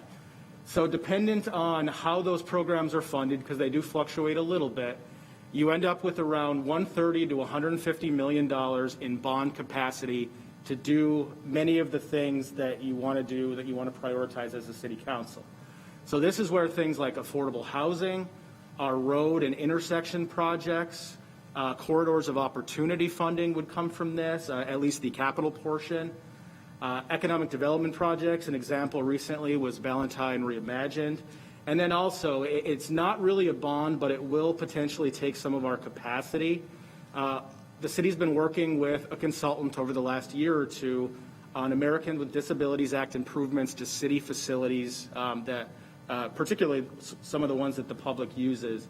So we will use some time during a workshop, probably in March, to talk a little bit about ADA and how we may need to put some capital dollars towards that over the next 10 to 15 years. And so this is the timeline, and I won't spend much time on this slide, but it just shows we do have the 3 budget workshops. We have the strategy sessions coming up for a couple of the months before we propose a budget. And we're really going to be looking for council feedback on what that bond should look like when we populate it in the proposed budget. And that will all intersect with a lot of other things that are going on as a city right now, as you know, such as the 2040 Vision Plan, Strategic Mobility Plan, Charlotte Moves, and then the whole Corridors of Opportunity program. So moving on beyond the capital program, and this is maybe one of the more important slides because we did end FY20 with a strong year-end performance in the general fund. So we took some steps with hiring freezes and spending on non-personnel and things of that nature to ensure that we were going to have a small surplus in FY20. But then additionally, we were able to use CARES Act reimbursement for some of our police and fire uses that allowed us to generate a bigger surplus. And this was part of our strategy to protect ourselves during the recession. So those funds from FY20 are extremely important right now in FY21 because we did not get additional federal funding in the general fund. However, we are still going to have plenty of needs. Think of utilization of sick time and emergency leave and things like that that are happening that still have costs to the general fund this fiscal year, but we no longer have the federal reimbursement. And so the plan is for us to use the $14 million this year for what comes up there, also to offset some of the revenue risks I'll talk about in a minute. But the goal, of course, as always, is to maintain as much of that surplus as possible because the way our financial policies work, that money would then get used in next year's budget in PAYGO for some of the programs that you guys emphasize. And I put a couple of them up there, such as corridor investments. So that's really the long-term goal we're trying to manage to. A couple of revenues that are a little bit concerning at this point, and I realize that there's a lot of data on this slide. If you look at the property tax collection rate, all that means is what percentage of the property tax bills are paid this fiscal year.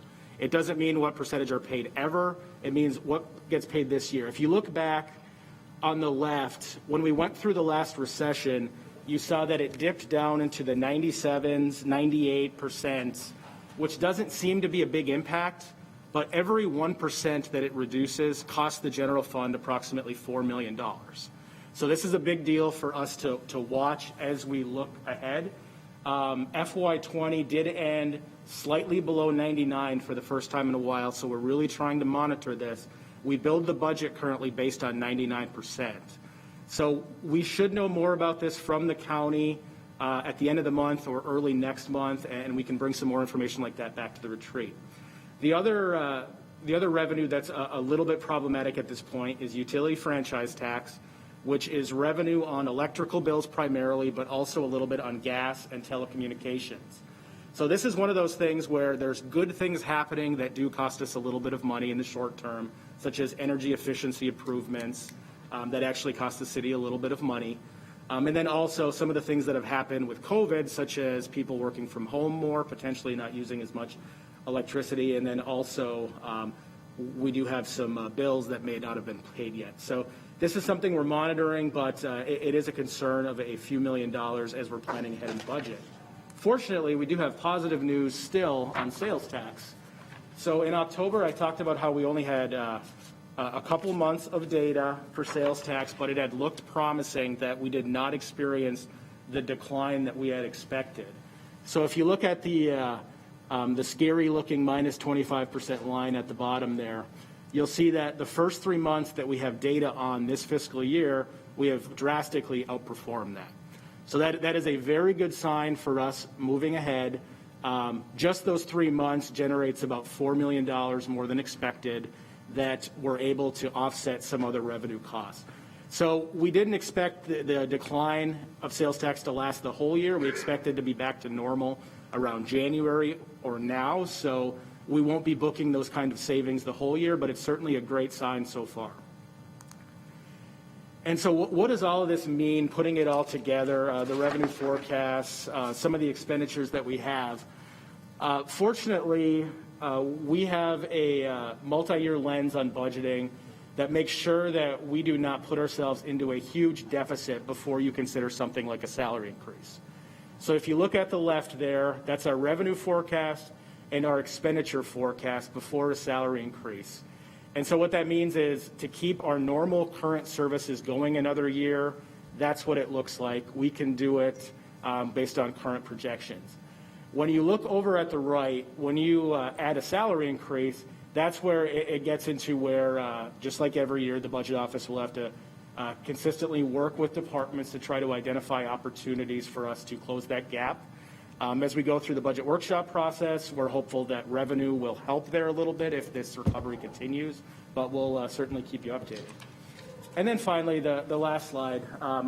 I think it's important that we don't misinterpret a budget gap at this point in the year as anything problematic or negative.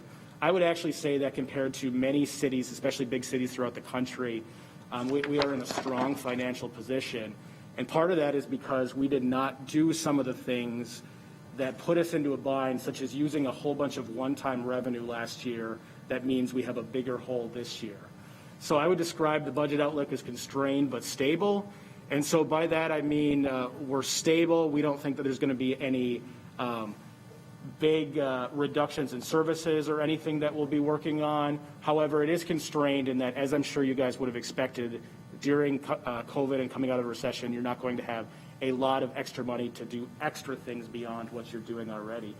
But overall, I think the City Council should be proud of the last year for how they put the city in a way to help so many people through CARES Act, as Sean will talk about, without jeopardizing future city services that future city councils will then have to do things to raise taxes for. So with that, I will turn it over to Sean. Thank you, Ryan. Good morning, everybody. I'm Sean Heath from the City Manager's Office. Good to see you. You'll recall from our conversations on the CARES Act in September and October that the city embarked on an intentional strategy to leverage the CARES funds to address a range of needs. So employee safety and well-being was paramount. Number of investments in facility modifications, not just in the government center, but in 100 plus city-owned facilities to ensure the well-being of employees in the work environment, investments in PPE, investments in premium pay, et cetera.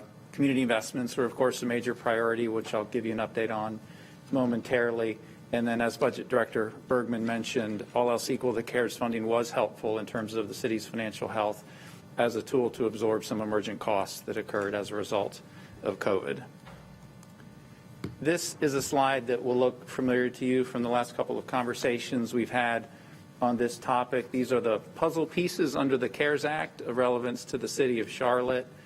What is not included on this slide is the most recent stimulus package that was passed in late December, which I'll comment on on the final slide in this presentation. All of the numbers on here are consistent with where we left off in the conversation from October 5th. You may recall that with CATS and aviation, those two CARES funding allocations will be spent over the course of a number of years. So CATS and aviation are working diligently to spend that money smartly. The Coronavirus Relief Fund is where we've spent most of the time in our conversations because of some of the flexibility for community investments in that particular bucket. These next two slides dive a little bit into the component pieces of the Coronavirus Relief Fund. So the $154.5 million, which you'll recall was split into two particular categories. One is city operations here, which was $63.5 million of that overall amount. And, you know, in October and September, we talked about the homework assignment for the team was to spend all of this money by December 30th. And, of course, with the stimulus package that was passed in the last week of December, one provision in that package changed the disbursement deadline for the CARES Act from December 30th, 2020 to December 31st of 2021. That, by and large, will be irrelevant for us in Charlotte. You know, we embarked upon the strategy to get the money invested as quickly as we can. And in fact, it would have been a dangerous strategy to sit on that money because we didn't know until December 27th that the deadline was going to move. So you can see by and large on the city operations side, all of these component pieces are the same as we've discussed before. Substantially all of those investments were made by December 30th. You can see little small slivers of yellow bars on the bar chart, which reflect some investments that are carrying over into January of 2021. Quickly on the community support piece of the investment. In October, when we looked at this same slide, we had about $50 million of the total planned $91 million community investment, which had not been spent. So there was a lot of heavy lifting to be done, and thanks to the hard work in Tracy Dotson's area, Pam Weidman's area, and other teams, you can see that essentially all of the community investments were in fact spent by the end of calendar year 2020. We just have a few items that are going to carry over here into the new year.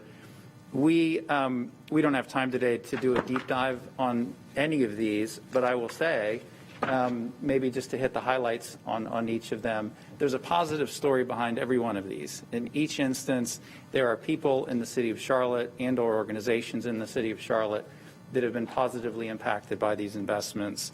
With the business support in the Survive and Thrive area, which was a combined $58 million investment, the signature program being Access to Capital, $30 million that was invested across 2,500 small businesses.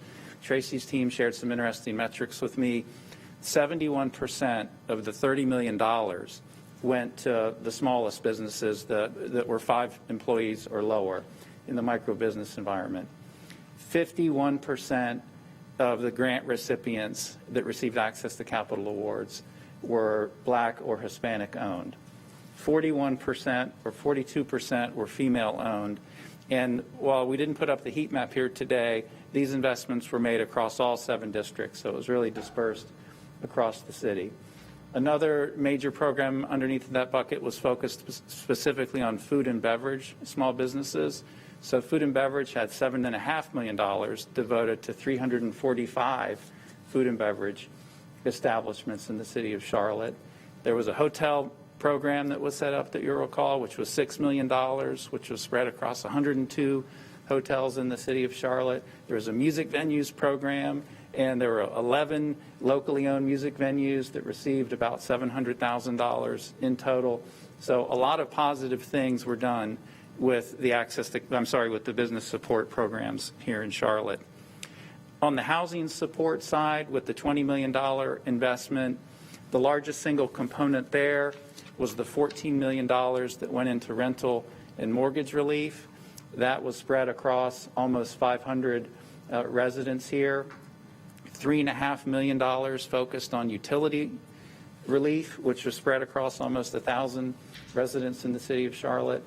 And then about $2.5 million that was focused on our investments with Roof Above and the Salvation Army to help deal with some of the homeless issues that have come up here already today. On arts and artists, you recall a couple of council decisions to make investments in that space, $4 million in total. Mecklenburg County added in $1 million. The Thrive Fund that's administered by Foundation for the Carolinas added in $1 million. So $6 million in total went to the arts community. And with that money from the city of Charlotte, a dozen large arts institutions, the anchor names that you would all recognize, like the Harvey Gantt Center and Discovery Place, Mint Museum, et cetera, in city-owned facilities were included in that mix. 3 dozen small and medium-sized arts institutions received funding. And importantly, there were over 100 individual artists and creatives that received funding through that particular investment. YMCA and youth centers was a wonderful opportunity for us to support summer and winter healthy programming, in particular focused on youth and teens. In bridging the digital divide, there were 4 component pieces there. One of the signature programs focused on public access to public Wi-Fi. So 14 multifamily residential locations in the city of Charlotte that will touch 1,800 households. So that is still in the process of being deployed. It's a wonderful program. And then finally on nonprofit organizations, so the city of Charlotte put in $2 million, Mecklenburg County put in $2 million, so $4 million in total focused on the nonprofit sector near the end of calendar year 2020. The city of Charlotte chose to focus on 3 particular areas, including the environment, equity and inclusion, and also housing and neighborhoods. Just to give you an example of a few investments in that area, $200,000 went to Renaissance West Community Initiative, $175,000 went to the Catawba River Keepers, $225,000 went to the Latin American Coalition, $200,000 went to Time Out for Youth. So a real diverse portfolio of nonprofits that benefited from that particular program. The last thing I'd mention on this slide is just to mention the strong community partnership that we had working with organizations like Foundation for the Carolinas, the United Way, the YMCA, Charlotte-Mecklenburg Housing Partnership. These organizations were essential for us to get these programs up and running and deploy these investments in the community. So we're so thankful for their efforts. And then finally, just to ensure a level of transparency for what is still out there to be done, there are 2 separate things that are captured on this last slide. The upper section identifies remaining CARES Act funding in the CARES ESG and CARES CDBG space. So you can see from the upper section of the slide, for ESG, there's $3.4 million remaining. For CDBG, there's $4.9 million remaining. Pam Weidman and her team are exploring a number of ideas and opportunities to address areas of need related to homelessness and also neighborhood rehabilitation efforts. Those ideas will work their way through the committee level in the near term and then ultimately to council. So you still have some tools available to address some of these most pressing needs in the community. The lower part of this slide focuses on the new relief legislation that was passed by Congress in late December. As Pam Weidman mentioned last Monday, there is $26 million that will be made available to the city of Charlotte, and it's fairly restrictive in use. So at least 90% of that will need to be focused on rental relief. And within that program, there's a preference for individuals in the community that are at 50% or below of AMI. As Pam had mentioned last week, one of the beautiful things here is that we can essentially just plug and play with the existing partnership that we have in place, and we'll be able to put that money to work very quickly. As Budget Director Bergman mentioned, the airport and CATS will also be receiving additional funding as a result of the stimulus package. We're still waiting for confirmation on some of the amounts. The Federal Transit Administration, for instance, is supposed to provide some clarity to the specific transit allocation that will be received by the City of Charlotte. So that was a high-level snapshot of where we're at. By and large, everything that the council had put in place has been locked in with just a few remaining I's to be dotted and T's to be crossed. But thank you to the budget group, the finance group, procurement team, the legal team. All sorts of teams were involved in making all of this a reality. Thank you. Mr. Jones, do you have any concluding remarks on the financial section? Well, I would only, echo what Sean has just said. It's been a team effort. I'm very appreciative that the council allowed us an opportunity to try to work with the community to deliver this. I would say, and maybe we just need to quantify it, I don't know who said it earlier, but I would put what this council did up against any council in the country, and we're just very appreciative. I want to say, Sean, those numbers, Kelly, Ryan, the numbers are a true testament to management and keeping our eye on what's important, so thank you. I'd love to have some more of your detail, particularly, Sean, so that we can actually be specific about some of the things we've done. I've got a list of people that wanted to be recognized as a result, and if you would just would the council member please direct the question to the appropriate staff person, I'm sure, and if there's an overlap, I'm sure they'll weigh in as needed. So Mayor Pro Tem, followed by Ms. Watlington. Thank you, Madam Mayor. And I'm going to say this without our colleague, Mr. Mitchell, here, but he had so much to do with this. I just want to say that while we were building out the small business program, the Survive and Thrive, and Mr. Bakari and Ms. Ajmira were instrumental in that as well. I looked around at cities, our peer cities across the country while we were doing that, and I couldn't find another city that put out that much money for our small businesses and so quickly. This was such a targeted effort. It was a tremendous amount of work, a heavy lift, and I'm just really appreciative of the staff and the community members like the Foundation for the Carolinas and others that really helped to get this money into the hands of our business community and to the arts community. I think that we also took the lead in doing this in the country, recognizing that our arts community is an very important part of economic development and an important industry to our community as well. So thank you to everybody who worked so hard to do that. All right. Ms. Watlington? So firstly, I just wanted to echo, there's a little bit of feedback. I just wanted to echo a comment to the Mayor Pro Tem. I think that staff, you guys have done a fantastic job of making the most use out of the money and presenting some really great options to us throughout the year. So thank you for being diligent about that and being ready with opportunities as they came available. I've got a few follow-up questions. I'm sorry, I'm getting some feedback. Yes, if you would just go ahead and proceed with your questions if you want to direct it to any specific staff. I'm not sure who each of these questions go to, so please help me with that. The first one I do know is for Kelly. And thank you, you answered the vast majority of my questions in your presentation. I just want to make sure that I'm connecting the dots properly. As it relates to kind of a budget level stack up, there was a slide that was presented. I'm trying to get an understanding of a bird's eye view of what our current large project options are. Did you have something that showed that? I'll take the first shot at that, Councilmember Watlington.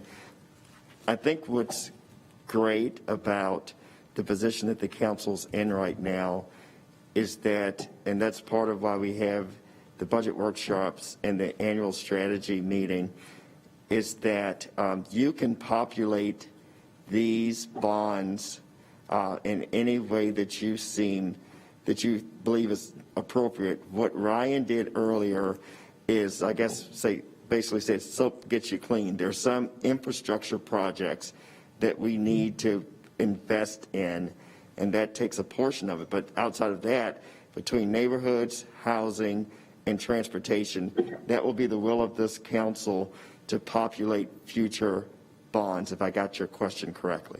And we also have a list of projects that come into the budget office each year that are prioritized each year. And also a couple of years ago, we started this advanced planning fund so that we can get better estimates before we even come to you with some of the more major projects. Okay. And then as a follow-up to that, and you've started to describe it a little bit, because what I don't want to do is miss an opportunity to lift up something that may not be fully baked, but is something that I'd certainly like to look at. So there, maybe it's a little bit of help understanding what's out there. So can you talk a little bit about who is hunting, given the amount of money that we know we have that is available outside of the base business kinds of things that you described? Who's hunting target size of the prize projects, right? Like, we know that we may not be able to go for $1 billion project based on the money that we have, but we have an idea of what kinds of projects we can go after, or at least the size of those prizes. Who is hunting those projects? Again, if I understand it correctly, whether it's transportation, let's say road projects or sidewalk projects, I call them umbrella projects. We have an idea of what is the universe, if you will, and then we begin to prioritize those. But we also try to find ways to find matching funds from the state or from the federal government. So between our general services and transportation, CDOT, we have a group of individuals who, if you will, start to figure out what the universe is, and then we try to do something that is within a fiscally constrained budget. I will say this, which is different than what's been in the past. In the past, when you started off with a new series of bond cycles, there was a property tax increase. We're not doing that this year. We're saying that in this steady state, the $218 million does not require any property tax increase to begin populating these bonds at that level. Okay. And then can you help paint the picture for me a little bit more in regards to things that are outside of the infrastructure type projects, but may be something that, I'll just name one. Name one that has floated up to my consciousness, this Veterans Hall of Fame, for instance. That's something that could fall under tourism, I would imagine, but what are those types of projects, whether they're ED projects or whatever? Is this the bucket from which we would look for funds for that, or how does that work in concert with this? Sure, I'll move. Because it might be something that would drive commercial interest in a corridor, and so it could in some ways fall under corridors of opportunity, but it might be something that could fit in a different bucket. So I'm trying to wrap my mind around which types of projects we're looking at here and how we might be able to get creative across buckets. Sure, and I'll try not to make eye contact with the CFO. So as Ryan spoke of earlier, as we start to populate the CIP, which is for the most part funded by, as he shows you those three buckets, general taxes, there are some opportunities for economic development projects. Then, as we start to go over to the hospitality fund, there are the three buckets that Kelly discussed earlier, and there are opportunities for some tourism type projects in that. Tomorrow we'll talk a bit about what's in those buckets as we speak, and to make sure that those are still the priorities of the council. So there are numerous opportunities, but we should make sure that we align those opportunities with the purpose of those funds. Okay. And then I'll be interested in that conversation tomorrow. I want to make sure that I'm thinking about how we can leverage each bucket for exactly what you said. I'll probably need some more time with that kind of discussion. I don't know if I need to meet with you, Mr. Manager, or with Kelly, or any number of our finance folks, but I just want to make sure that I've got a good grasp of what the options are for different things. The next question I have is in regards to PAYGO. The projects that are coming out of PAYGO, I hear infrastructure projects that come out of this, or like our corridor funds, which a lot of that money was to infrastructure. Is there a reason why these particular projects were not already projected in the various department budgets? Are these just extra projects that weren't scoped, or can you talk to me about why there are unallocated dollars in PAYGO to start with? Well, if you'll permit me, I'll take it a different way. A different way is that at the end of the fiscal year, our goal is to make sure that we make our 16% reserve. And then per policy, anything above that is eligible to go into the PAYGO, as Ryan said, for the next year. So we ended FY20. You had already started FY21. So let's just assume that Ryan works some magic and we don't have as many problems as we may project in FY21. You have this ability to have some portion of that $14.5 million to go into PAYGO for FY 2022 for, as Ryan has said, maybe not today, but for some of those projects that typically aren't built into what we do. So in other words, but for those additional PAYGO dollars, I'm not sure we would have had the corridors of opportunity this last year, because that is something that came out of PAYGO. So is it fair to say that PAYGO is excess contingency funds from the previous year? I think it's the nature of the timing, right? So the 2020 surplus number beyond the reserve requirement isn't available until late October, early November. At that point, the budget for the next year has already been completed. So I don't want to call any money bonus money, but I'm going to call that money bonus money, because we don't know what it is until after the budget's done. And Ms. Watlington, PAYGO is made up of two things, really. It does get an allocation each year of property tax and sales tax dollars to do some things. And so about $30 million worth. An example would be like innovative housing. We give between $3 and $4 million each year for innovative housing, and then we do a number of different things that may change from year to year. We do some building maintenance things that allows us to use that PAYGO cash rather than debt funding it, which saves the taxpayers money.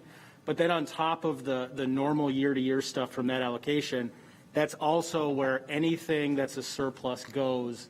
And we try to match the surplus dollars to one-time expenditures, so we're not creating a problem in a future year, but we are using that money to do something that's a council priority.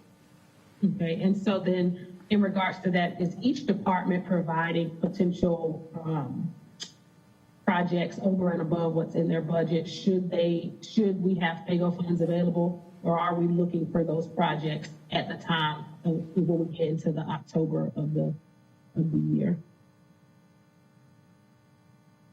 Is that sorry? During the budget process, departments submit requests, which can be capital in nature and operating in nature, and then the budget office with the city manager and finance, we may try to fund some things out of PAYGO if we're not able from operating and things of that nature during the process. Okay. Thank you for that. My next question is, based on the priorities of this council, do we have funds in buckets that we know need to be redistributed right now? I don't think we could hear the question. Do we have funds? Could you repeat that, Ms. Watlington? Sure. Based on the priorities of this council to date, do we already know that we have money in places that need to be redistributed? The reason I ask the question is because I think about, particularly as we did our corridors work, we began to discover that we might have wanted to put more money in that was specific to ED type work versus the allocation that we currently were able to leverage based on what we had last year. So my question is, do we have an idea right now of money that may need to be redistributed based on the kinds of projects that we've already said we wanted to do? So Councilmember Watlington, so I would say that Ryan and I, this is our typical battle that we have this time of year, and we should always hope that Ryan wins. Right now, as Ryan said earlier, we don't know where we are with certain key revenue sources, so it would be difficult to take that $14.5 million and just give it to council today and say, why don't you spend it on some of your priorities, which I'm sure we could spend it 3 times over. As we get further into the fiscal year, we get better data. So part of our challenge now is that we only have a few months of sales tax data, which is better than we expected. There's some things that are going on with utility franchise, some things that are going on with property tax. that we don't feel it's comfortable today to say take a portion of this. We would ask for your patience, but as we get more information on the revenue side and keep you updated on the expenditure side, we will continue to be transparent with where we are in this budget process, if that's fair. No, I want to know right now. No, I'm just kidding. My next question is and I think it gets a little bit to what you were just saying, actually. The anticipated fiscal year 2022 opportunities that was on the slide, we saw that the surplus minus the to be determined expenditures would equal whatever the remaining opportunities were. Does that consider all the other departments in the general fund's budgets being equal? What I'm really asking is, how does that marry up to the continuous improvement work that you do every year? So the slide you're speaking of, that's talking about last year's surplus, which we're trying not to use this year, and then it gets used next year for one-time programs and things that the city needs in PAYGO. That's different than the operating general fund budget outlook. The way we build a general fund budget outlook is we assume that the same service level will continue next year. So it doesn't include any new enhancements. It doesn't include any big reductions. And so we build an outlook, and then the budget office with partners for the next 4 months through council with workshops will work off of that to try to close the gap. And closing the gap doesn't necessarily mean we're going to reduce some things only. It may mean that from a workshop, we discover that you guys would really like to prioritize A, even if it means a slightly bigger cut in Z, things of that nature as we move forward. Okay. And then my next question is, how does this process connect to the general services or the engineering priorities? I know that we've got those pre-pro dollar, or let me not say pre-pro, pre-appropriation dollars, they're kind of discovery dollars, that fund. Are you speaking of advanced planning? Yes. Okay. The advanced planning. So when we talk about how we're going to populate the next bonds, we have a number of projects, and they're listed in the budget in the advanced planning fund that General Services has been working on. So we already have scheduled at the next workshop, General Services is going to come in and give you an update on those projects. Any projects that move forward from there would need bond funding from a future bond. So, but we'll know what the total potential delivered costs are for those projects. Okay. And then my last question was, I just want to make sure I understand. I think I saw that we said that we didn't use any one-time revenue to balance the budget. Correct. So can you tell me how to think about the CARES Act dollars then? Because I think I was walking away with the impression that those were one-time revenues. No, I just mean we didn't use one-time dollars in the general fund. We use one-time dollars to do specific one-time things such as CARES Act or programs in PAYGO. Okay. Thank you, guys. I appreciate it. You've done a lot of great work here. So thanks for what you're doing, and looking forward to continuing on this budget journey.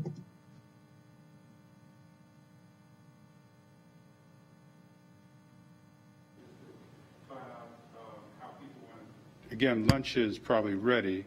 Oh, it's ready.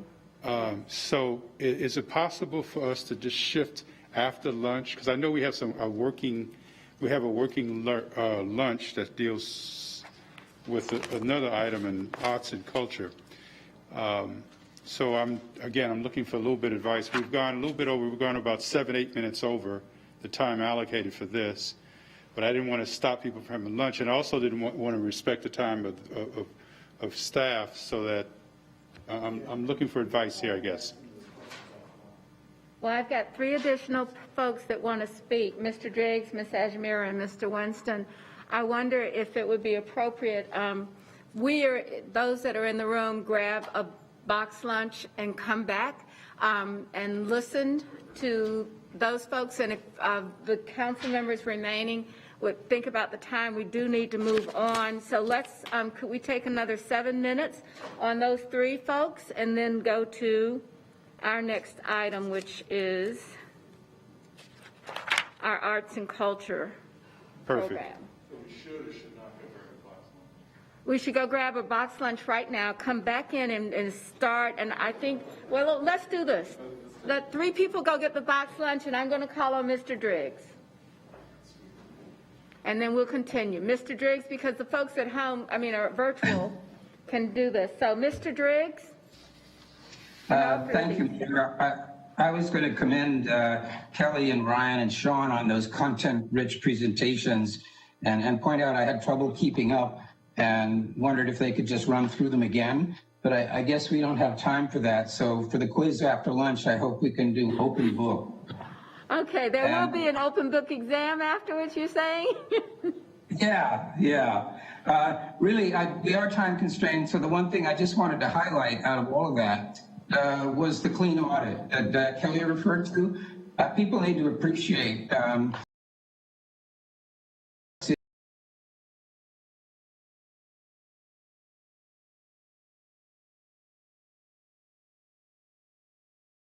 happened on time or early, right through COVID. So I think that deserves some special recognition. Just Mira? I have a couple of questions. So great job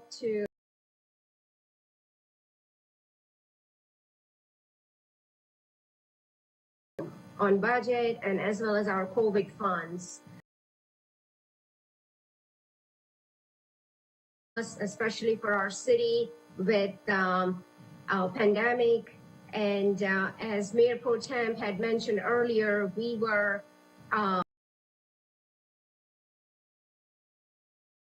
equitable where a majority of our funds went to minority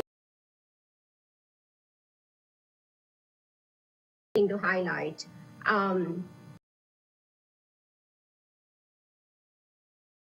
The committee had done on putting a policy together on hospitality fund request as it comes in. So there is a formal process. I do have some questions on the debt capacity. And Kelly, you may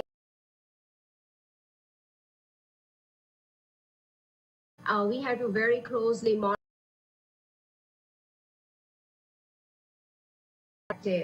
and certainly there will be a lot of work on affordability analysis and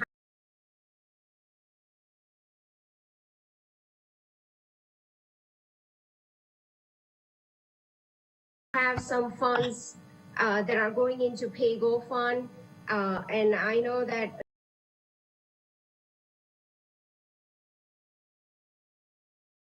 as well as our CF investments and other needs. Quick question. So on slide number 12, side there was no salary increase, and on the other side there was a salary increase.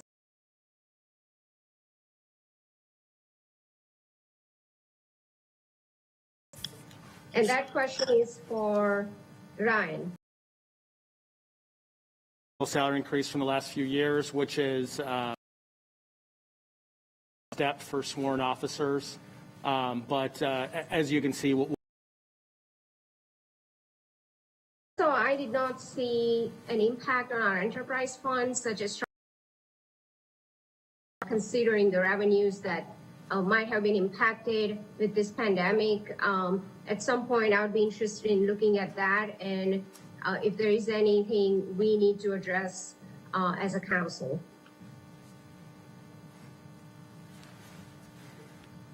And I guess,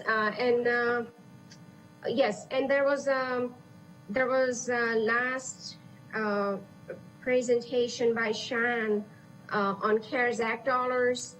And I know that city had distributed almost $20 million towards housing. And state had also done their part with the whole program. I would like to look at a comprehensive funds that are out there for rent relief, including our state funding. And what does that mean for our city? Are we doubling up on our efforts, or do we need to reconsider the deployment? while knowing that it does come with a lot of restrictions where 90% of it has to be spent on rent relief. However, there were some concerns that were raised by various housing providers on how the funds were deployed, and there were a lot of strings attached. So I'd be interested in understanding that as the overall housing program distribution of our additional CARES Act dollars. And with that, that's all I have. Thank you so much. All right. Mr. Winston? Yes. I know a lot of thanks have been given, but I think we all need to recognize that the decisions that City Council made last spring to give the manager and staff the type of kind of freedom to deal with the pandemic were probably some of the most impactful decisions that City Council has made for the future growth of this city. And the job and the decisions, the gravity of the decisions that staff had to make were incredible. And that really should not go understated. And probably at some point in time in the future, people will study some of the things that were done. I do want to call attention to slide 21, which should be up on the screen. And this is it's concerning.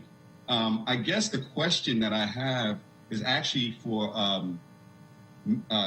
Dana Fenton. And, you know, the question is there a campaign or an effort to get the federal government to issue relief for the loss of property tax revenue due to COVID? This is kind of setting off some alarm bells in my head because of the great effect that it does have on our general fund budgets. You know, this is the fund that we really get to make decisions from. And the way COVID relief has been going, a lot of it has been very specific in specific areas. So I can see how in the future that this can not just impact Charlotte, but as we kind of think more as of a region and thinking of the things that we're going to have to do and get regional buy-in, and knowing, as Kelly stated earlier, that we are really a AAA city, and a lot of municipalities around us aren't. So if this is going to impact us in the margins that we might expect in the future, I would imagine that other folks might be in worse situations. So I think this is something that we need to address, and I'd just like to know kind of how we go about doing that. And I think the only resources are going to be federal that are going to be able to deal with this kind of impact. I don't know the answer.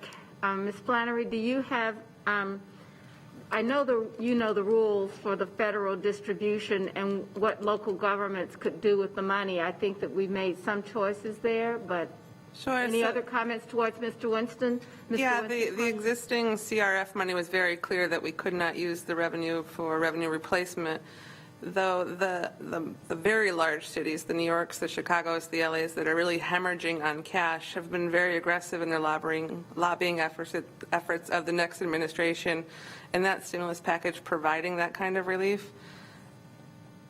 I don't see how they function without it, so I would be surprised if there wasn't some sort of revenue replacement mechanism in the next stimulus package. It wasn't, and then the two stimulus packages didn't allow for revenue replacement, but Kelly's prediction is that it's so necessary that somebody will have to figure it out. So, Mr. Winston, did you address that? Yeah, is Mr. Fenton available to inform us or to let us know how we can think about this from a policy perspective moving forward? Mr. Jones? My understanding is Mr. Fenton is on his way into 267. I just saw him coming around off the elevator. I mean, the elevator. I can make another comment while waiting for him to arrive. So the Government Finance Officers Association, which sounds very nerdy, but is actually an extremely large state and local government lobbying organization, has been full court press trying to get this through the ringer. And it's not just local governments, it's states. They have letters from governors, from mayors. I think Mayor Lyles, you may have signed one as well. But Dana's here. I did sign your letter. Thank you. Okay. Thank you, Mayor Lyles and City Council. Dana Fenton, the city's Intergovernmental Relations Manager. I might not have heard the entire question, but I think that overall with the subject of using the federal COVID funds to replace lost revenues. That's correct, Mr. Fenton. There was a sustained national effort, and continues to be a sustained national effort to, for the Congress to allow states and cities and counties to use the federal funds to replace lost revenues. It didn't go through. In the most recent package, there was a lot of discussion surrounding whether federal funds should be used to bail out states and cities that may not have been budgeting or expending their funds correctly. So it got involved in that issue, along with another issue that had nothing to do with local government. So, but I can tell you that that effort does continue. And there's also quite a few statewide organizations around the country that are weighing in. Here locally, the North Carolina League of Municipalities and the North Carolina Metropolitan Mayors Coalition are supporting such efforts. So I thank you for that. And that was the answer I was looking for. I think kind of just going forward, I would ask staff to keep council informed if there is anything, discussion, policy position, or resolution that can help push this effort forward as we, find ways to be proactive instead of reactive to what's coming down the line. Thank you very much, Mr. Fenton, and thank you, Mr. Winston. So that is the end of this session. Thanks to the team. Numbers are always great to know and understand, and you've made it possible for us to do that, so thank you. So then if you haven't gotten your lunch in this room, go ahead and get it, and we're going to move right into our next session, which is... Mayor, I'm sorry, Madam Mayor, can I just make one quick statement? And in your, actually your binder in the blue book, there is a sheet in the pocket of your folder that we'd like to collect from you before the close of the session today. And you'll see there's some directions on that, which simply says it'll help guide us in terms of the North Star discussion with Tony Stevens tomorrow morning. So people who are remote council members, you got a real difficult, complex task for you. But if you could take a picture of your sheet and email it to Brent and Holly.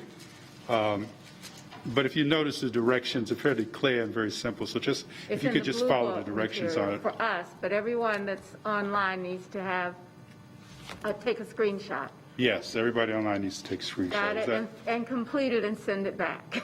Yeah, we could have that before the end of the day. Before you finished up, right? Yeah. Okay. So now you want to move into the other. Yes, go for it.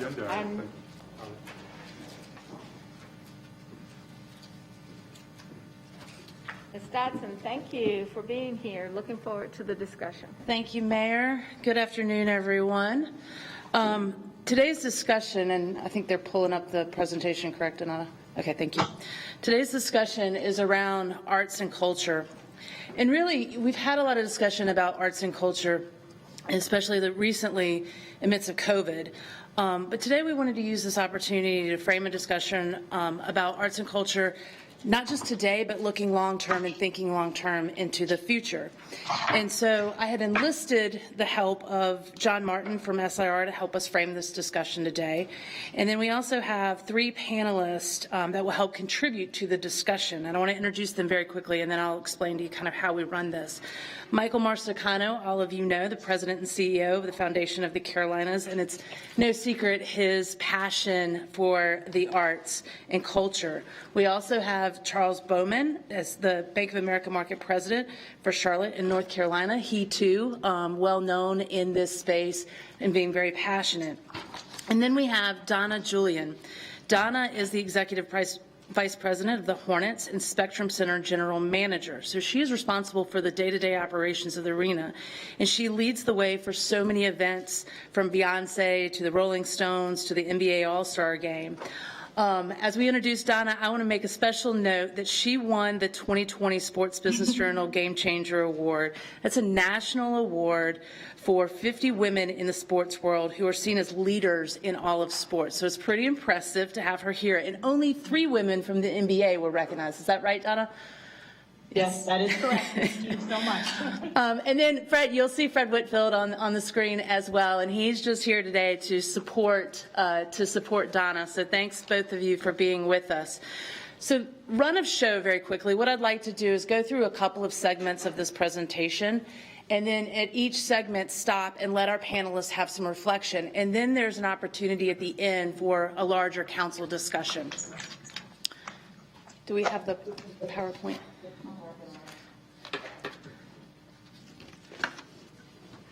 While they are pulling up the PowerPoint, there we go. And Donata, is there a clicker up here? Okay. Today, what we want to achieve 3 primary goals. We want to agree that there is a need and an opportunity. We want to identify the key questions that need to be answered, but then we also want to talk a little bit and agree on the process and timeline. Thank you, ma'am. So, the importance for arts and culture. We talk about some of the immediate struggles that we have from the pandemic, but the arts and culture ecosystem is so incredibly important for our community.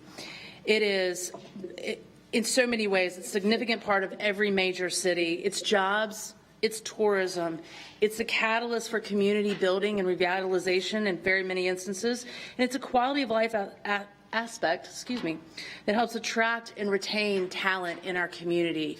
And so it's not just the organizations and what is coming, it is a huge part of our community and our culture. And to that, in the U.S., it represents about 4.5% of the U.S. economy at $877 billion. In North Carolina, it's about just under 3% of the state economy at $15 billion. Both of those look at arts and culture in a very broad way. So that includes nonprofits as well as some for-profit segments of the industry. For Charlotte, the numbers that you see here are based on the nonprofit arts sector, which represents over 11,000 jobs and $359 million in economic activity for our community. And the benefits to our residents today is strong. We want to make sure that we can maintain this as well as grow this. What you see here is the Arts and Science Council supported organizations, almost total 3 million in total attendance. You can see the contact hours for capacity building, as well as 29 institutions that they support provide robust and diverse arts and culture education opportunities.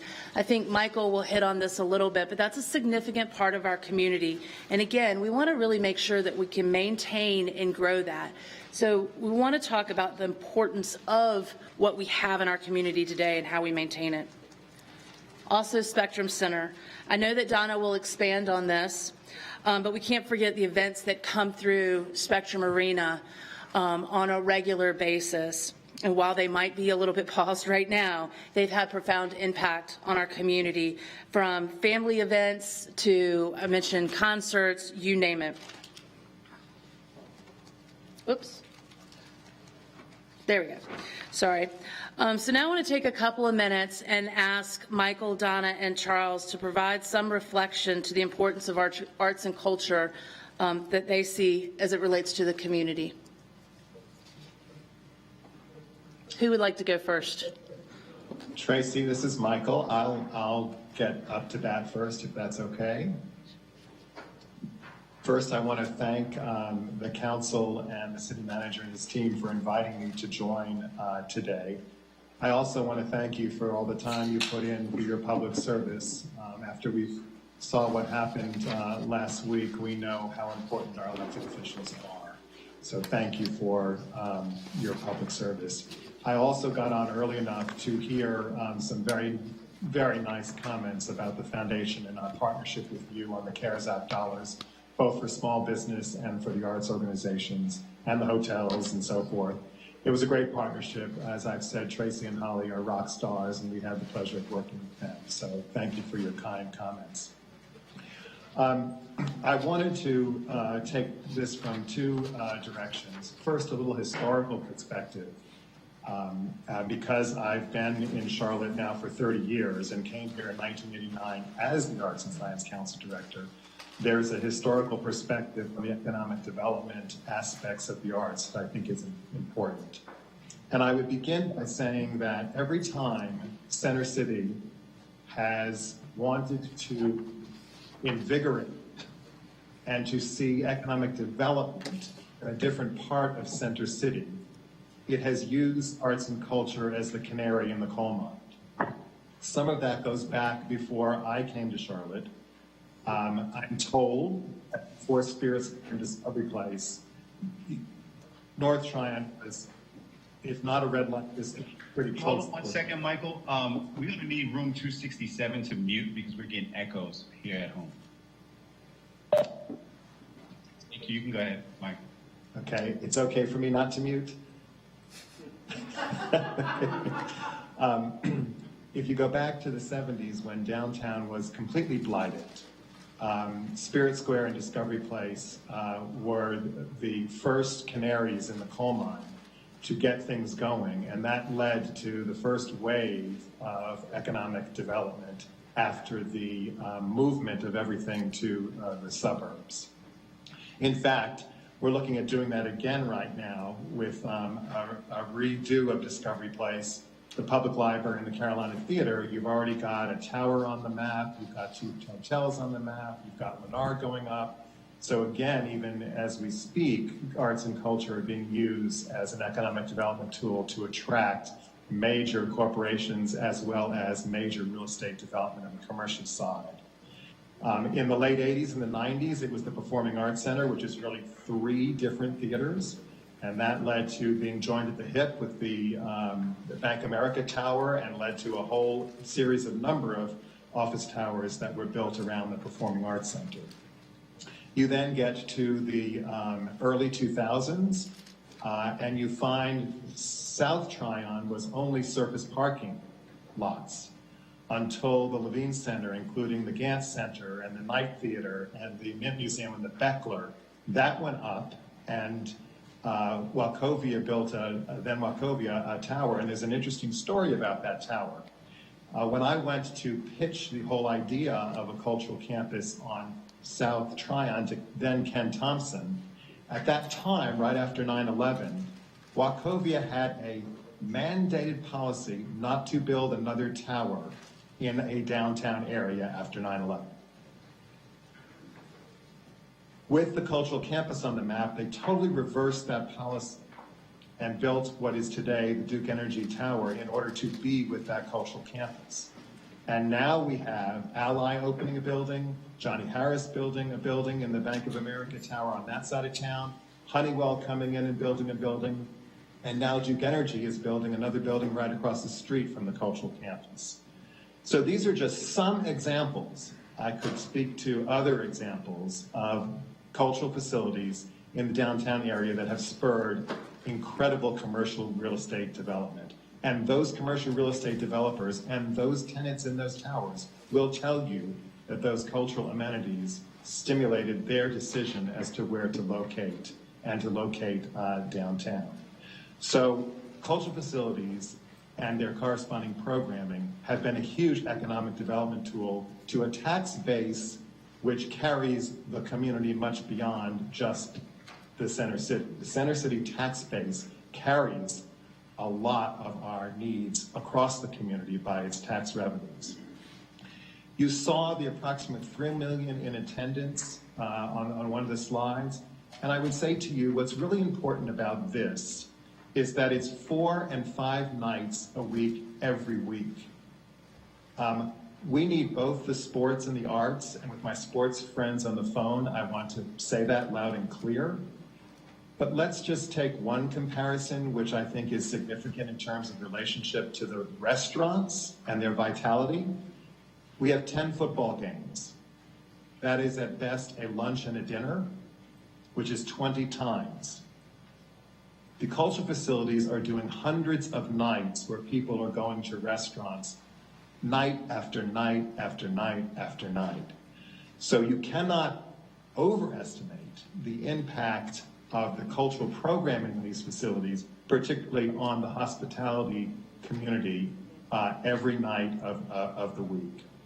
With that, I'm going to turn it to my other colleagues, and later on, Tracy, I'll come back to talk about arts education.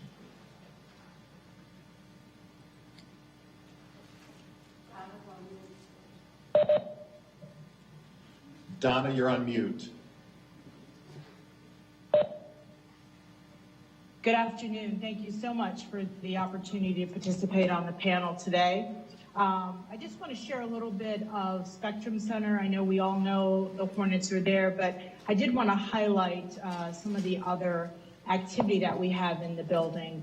It's a city building, as you all know, and we're really stewards of that building, and it's an asset, and we want to talk about a little bit about some of the other things that we have coming there. So besides Hornets, we're doing more than 100 events a year in that facility. Yes, there have been the global events like the Democratic National Convention and All-Star Hornets game. We do graduations there. But we really pride ourselves, and my main focus is to make sure those other nights are busy, and more importantly, that they're busy with events that represent our community. And I did want to highlight a little bit of that, because when we looked at the year of 2019, and actually just prior to COVID-19, we had just an amazing array of events. From a pop perspective, we had Justin Timberlake, Elton John, Pink, the Jonas Brothers, Ariana Grande, John Mayer, Phil Collins, and Celine Dion, Cher, and New Kids on the Block. From a rock perspective, we had Panic at the Disco, Guns N' Roses, 21 Pilots. For the classic rock lover, we had Fleetwood Mac and Queen with Ann Lambert. Country, we had Sturgill Simpson, Alan Jackson, Old Dominion. From a Christian perspective, we had Mercy Me and Toby Mac. We had our first sold-out Latin performer with Mark Anthony this past year. We've had opera with Andre Bocelli, comedian Nick Cannon and Trevor Noah, and of course our family shows Monster Jam, Marvel, and Disney on Ice. And then from a national perspective, we were one of 9 cities that hosted Oprah Winfrey. We had Trans-Siberian Orchestra and WWE. I highlight that because I think sometimes people don't realize all the type of entertainment that comes through Spectrum Center from an entertainment and arts and culture perspective, because it's really marketing to a particular group. So if you're a Beyonce fan, you may know about Beyonce, but you might not know that we just had a Christian group the other day. So we're really excited about that. Obviously, we have seen development since I've been there. I've been fortunate to have been in the building since 2005, and the development around the building has been tremendous. We also had the privilege of being an early voting site, as you all know, for this past election, which gave us the opportunity to kind of create a safe and effective way for people to vote. I think we're just on the verge of a lot of things. We don't know where the future is going right now with this COVID-19, but we know that all of these high-quality entertainment acts will be back to our community, and we want to be prepared to obviously serve them. The other comment I would like to make is, besides the 200 full-time employees that we have at the arena, we also have over 500 part-time employees that come to work all of these different events, not just Hornets, all of the other events I've mentioned. And obviously, with COVID-19, they've been affected by that. So I think, and from a building standpoint, our competition, obviously, not only with like Raleigh and Greensboro is very important to us. Now even Greenville, South Carolina is competition for us, as well as a national competition for us to make sure we can get the things like Oprah and Celine Dion and Bocelli, who only performed in 4 cities in the United States. So I wanted to have the opportunity to just give you a highlight of some of the exciting things that we have at the building, and look forward to further discussion. Thank you.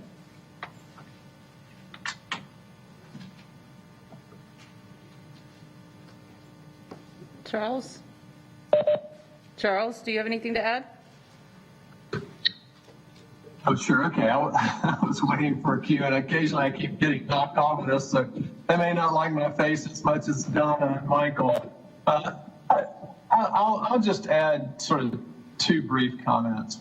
One, when I moved to Charlotte in 1983, you've heard the expression that our former CEO, Hugh McCall, made, that you could fire a cannon off down Tryon Street and nobody would hear it at 6 o'clock. And I was one of those people who, in order to afford to go to a play, I ushered in, or my wife and I would usher in Spirit Square.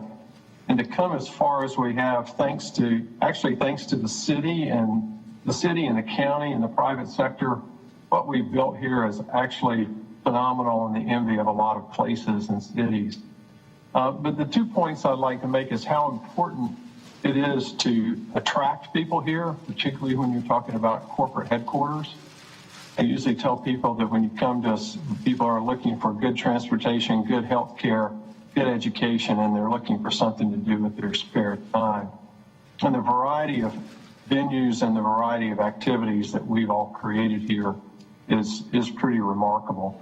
So that's the attraction part. I think the other piece of it is keeping the people who are here happy. And at least for my company, and as I talk to my teammates across the country, I want to be proud of bringing people here. And when they come here, they say, well, I'm here for a conference. Should I come in early or stay late to go to a show or go to an event?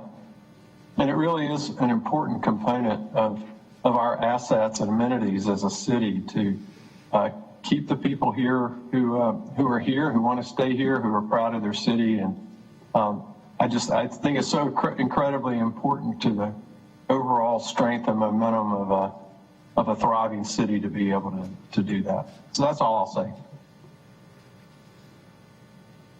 Great, thank you. If I can get unmuted. Great, thank you guys. Let's go to the next section. See if I can get this. Hold on. It's not moving. Thank you. In Charlotte's rankings, many times we talk about our rankings as it relates to other cities and where we rank: fastest growing, millennial growth, STEM job growth, tech grads. However, when you look at Charlotte and arts and culture, we don't show up that often. And I'll go through a couple of examples really quick. Best city for music fans, we rank 111th. Number one is Nashville. I think they're a great case study of how they decided to change themselves from a country music city to a music city, and they were very intentional about that. Best theater cities in the U.S. These rankings, I don't know if it went through 20 or 30, but we did not show up in that ranking. Best city for visual arts and infrastructure. This went through 50, and you can see that we don't rank. Best city for strong arts community for emerging artists. Again, the list was not all that extensive, but we did not rank. This one, I'll say, surprised me a little bit. We had just interviewed an artist for a project in economic development, and the artist talked about how great the city was for emerging artists. And so to look at this was a little bit of a wake-up call based on the conversation that I'd had with him. Oops. And then this, I know it's hard to read, but it talks about some of our other peer cities in Seattle, San Francisco, Philadelphia, Boston, Cincinnati, Pittsburgh. Charlotte's at the very bottom here, and we only rank once. The cities that rank for the most times in these different rankings, the top three are Seattle, San Francisco, and Philadelphia, with hitting the ranking 7 times. The only one that we rank in is the number of cultural venues that we have per capita, and we rank number 9 for that. This is also important in that the city is the owner of 7 venues and over 1 million square footage. So as we think long term, that one's important as well. I want to start with Michael, because Michael, when we were talking earlier this week, had a lot of, earlier last week, had a lot of reflections as to why we rank high on the number of venues. So Michael, let me start with you. Thank you, Tracy.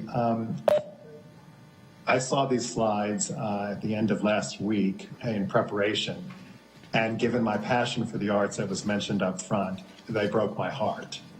And yet I can understand them, and I think I can explain them, in part by what I began with. We strategically use the development of cultural facilities as economic engines of Uptown.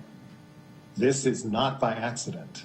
This has been by design, and they have done what they were asked to do in the development of downtown commercially. The second thing I would say is there was not a ranking on arts education. And if you had ranked us in arts education, you would have ranked us we would have been ranked very, very high. Because also strategically, when cultural plans were done that created the system that we have in the 80s and 90s, the public said, first and foremost, they wanted arts education for their children. So it is no surprise that the huge quantity of arts education that each of these organizations are doing has taken away, the good thing is arts education, but it's taken away resources for the kind of programming that would rise in any one industry, like music or theater or ballet, dance, et cetera, et cetera. We have built the buildings. We have created, I think, one of the best arts education, science education programs in the country. Now our task is to make sure all these venues are coming forward with the kind of excellence that these other cities are noted for. That is the next major strategic priority, having built the buildings and built these incredible arts education programs. Please do not misunderstand me. I was in part the architect of all that arts education, and I think it's terrific because it's what our community wanted. And we should be very proud of what we have created. When we were doing that in the 90s and in the late 80s, I want you to know that there was a strategic thinking 30 years ahead. And that thinking was that once we built all these facilities, we would use a source, the hotel-motel tax, to move from facilities to building our arts institutions to first-class cultural institutions. The legislation is written to be able to do that. But our cultural facility development was so robust and continued to be such a driver of commercial real estate and economic development that we never went back with a form of a dedicated revenue to start to build our cultural institutions to be as excellent as they are physically and as excellent as they have matured in arts education. So that is the next important wave. And with that will come increased economic development impact because of the excellence that will be attracting people from all over. So I hope, Tracy, that gives some perspective or some gestalt on how we got to where we got, why we're not nationally ranked in any one subject area, why I believe we would be ranked if there was national ranking in arts education, and that all of this was strategic. It's now time to go to the next level. Thank you, Michael. Donna or Charles?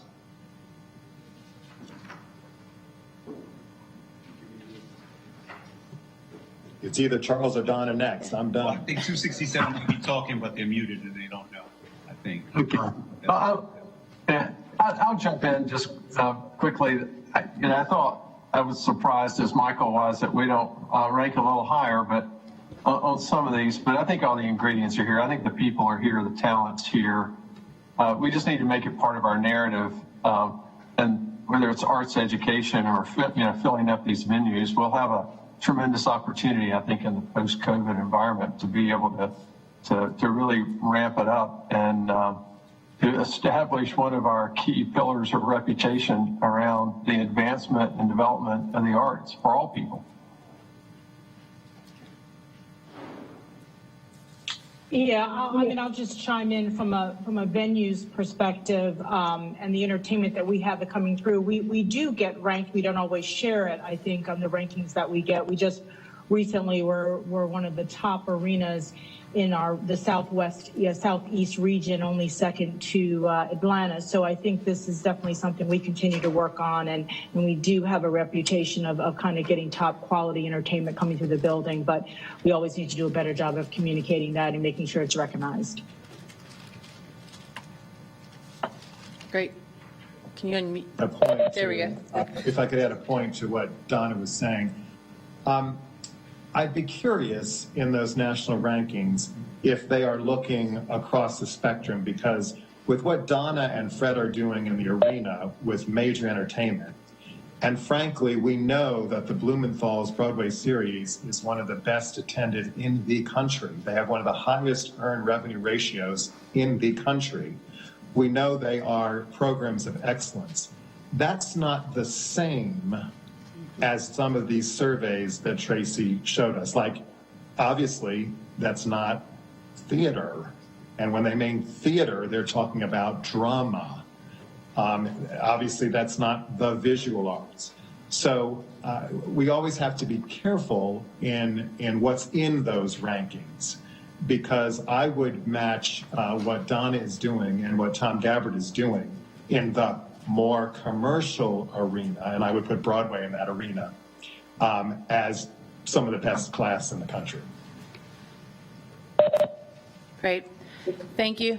To the panelists, we have one more slide, and then we'll get into the council discussion.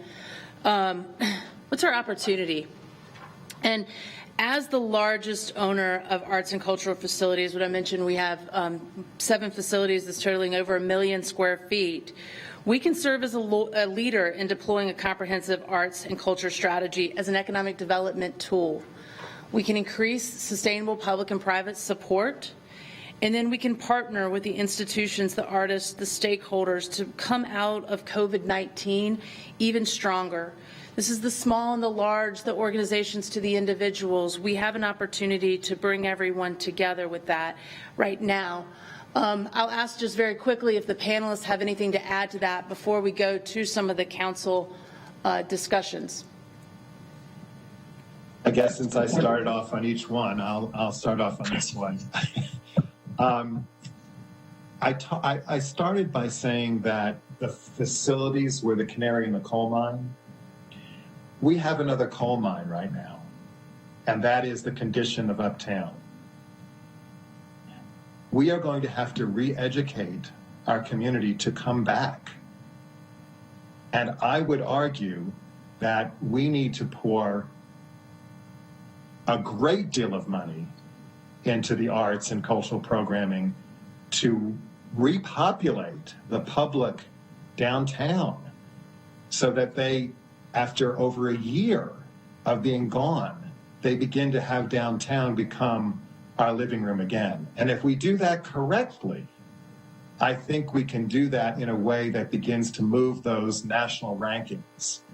And so I think COVID should be, there are very few silver linings to COVID, but COVID gives us an opportunity in using the arts to bring us all back together in the living room of our community.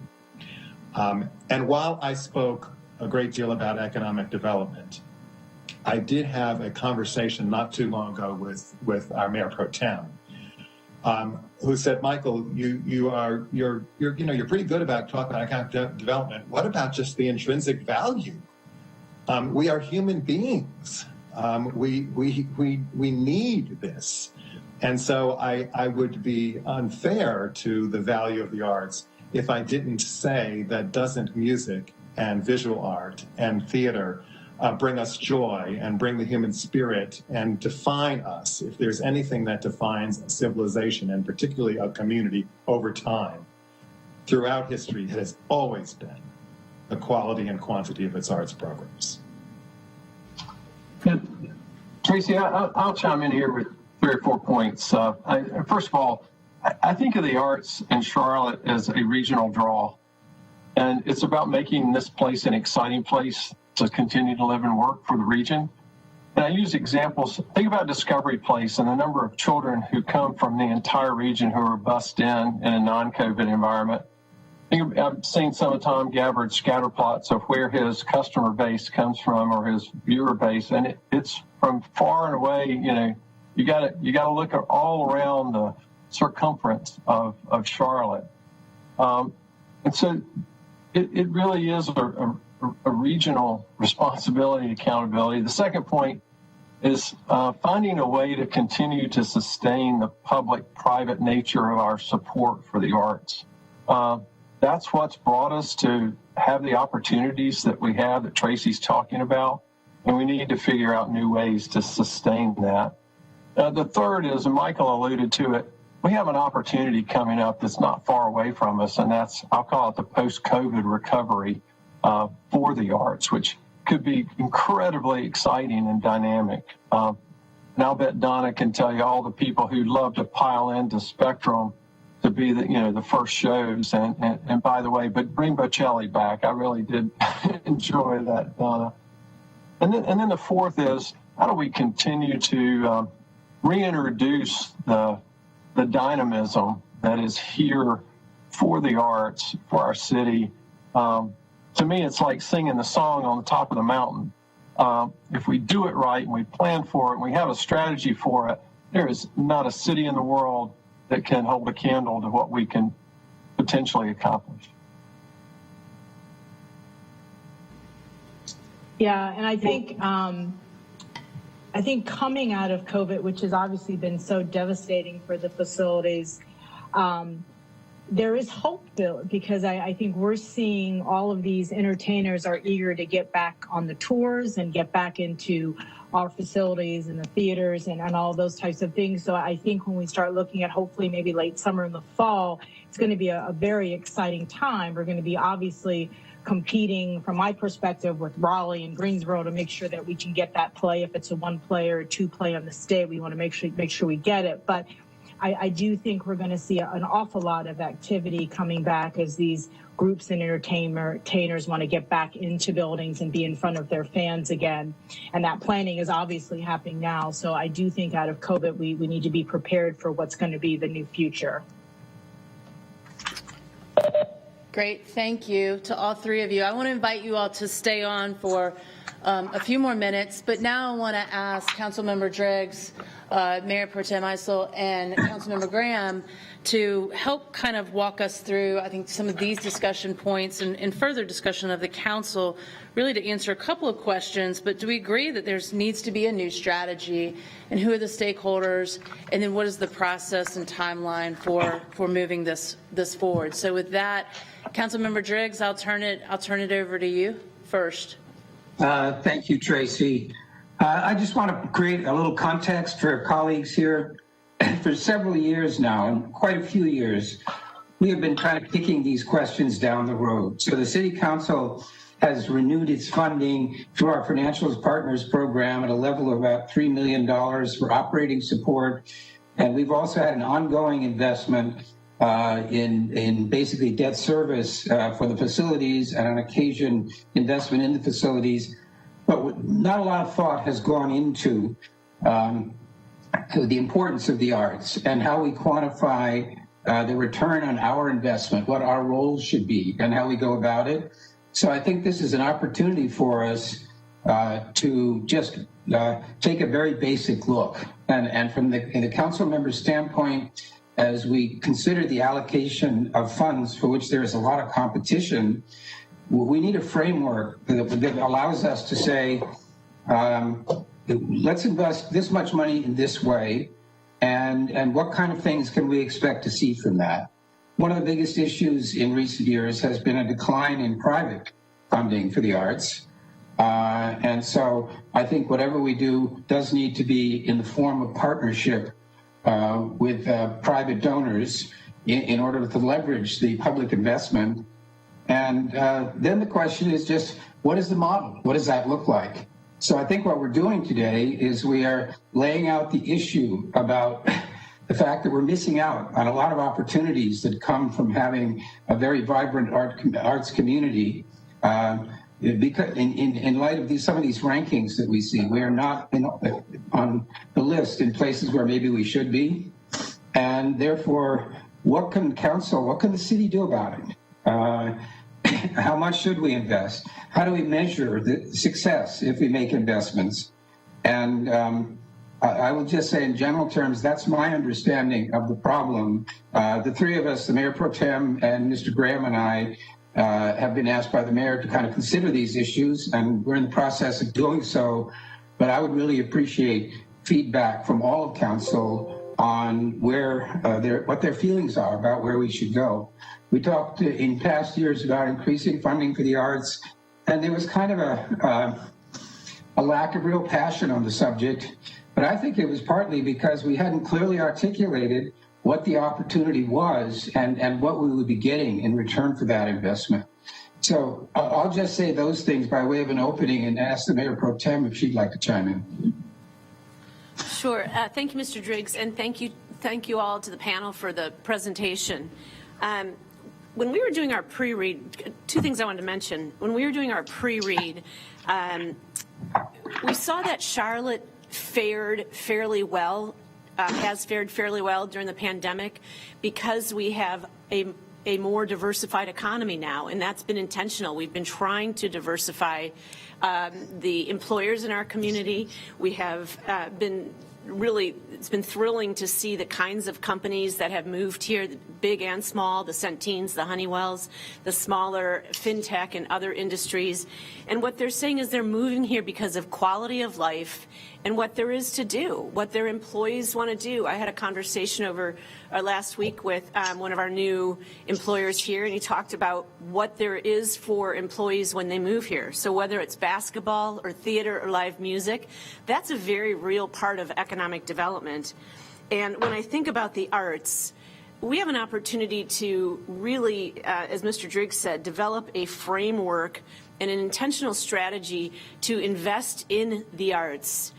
As the largest landlord of the arts community in the community, but also from an economic development standpoint. It's got to have one of the highest returns on investment, because not only are you talking about jobs for the creative community, you're talking about restaurants being open at night downtown, in Uptown. You're talking about all sorts of tourism opportunities for people coming in from other cities to see a Broadway show, to go to a basketball or football game, and we're the landlords of that.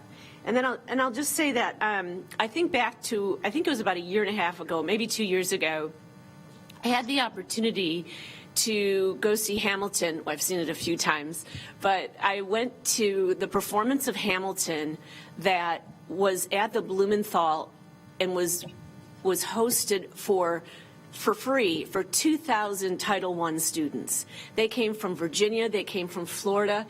We were one of only 4 cities in the country that hosted Title I students to see Hamilton. They had to take a 5-week course in their high school that had to do with the history, American history at the time. They had to come up with their own performance to be able to qualify. They performed that for the cast of Hamilton. And I sat up in the balcony and watched these kids, and it was really one of the most powerful things I've ever seen. Students said that I met many of them had never been to a downtown area before.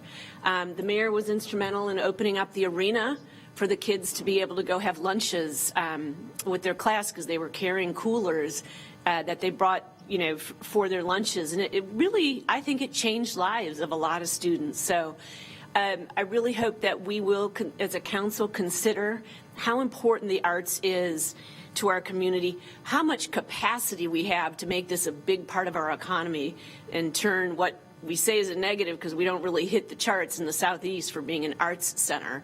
That's an opportunity for us to grow it and do it in a way that we're leveraging funding also from our private partners. So I'm going to put you all on the spot on the panel. Help us do that. Help us make a commitment. And in return, I hope that council can make a commitment to a long-term strategy to fund the arts. Thank you.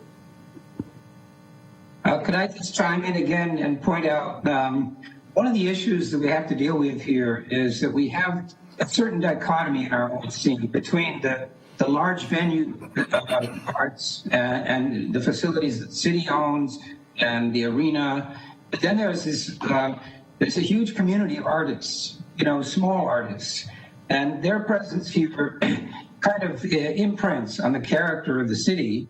But the things that we might think about to do for the arts could be very different for that community. And I can tell you also that there have been discussions about equity considerations and whether we're doing enough for artists from all different parts of town and walks of life.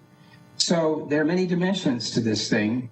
And I would like to put to Mr. Bowman the question whether you have a thought about if the city stands prepared to make a bigger investment or to try to address these issues, what do you think the potential is for a larger private sector participation? I think that's going to be critical.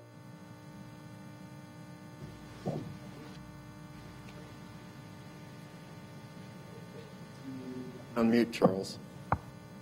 Charles, we can't hear you. I'm so sorry.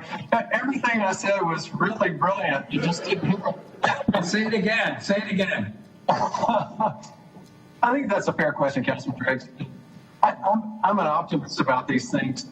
I think this is a place where the public and the private sector can lock arms and do so much more together. So I think the responsiveness from the corporate community and the private sector will be positive and strong. One of the things we haven't really talked about is in terms of funding, the diminishing nature of workplace giving campaigns has had an effect here, but we need to try to figure out how to readdress that and reestablish a real strategic approach to this going forward. Your comments about it's not an either or to me. I think the large organizations and the small organizations or the individual artists have equal standing here. And I think in light of what's happened over the last year, the issue of equity has to be part of the conversation. And there's more that can be done. I think in terms of funding, whether that's public or private, we've got to address those. I don't see equity, though, in terms of large versus smalls, which is frequently the way it's put in context. I think it's about providing arts and cultural and inspiration to every citizen of the city, everybody. And we've got to really pay attention to that. So I think there has to be a lens to that in this whole discussion. Mayor Tracy, there's a couple of hands up if you want to call on our colleagues. Mr. Graham is a member of the ad hoc committee and would be recognized next. Thank you, Madam Mayor. Thank you, Michael, Donna, Charles, and Fred for being with us this afternoon. I'm really excited about the opportunity, and I think Michael hit it on the head. And I had a conversation Sunday, with Michael Smith with Center City Partners regarding how do we reopen Uptown Charlotte. We have a vaccine within the community now. Hopefully God would grant us mercy to move beyond COVID-19, and the goal is to repopulate Uptown Charlotte, and one way to do it is through the arts. And to support the various arts organizations throughout our community. I remember, and I guess I'm telling my age now that Councilmember Mitchell is no longer here, there was on the corner was the Trade and Tryon was the Eckerd's Drugstore, the pawn shop, and the Burger King. You are telling your age. Yeah. And when I got here, they were building the Marriott Hotel. And there was no Hornets or Panthers. There was racing and wrestling. And it was the arts that really began to put Uptown on the map as a destination location via the various organizations at that time that kind of helped us grow and prosper and move forward. So I think it's an opportunity for us to reintroduce and rebrand Uptown Charlotte, specifically utilizing the arts as a vehicle to get that done in the facilities that the city has a stake in. And so I'm excited about it. I guess the second question is the stakeholders is the old public-private partnership, right? How we can work together to kind of do this thing as one. And I'm glad that the venue is represented with Fred and Donna, because they play a really an important role as well in terms of things that you would not consider as quote-unquote artsy, in terms of the concerts and the other things that bring people to Uptown, like the CIAA tournament. So I digress. But I think those things are really, really important to kind of build a fabric of Uptown. And so I'm excited about how we move forward. I believe the timeline as outlined on the screen is immediately, right?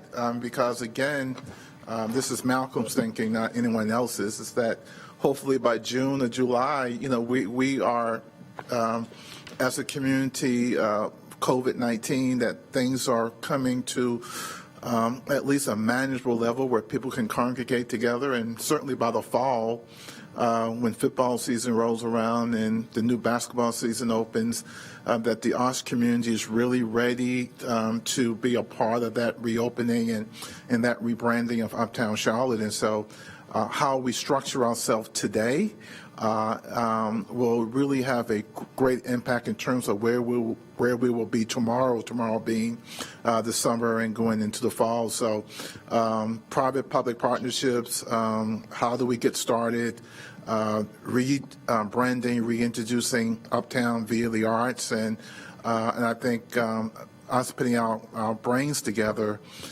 public, county, city, corporate, to do this. And also for us to use the arts as a way to kind of button down a little bit as well. Doesn't have to be really formal. I think the individual artists demonstrates the impact they can have for our community, i.e. the Black Lives Matter mural. Certainly the message was in the social consciousness of the message. But there were very, very good artists out there as well who did it. And so there's a lot of talent in terms of that and arts education and et cetera. So I think we really have an opportunity for us to kind of sit back and rethink how we introduce the arts as a major economic driver for our community. And I look forward to working with everyone to get it done. Thank you. All right, we have 3 council members, Mr. Bakari, followed by Mr. Eggleston. Thank you, Madam Mayor, and thank you, panelists, for a great discussion. Just to kind of revisit, we were off to some really great conversations, dialogues, and working groups in the fourth quarter of 2019 into a good chunk of the first quarter of 2020, and then obviously COVID happened, and we really started focusing on 1,000 other balls in the air. So I'm glad that this conversation is getting back to the forefront, because as we've discussed many times, it is as critical as any to the fabric that makes up the culture that we know of Charlotte. I think we need to remember back to those strides we were making in January and even February in the dialogue, though, where we need to make sure that we're having a very inclusive conversation, because the worst thing that we can do is have a subset of folks in this community drive towards a plan, an outcome, and then we get to an end goal where ultimately we have a chunk of the community that doesn't feel like their voice was heard, doesn't feel like they had an opportunity to participate in the design of all of this. So I just mentioned that at a high level because some of the opposition that we've had, some of the headwinds we've had to plans and approaches to this in the past have really been some of the most bipartisan efforts I've seen in the city, to be quite honest. And I think that just speaks to a true desire of everyone to have the same outcome, which is let's have a sustainable outcome, a sustainable plan that leads us to where we want to go, which is a thriving arts community. I do believe we have an unhealthy addiction or an unhealthy obsession with rankings in Charlotte on all fronts, national rankings. And while they're a good barometer at times, I think we need to understand every city is different, and every city has a different set of ingredients that then can be used to make a very wonderful end meal at the end of the day. But we're not going to be able to go copy somebody on this. And many of those cities that we benchmarked, and it obviously hurts us competitively to see them ahead of us in a topic like arts. Well, they were on other slides that we saw earlier of losing their AAA rating, right?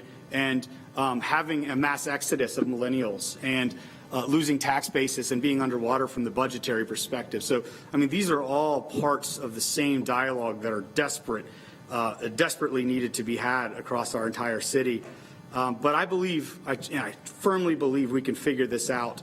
I loved hearing Michael's kind of analysis on our strong points of the facilities and the arts education. That's building blocks.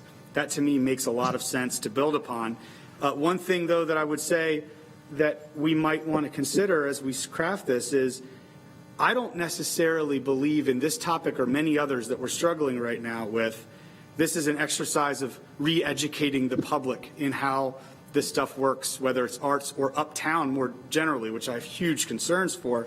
I think it's more of a re-evaluation of the demand that we're faced right now.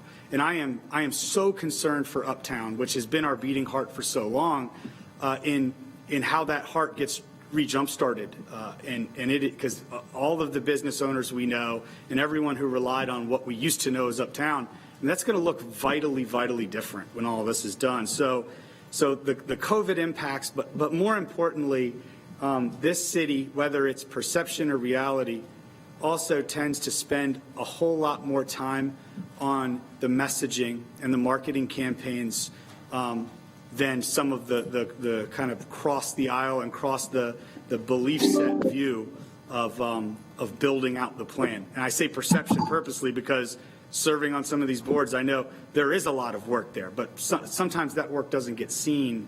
So I would just say I think we need to reevaluate not just a funding mechanism, but in the same vein, how we go about making this sustainable long-term, given some of the new realities and some of the other things. When you look at, my final point, when you look at some of the other national lists and things, right? Number 2 city for millennial population growth. Number 6 market where tech graduates are moving. Number 5 fastest growing big city. Number 6 city with the best quality of life. Many of those things are because of arts and the contributions that have been made in the past. Many of those things happened despite us. They happened on their own. And many of them, finally, are things that can have to do with our cost of living here as well. So with everything, there are trade-offs. And I hope that we use this opportunity to embrace some of those folks who care just as much about all of this, but did so from the outside of this conversation. And there's an opportunity to bring them into the fold. Mr. Eggleston. Thank you. To Mr. Bakari's point, Charlotte recently ranked 3rd on the list of cities who care most about rankings. That's not true. I want to put a finer point on a point that Mr. Driggs brought up, which is that I think the accessibility of the arts and culture community for as many people in our community as possible needs to be a big part of our plan going forward. And while I understand that as the stewards of some of these more large institutional type stages and venues, we have a specific responsibility to shepherd those through tough times. I think that if we want to be considered a city that's rich in arts and culture, we need to make sure there's diversity that allows accessibility in the types of things that we're supporting, protecting, promoting, and that's in cost. Plenty of families in our community will never be able to afford season tickets to the Broadway Light series at the Belk, but they might be able to go to a community theater production. Plenty of people won't be able to afford to go to a Beyonce concert, but might be able to go see an up-and-coming artist at the Evening Muse. So I think that making sure that we have price point diversity, that we have geographic diversity in terms of that we are supporting and promoting venues throughout our community and throughout our region and not just in our center city. And I, again, don't in any way want to diminish the value of the venues and stages we have in center city and their importance and how much I'm looking forward to getting back into those to support them and to see some amazing sports and music and culture. I think the city could have done more in the past and can do more going forward too, in making sure that some of the things that give us an edge or a character. I mean, if you ask somebody what the bucket list places to go in Nashville or New Orleans or Austin or Memphis or wherever were, a lot of those would be small independently owned venues, not even necessarily all downtown in those downtown areas. So, when there is the positives of growth that we see in our community, like we have in Charlotte the last decade or two, But those come at the expense of a place like a Tremont Music Hall or a Double Door Inn, to name a couple of specific music venues. I think we lose a lot of credibility in terms of expecting people to view us as a music-rich city or arts and culture-rich city. So some of those things obviously are inevitable just with the passage of time, but I think that we have often said, well, it's a shame that we're losing that, but it's in the name of progress, and I don't know that it always has been. So I do hope that we will make sure that this plan takes into account our minor league sports teams, our small independent music venues, and art galleries, and that it does so in all parts of town, because I think without having that patchwork of larger and smaller venues in all different corners of our city, will never be what we are claiming today we aspire to be. All right. Mr. Winston. Thank you very much. Full disclosure, I kind of have one of my bosses on the screen. I've been an employee of Hornets, Charlotte Hornets Sports and Entertainment. Actually, an employee for a couple years, but I've been freelancing for them since 2004, and I've worked within the industry for a long time. So this is near and dear. I was a big advocate for public investment a couple years ago, which was unsuccessful, which I will try to bring some expert perspective from a worker and artist perspective. We're going to have to even reevaluate the approach that we're taking right now, because we seem to be on the pathway of repeating some of our past mistakes. Specifically, that there are no artists or people or workers from the industry represented on this panel or on the task force that is made up of council members. This can be easily remedied, and was one of the central reasons that we did not have widespread community support for the public tax last year. So I hope we can really fix that, and I think this is essential to get the kind of support that we are going to need for this reason. This is really something that we need to think much higher level, and that higher level has to be strictly within the responsibilities of city council and city government, and that is economic development. We should only be selling this from an economic development standpoint, and when I say only, that will be enough. And if we think high enough level, which I don't think the discussion has gotten to yet, it will make sense why this is all encompassing. It was mentioned about, I'll use Nashville as an example, right? It was mentioned that Nashville went from being a country music city to an all music city. And part of the reason why they did that was because they took advantage of their unique geography and their unique strengths, and took a look at their national competition and said, hey, we need to do things better. I was working, this has probably happened over the past 10 to 15 years. I was part of this when I was working out in LA with a company called Rosebrand. We sold custom sewn theatrical elements. So a lot of is a niche market within the entertainment business.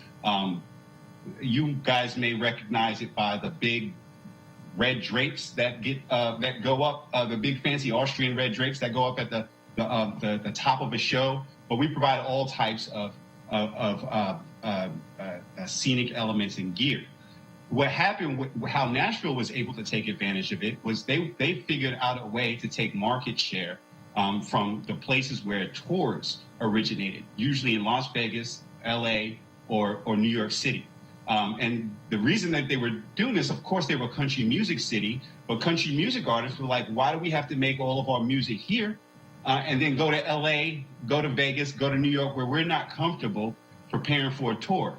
And if you don't know about what preparing for a tour looks like, there's a whole industry around that, right? Like, you have to have an arena where you just practice, setting things up, where you have to, ways they were logistically centered to go east or west very easily, which is very different from doing originating something out in LA. You only have one direction that you can go.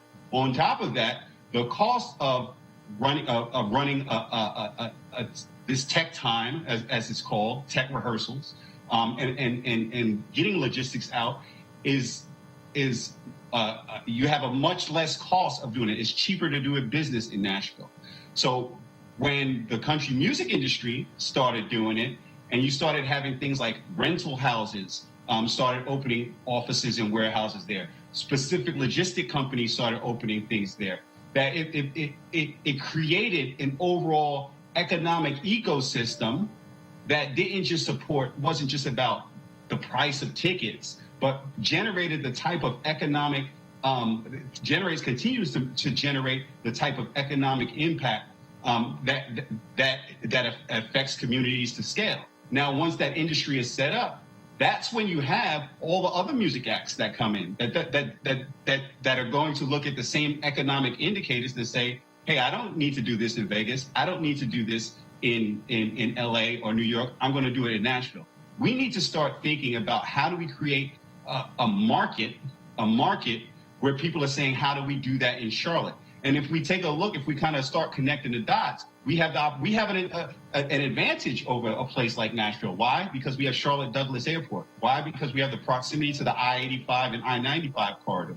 So when we're thinking about this, I think that's how we can get the type of broad investment. I think perhaps the overarching policy discussion, which I think council should be considering, is how do we expand the media market of Charlotte, right? How do we look at what is this umbrella thing that we think big will affect everything? As our panelists have said, as what was the numbers that were combined that was put in the presentation with the data, but then you look at everything else that's happening around Charlotte. You think about the investments, for instance, that David Tepper is making in the city.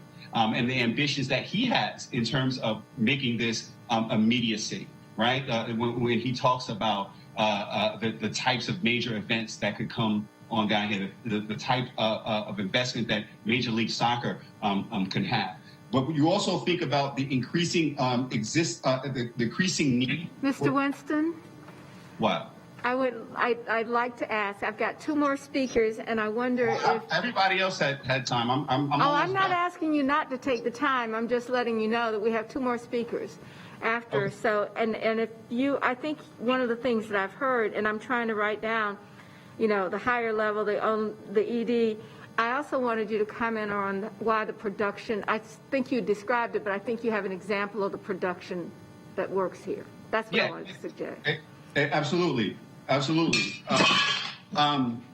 But exactly, when you look at the things that David Tepper wants to do, when you take in consideration what the panelists has said and the presentation that Tracy has made, when you consider the existing industries that are here, like the financial services, and as we're bringing more Fortune 500 and Fortune 100 communities, businesses here, they are trying to find ways to communicate, right? To communicate with people all over the country and all over the planet. So in order to do that, in order to keep that kind of ecosystem, communication, arts, studios, the ability to produce things from tours to TV shows, to movies, to commercials, to corporate training videos is going to be highly important. And as the mayor has said, we have a TV show that is being produced here right now, Delilah, that is being produced by Warner Brothers and OWN Network. Again, full disclosure, I am working on that production.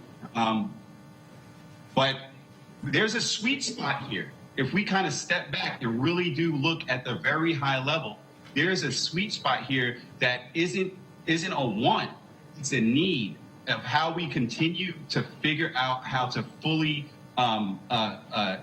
continue to diversify our abilities for workforce development. This is an economic development and a workforce development issue, and we need to frame it that way. And if we go any narrower than that, it's going to be very difficult, as has been seen in the past, to get widespread community support behind it. All right, thank you. Ms. Watlington, followed by Ms. Ajmira, and then we'll move on to, we're going to have the city attorney talk to us a little bit about the process that we need to take after Mr. Mitchell's resignation. So, Ms. Watlington? Sure, I'll be brief because frankly, Councilmember Winston said everything that I was going to say. I'm, to be honest, surprised that he was not a part of this conversation ahead of this time, but I think that speaks to what may be part of the gap or an opportunity for how we approach this. It's about that authenticity piece. We can come in at the tail end and try to invest in our facilities and these particular things, but what he said is exactly right. People go to Nashville because they've got record labels there. They've got production studios there. Ballerinas, models go to New York City because that's where the production companies and the modeling agencies are. We've got to think about how do we create that demand. So I 100% agree with everything that he said. And then that brings the artists, that brings the folks that are going to open up these local establishments that makes people want to come here as a tourist destination. But culture eats strategy for lunch, right? So at some point we've got to cultivate that culture rather than trying to manufacture it from a corporate standpoint. So that's it for me. I can appreciate, like I said, all of what Councilmember Winston already said. He's spot on. All right, Ms. Ajmira? Thank you, Madam Mayor. Well, many of my points have already been addressed, so I'll keep my remarks very brief here. Certainly, we do need a new strategy for arts and culture, but we have seen in the past where the effort for referendum had failed, and we need to figure out what was the reason behind that failure. One comes to mind is that there was one particular demographics that was being represented. So we really need to look at the diversity in our stakeholders group, as Mr. Winston had suggested, but also celebrating the diversity of our city. As a city, we are very diverse. We have many, many cultures, and that needs to be part of the overall strategy for arts and culture. One of the panelists had earlier mentioned about commitment towards minority artists.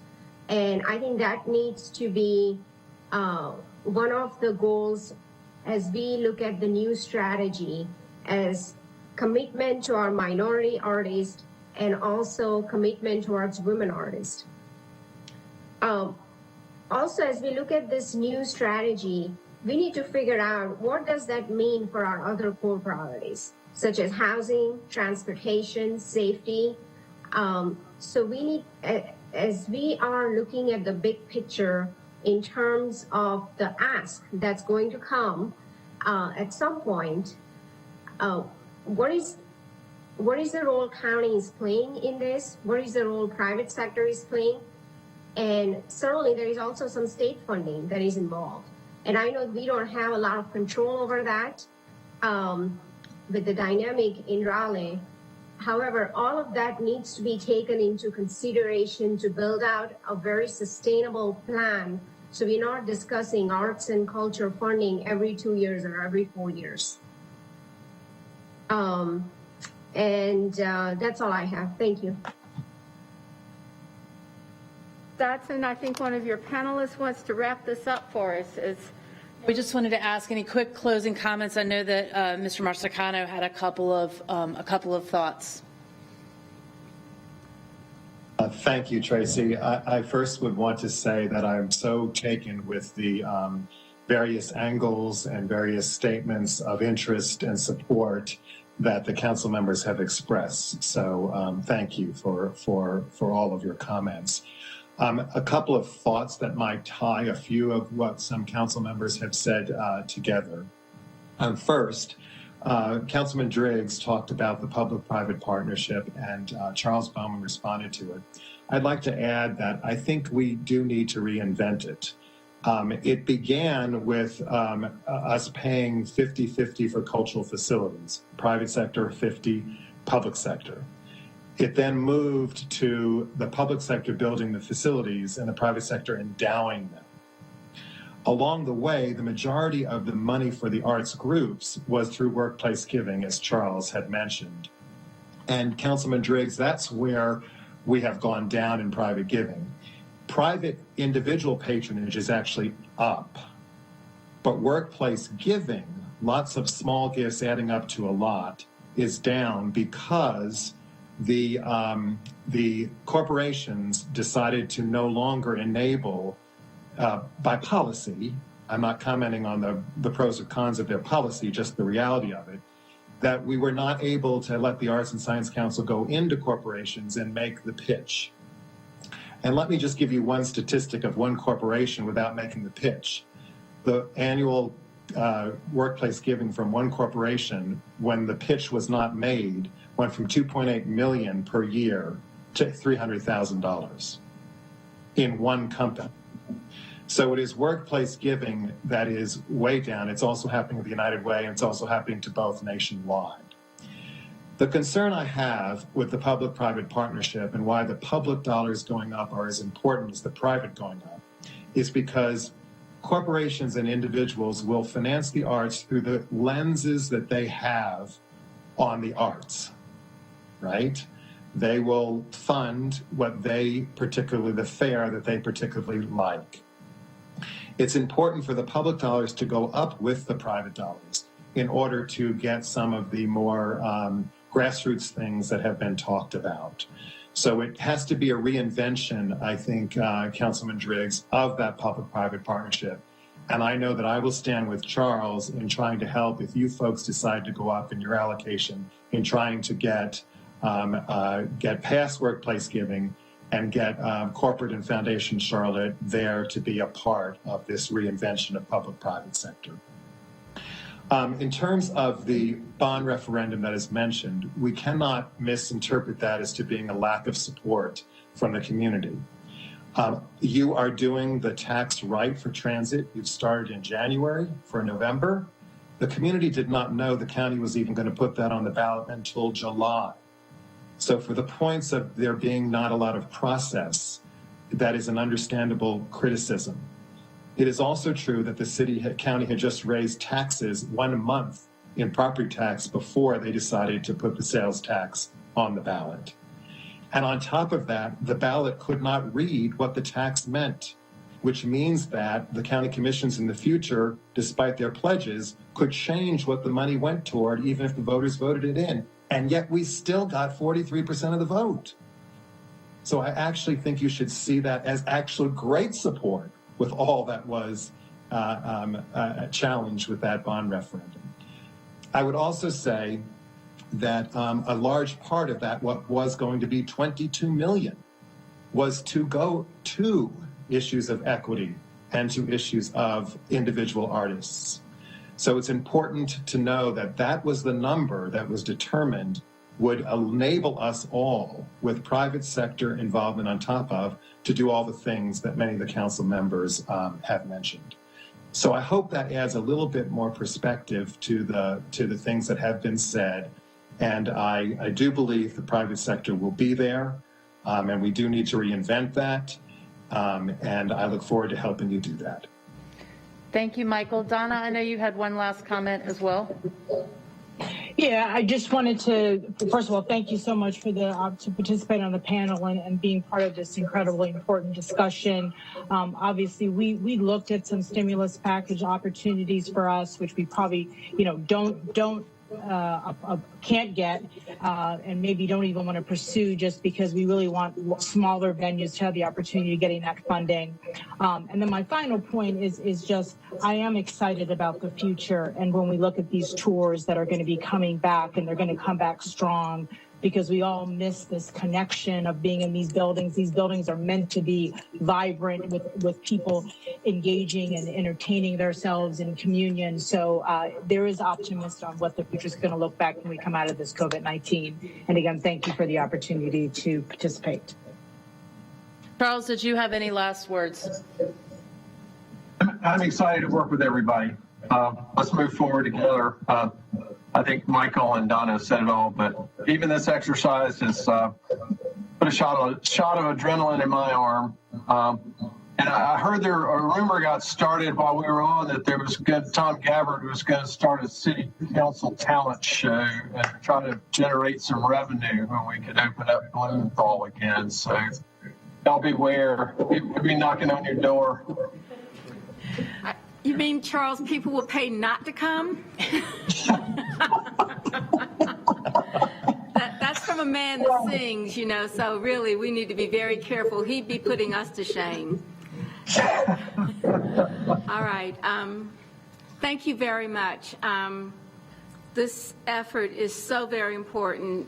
This decision comes at the right time, and I just hope that we'll be able to work with the private sector to maintain our facilities, look at this as economic development, reopening, all of those things that will propel us forward. So thank you all for the time and the effort and the energy. I know Mr. Driggs, maybe by tomorrow we can talk about when this decision and have a little bit more detail so that people will know what all of us will know what the expectation to move forward. So again, thank you very much. Thank you. All right. I've asked, I know that since Mr. Mitchell submitted his resignation, it's not 5 o'clock yet, but I wanted to ask the city attorney to review the process that we have taken as well as what we're required to do for a replacement of a council member. And so, Mr. Baker, if you could provide both what we've done in the past and as well as what we're required to do to have someone fill that seat. Thank you, Madam Mayor. And the state statute requires that you shall name a replacement. You shall replace the vacancy. In this particular case, since this is a partisan election process, the position must be filled by a Democrat. You ultimately will decide what the process is. The last 2 times that you have gone through this process, I believe it was to replace a vacancy in District 2 and District 5 back in 2017 and 2016, respectively. In those situations, it appears that you did an application process where you opened the application, closed the application, held a public forum, and then made a decision by council and swore the individual in. The last time you did this back in 2017, just to give you an idea of what the timeline looked like then, the application process opened on June the 7th, and the particular individual was sworn in on July the 25th. In fact, the majority of the time was the time between the public forum, which was held about 3 weeks after the application process opened. There was a month period where council, I would assume, deliberated and ultimately made the decision. That was the longest part of that timeline process. Ultimately, the process is up to you. You're not bound to do what you did the last 2 times. Theoretically, at 5:01, you could fill the position, assuming that you got it properly on the agenda and voted. We are putting together some information for you, and it's more about historical bringing together of documents that we've done in the past that'll be similar to what I've just said to you, that we'll provide to you, and then take any further direction that you'd like. But the main thing is that the last 2 times you have actually formally approved a process, including the timeline, and that could be provided to you as early as your next council meeting if you wanted to take it up during the land use meeting. Otherwise, we'd bring it to you on the 25th, if that's the direction that you wanted to go. Okay. The only improvement, having gone through this twice, would be to actually outline what a council member's responsibilities are, and to describe the position. Before, I think we had, thank you, Mr. Bakari, that we had basically people that had already kind of word of mouth description of what the job was, how much it pays, how much time it requires. It might be helpful to actually have a little bit of a profile that explains this responsibility, because it's going to be one person joining the council where the council has outlined a plan of action and priority and schedule, all of these little things that you think, I want to be on the city council, and then you realize, well, every Monday night for the rest of your life. You're going to be sitting here, but you know what I'm saying. It's that actually if you have something, I also think it's going to be particularly helpful to outline the ethics policy for anyone making an application. We want to make sure people know what their accountabilities would be. So other than that, I'll open it up to the floor. Any other thoughts? Mr. Bakari? Can we make a motion to like open applications now through Friday so that we just get the ball rolling and get this thing fast and hard? Well, if the council chooses, let's hear some discussion around that, fast and hard. Mr. Newton and then Mayor Pro Tem, raise your hand. I see Ms. Ajmira as well. So Mr. Newton? So I would agree that we're going to want to fill the seat as soon as possible. I wouldn't want to make sure that we do our job in informing the public of the vacancy. And I would be afraid that if we were to do this as immediately as today and then cut it off on Friday, that we might limit the number of really solid, interested, quality candidates. Now, having said that, too, I feel like if we have a process that has worked in the past, I think maybe we're going to want to look at that and why fix something that's not broken.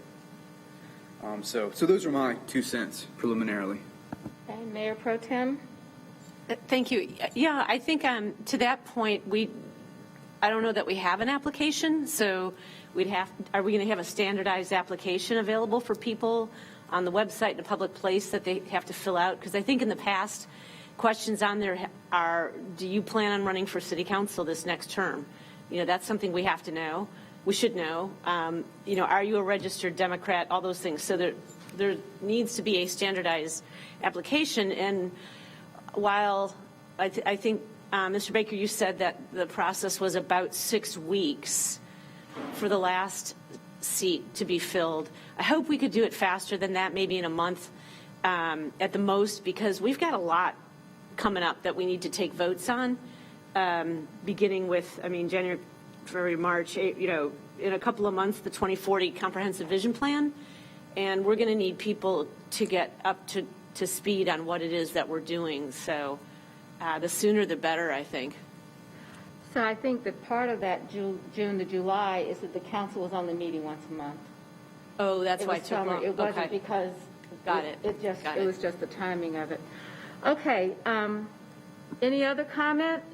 Ms. Ajmira?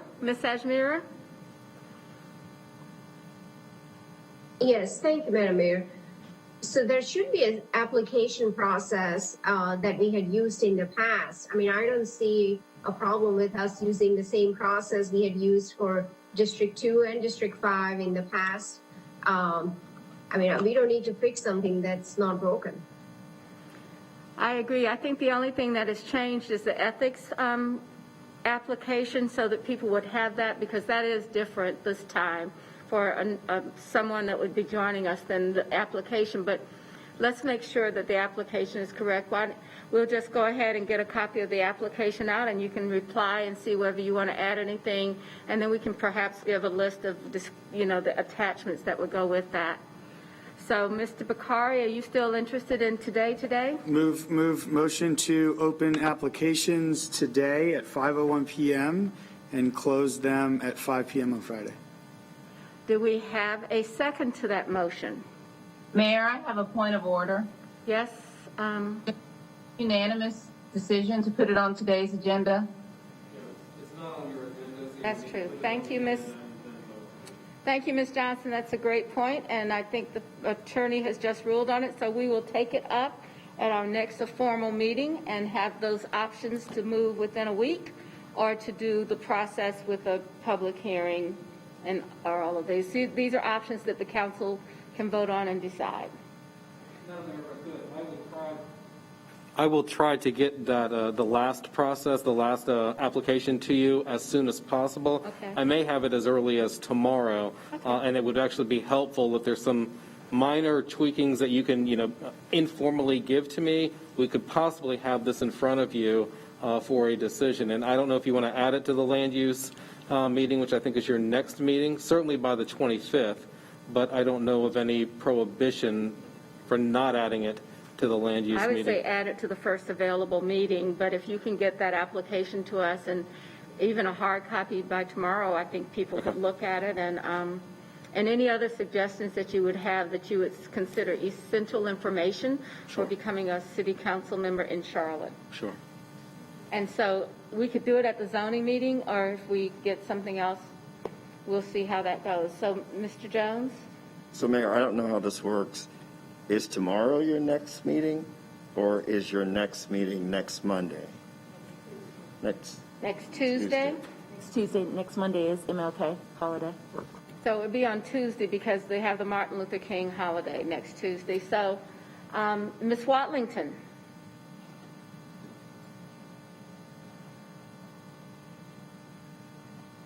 Ms. Watlington? I think she's not on the screen, and I don't know if we can do that now with this. Oh, Mr. Winston? Yes, I think that this decision has great community importance. They're democratically elected representative.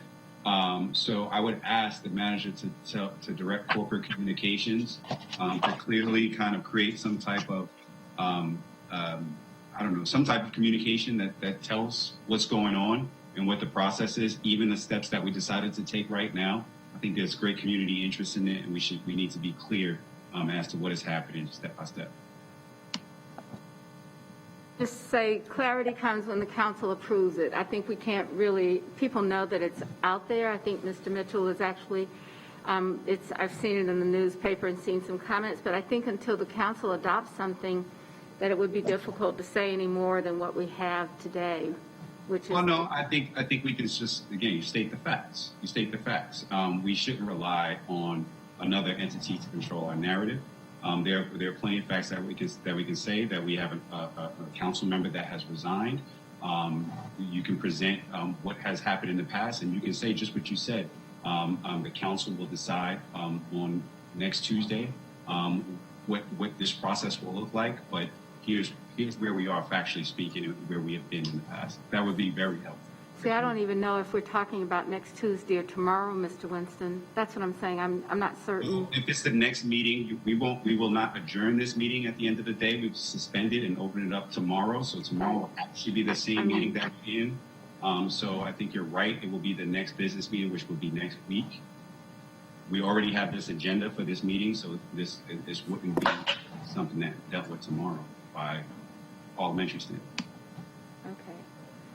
So right now, this is what I think I heard from the council, is that we would get the application from the city attorney. We'll look at it, make any amendments that we need to. If you have ideas about what the information should include in an application and a cover letter, we're going to need some work to help write something to say, as Mr. Winston said, this information, and to be able to say, here's the attachment. And right now, I have not heard whether or not we want to do it tomorrow, or if we want to do it on Tuesday a week, to next Tuesday. Today is what? Wednesday. So next Tuesday.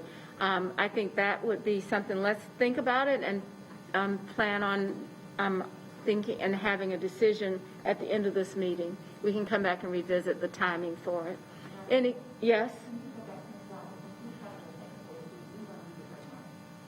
Ms. Johnson? Ms. Watlington. Watlington? We can't see her. She's having just a slight issue. That's why we can't see her. We're going to get her on camera soon. Can she talk and not be on camera? My understanding. Can you see me now? No. Now. There we go. There we go. You're on your phone, I think. Okay. So I was gonna ask, Councilmember Johnson mentioned the point of order. Help me understand. I don't hear, or let me ask this question. Because it's not on the agenda, we can vote unanimously to put it on the agenda, correct? Am I hearing that there's opposition to adding it to the agenda? I didn't hear opposition to adding it to the agenda, but I didn't hear anyone say, besides Mr. Bakari, a motion, and I didn't hear a second to that motion. But the motion could be to add it to the agenda now. The question would be, do you have enough information for right now, or do you want to try to do it tomorrow or next Tuesday. Well, I heard I'll Mr. second- Winston. I will second Councilmember Bakari's motion. I think that the action would lead staff's action, right? So if we go ahead and move to do it, then they'll go and put the details in place, correct? So just as a point of order, you'll need to add Mr. Bakari's motion to the agenda first, and then you can vote on the motion. Okay, so moved.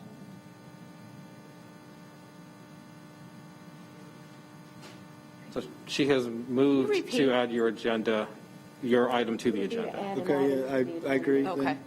So there's, Is that what you so wanted there's a to say? second.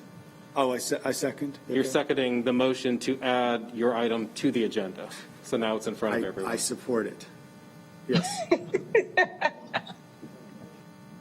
No, we need a motion to add an item to the I just agenda made for that this. And I motion. thought that what Mr. Baker was saying, Ms. Watlington was making that motion. I second and asking Ms. Mr. Watlington's Bakari to motion. second it. Yes. And so that would be the question. So that requires a unanimous vote of the council. So I don't have my roll call because I didn't know we'd be doing business today. So I'm just going to use the front of our usual.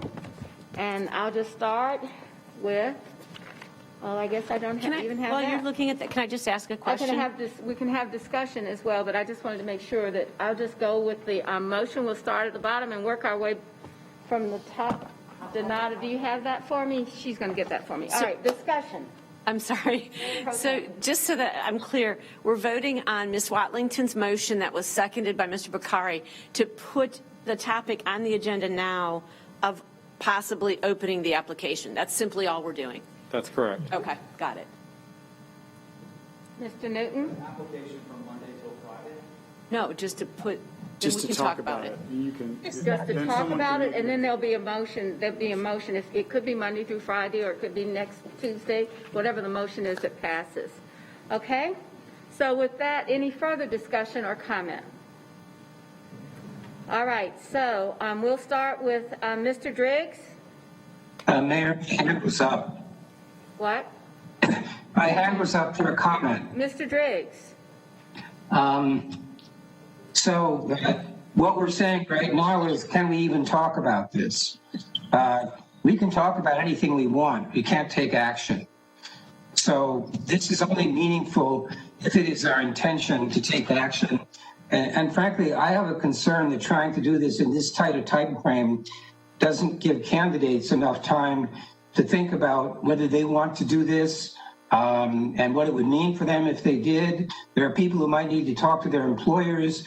I think trying to put this on that tight timeline is ill-advised, and therefore I'm going to be a no, which I think is the end of this vote. But Mr. Driggs, you didn't vote to talk about it. You got to vote to talk about it first, and then Well, you can that's give what us your he's saying. He Yeah, votes but I was asked to vote, and I just interjected a comment that I didn't have a chance to make and assumed that we would then move on to the vote. And I'm just saying my vote is no. Mr. Baker, that was the first person. You can go through the roll call if you'd like, but it's not unanimous. This is all your procedure. But Mr. Driggs' vote, it's not unanimous. So would the council like to go through the vote? Mr. Driggs voted no. Mr. Bakari? I don't think it matters now. It does not matter, but I think that's probably the best way. I'll vote yes, but honestly, in the sake of high performing councils, I'd just as soon move on. Mr. Baker, help me. I don't know whether we have, because we have a motion, do we have to have a record of the entire vote? This is purely procedural and it's specific to this organization. It's not a state law. You have a no vote here, and I would say that you don't need to go through the process. You've got the recorded no vote. So the motion fails. All right, so the next step, I'm going to try to summarize the statement, is that Mr. Baker will get us a copy of the application, and anyone that would feel comfortable now that they know that they would like to have something else included with the application, I really believe the ethics forum ought to be included with the application. So I would say that. And if anyone else has anything that they think needs to be included with the application, text Mr. Baker today or email him, however, grab him by the elbow or whatever. what Mr. Braxton, I looked at you and it was just like, Mr. Braxton, Mr. Winston suggested is that we actually have an introductory letter to that application that says what the process, summarizes the process, which Mr. Baker surely can draft with the application and get it to all of us. Is there anything else that anyone would like to talk about on this process? Mayor Pro Tem. So once we get that little packet, the draft, we all say, okay, that's great, that's all we need. When would be the soonest that we could have it on the agenda to say open to determine how long we want the application process to be? Ideally, I'd like to have it available so you can put it on as early as next Tuesday. Tuesday. Okay, thank you. So we will add that to the Tuesday agenda, which is our first available public meeting besides this retreat. So is everybody clear? Is there any question or concern? Hearing no question or concern, we have a game plan. Mayor? Yes, who's that? I'm sorry, Raise, thank you. I do have a question about the position. Is there something on the agenda today that's going to talk about the term limits and the pay for council? I know that may be for the next term. However, these outstanding items are something that a potential candidate may want to consider. So whatever our decision is or how we're going to move forward, I think that should also be publicized to the potential or to the public for the potential candidate to consider. That is great, except this person wouldn't be running for office. They would have a term from the time they're appointed until December. If they chose to run for office, they would be able to do that as anyone else, but that would be after they've been appointed to the council. And I say that because there's always been this question, and I've gone through this process twice, and people say, they ask the question, will you run for office? And in my case, I don't think that you can make someone commit to not running for office. And so to ask that question is kind of like imposing something that you can't have a consequence as a result of. But right now, Ms. Johnson, they would only be appointed they would have a term from the time that they're selected by the council till December, whatever the swearing in would be. If they chose to run for council, they would have to file just like anyone else running for council. I agree, but some of these outstanding items could make a difference on if someone's on the fence, whether or not they choose to run. So especially as far as, the pay and just how they're going to move forward. I think some of the outstanding items that we might be considering today, we should at least get wrapped up or have a plan for as the position's posted. That's a great point. I think that what we can do is attach the draft recommendations, because we don't know when we were going to vote on those recommendations on our own, but I think attaching the draft of what the governance committee's recommendations would be would really help inform them. Okay, thank you. Okay, that's a good idea. Okay, that's it for that discussion. So you have 2 attachments and you have the application. I think just remember, let's start talking about the time, dates, and try to look at this. Maybe, Mr. Jones, if you could just give us the next couple of meetings so that if we were going to have a public hearing, making it easy to do, if we were going to have people come and speak. Okay. Thank you very much, Mr. Baker.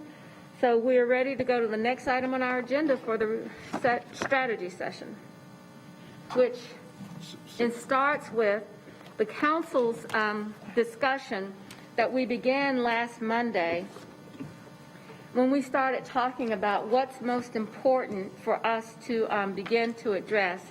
And so I think the way that we've outlined this is that we start when we're about an hour. How far are we behind?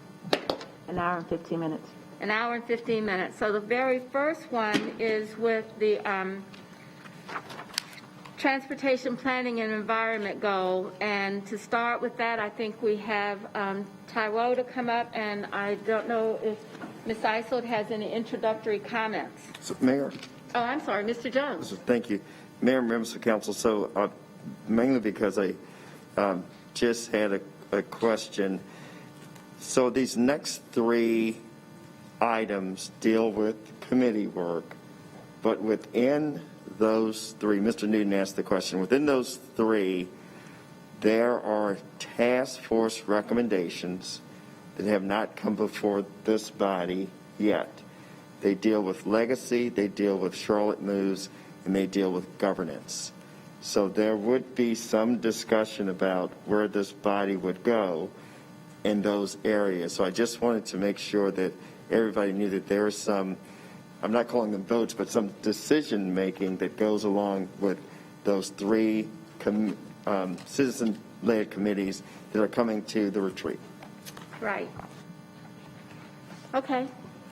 Mr. Newton? So I guess I'm a bit confused in that, because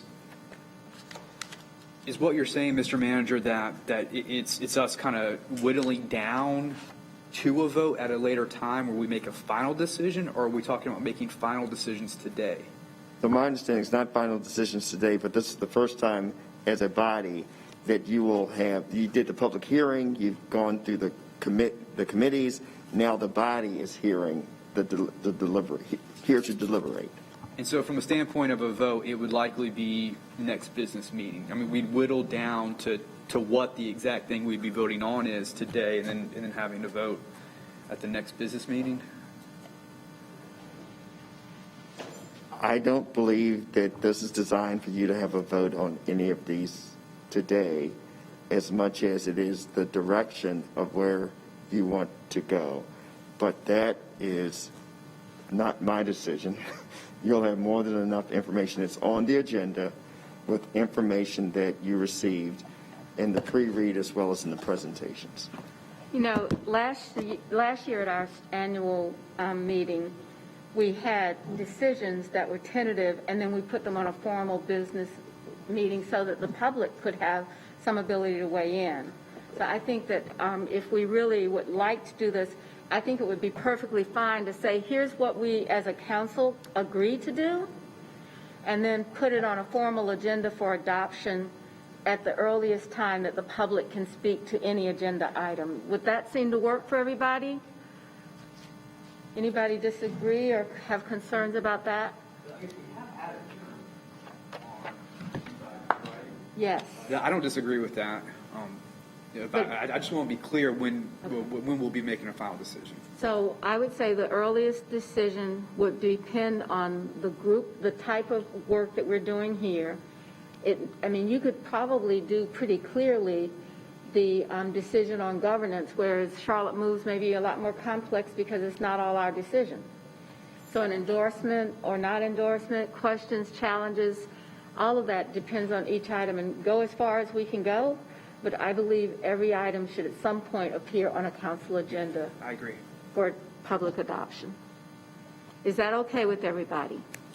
Anybody on the call list or speak list, Ms. Jackson? Okay. All right, so we're going to start off with Charlotte Moves. Well, good afternoon, Mayor and council members. I'll actually say we start off with transportation, planning and environment report, and then I will end that with Charlotte Moves. But I will turn it over to Mayor Pro Tem when I'm done. What I'm doing is really sharing with you your major themes and questions from last January's annual strategic meeting. There were a number of questions with regards to, for example, how to best facilitate rezonings, talked about protected bus lane, or even identifying transit pilot projects such as what we have on Central Avenue or 4th Street. Talked about key corridors, leveraging the comprehensive plan engagement to implement some other programs, and then pathway forward to implementing the 2030 transit plan. Those were the things that were major high themes from your January 2020 annual strategic session. The next two slides are really to focus on how we translated those themes and questions. Policy aspects of the transformational mobility plan, but I think we share a common ground in this importance of being successful in communicating. If we support this, but we want to go forward and do this in a successful manner. And the reasons why government, this often takes a couple different times to get community support is because governments aren't able to effectively communicate the complex conversations that go around us. And if we can't have effective conversations, then how can the community have effective conversations? We're going to have to be very specific about the work that we do this year. Luckily for us, we have the ability to clarify this through the democratic process and through our workflows so that we can come to a decision on a definition of what is refinement versus a strategy versus a plan. We literally have not done that yet so that we can effectively have the same kind of vernacular as we're facilitating conversations in our community. So this is what I say. I think a lot of this, if we are going to do this and we're going to be effective, we have to figure out a different type of workflow and have agreement on positions that we take as a council and go out there and facilitate those conversations that haven't been happening but are going to be so important to the success of the development that we need to do. So thank you, Mayor. And members of council, I guess all that I'm asking is to have an opportunity to do the analysis for you. Up to this point, I haven't. We've shown you that we've built a pretty impressive machine, and we would just like the opportunity to do the analytics so that we can give you information. All right. So any further discussion? Anyone else? Ms. Jackson? Ms. Watlington? Yes, and I am genuinely confused.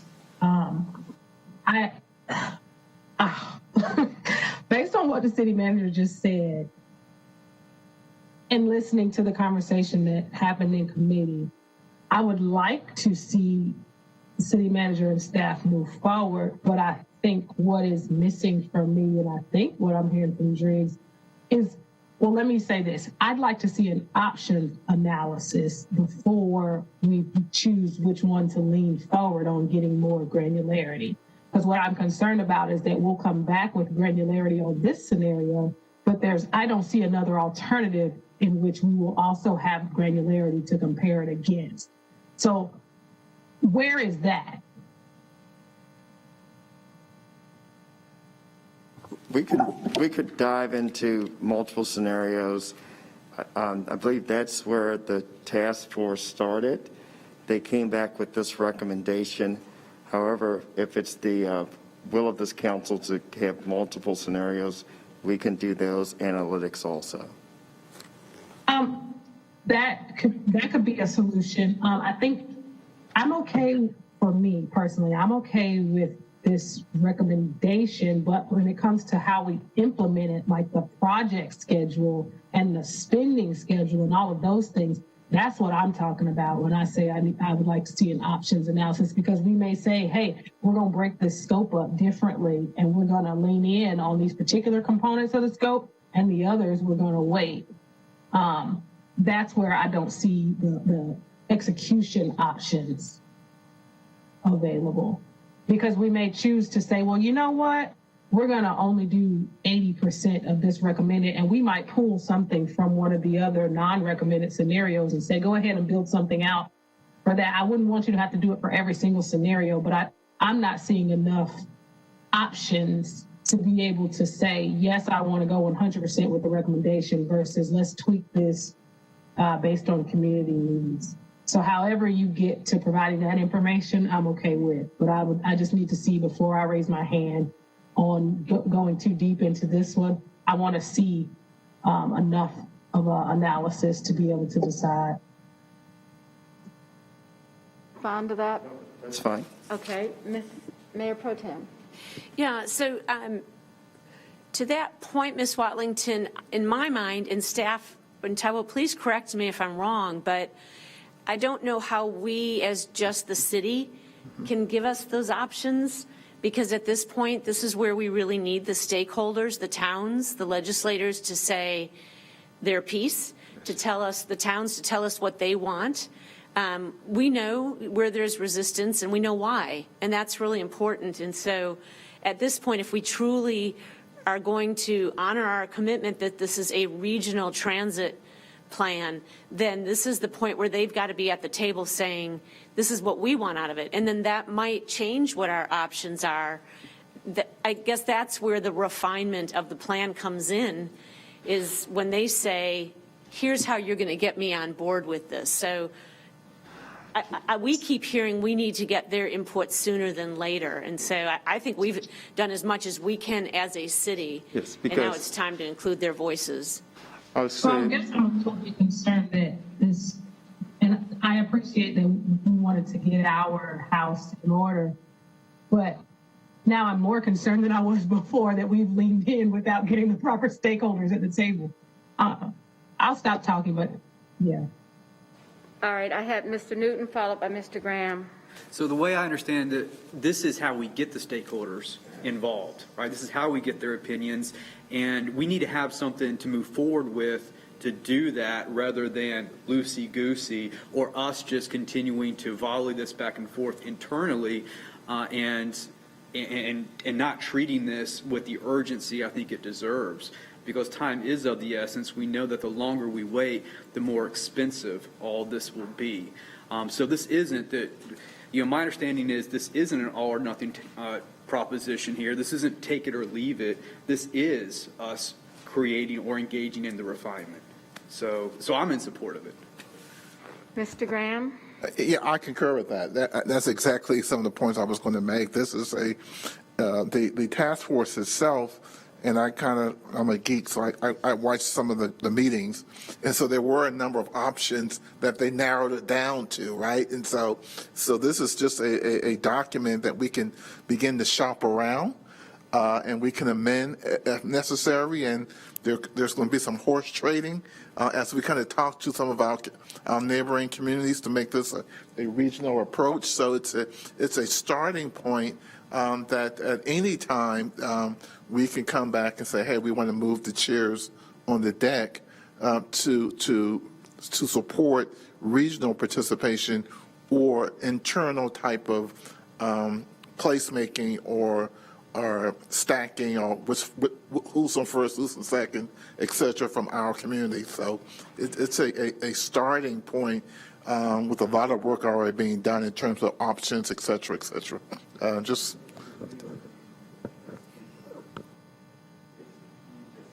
So as a follow-up to that, are all the options then being shopped to the stakeholders or just this one?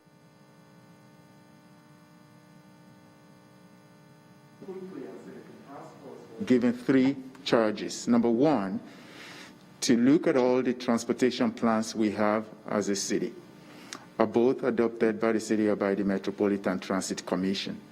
Number two, to create out of those plans a mobility plan that will not just be transit, but also transportation. But the challenge with that is this. The task force was asked by the city to do this.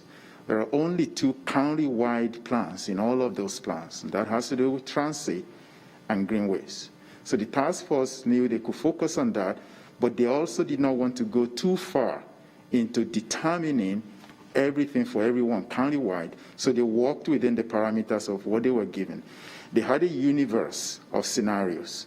Should we do sales tax? If we do sales tax, should it be a full cent? Should it be a half cent? Or should it be a quarter cent? And if we don't get what we want, should we do a hybrid of sales tax and property tax? Or even if we get what we want, should we still augment it? So they looked at the universe, what I call a universe of scenarios, within the constraints that they were given. The challenge, though, is this. If you're going to table something in front of stakeholders to review, you don't want to bake it too soon and too quickly. So it's a starting point. If we're going on a 100-mile journey, this task force has only gone 5 to 10 miles. And really understanding that we have to work with our county partners, we have to work with the towns, we have to work with the legislators, we have to work with all the regional partners. And so in so doing, this provides that basis. If the task force has gone way too far ahead, it will be difficult to call this a starting point, which is why the manager said we still have to do the analysis. So with the direction given to the manager, we can then begin to have that conversation. We're not starting from scratch.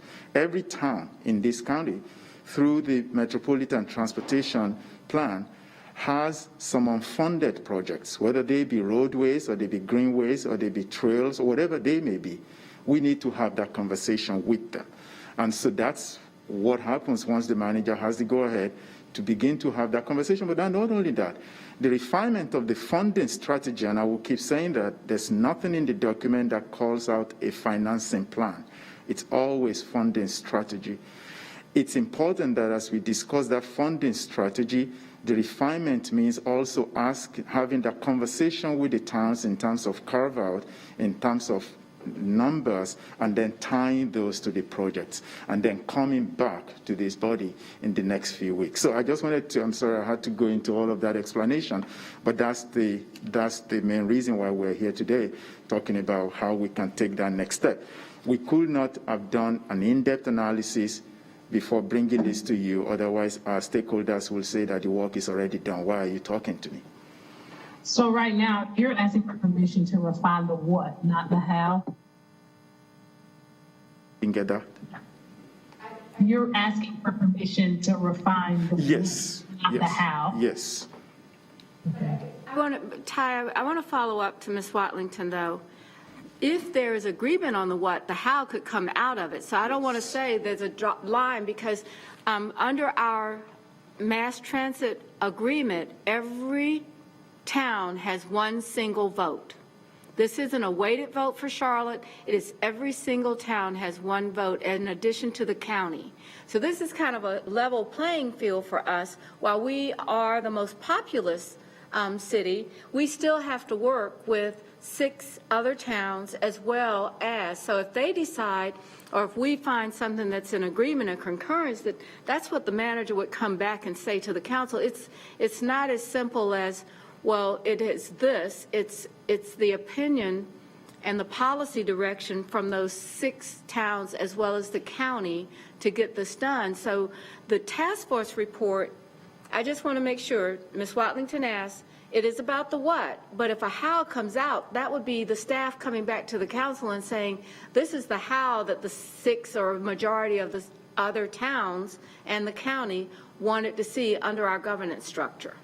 I want to be clear so that there's no miscommunication. How far we go depends on how far we reach agreement and the votes from those other communities.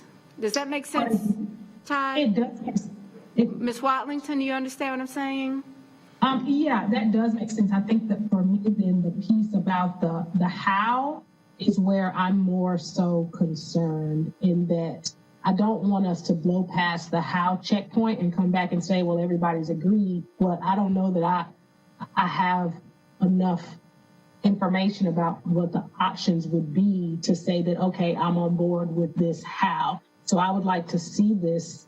I'd like to see the options for the how before we sign off on a final plan. But I think that we can't get to the how until we get through the process with these other 7 members of this organization governance structure that we have. Yeah, so I'm on board for the what. I just want to make sure that I'm not signing on for the how right now. If that's what you're asking me, then I would be no. But if we're splitting the 2, at least so there's a checkpoint in between, I realize that what, like you said, will drive some of the discussion around the how. I just want to make sure that I'm not raising my hand for both of them at this point. I think that that's included in the motion. If the how comes, it will come from the external agreement to this council for comment and decision. Okay. Is there any other comment on this or any other? Do we need a straw vote? Yes, and I'm going to take this as a straw vote, and I'm going to call in the order. I'm going to go Mayor Pro Tem. Yes. I'm sorry, Mr. Bakari. I didn't realize we were voting today. We are not voting. It's a straw vote. Well, then let me just make a quick comment. Okay, yes. I didn't realize we were going to be put on the spot for that. There's a lot I want to work with this group to figure out and make something work. However, I think what my concern is about where we are with this and just the process as I understand it is the task force, and thank you to all the members of the community who participated and worked so hard, and staff and everyone. The task force report, to me, is a very robust description of how much money to ask for and how to sell that ask to the public and to everyone who needs to approve it. It is not a plan for what to do with the money. Right. I don't have any idea how much money goes to light rail versus roads versus buses.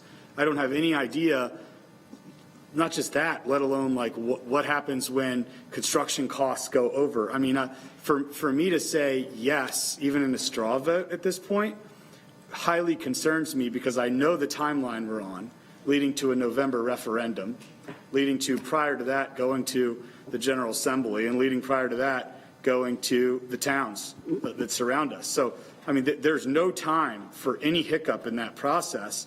And what's going to happen is we're going to approve this now, and essentially we're all going to think in our minds we've approved essentially an $8 to $12 billion ask that is justified with the marketing campaign kind of principles and tips. And what's going to happen is we haven't gone in and weighed in ourselves. Okay, I like this part of that. I have a problem with that. And that's what these towns surrounding us are going to be doing. And I think a lot of them are going to, based on some of the back channeling I've heard, there are going to be some significant concerns. So what they're going to ultimately start doing is negotiating what they want in a plan where we haven't even had a chance to do that ourselves.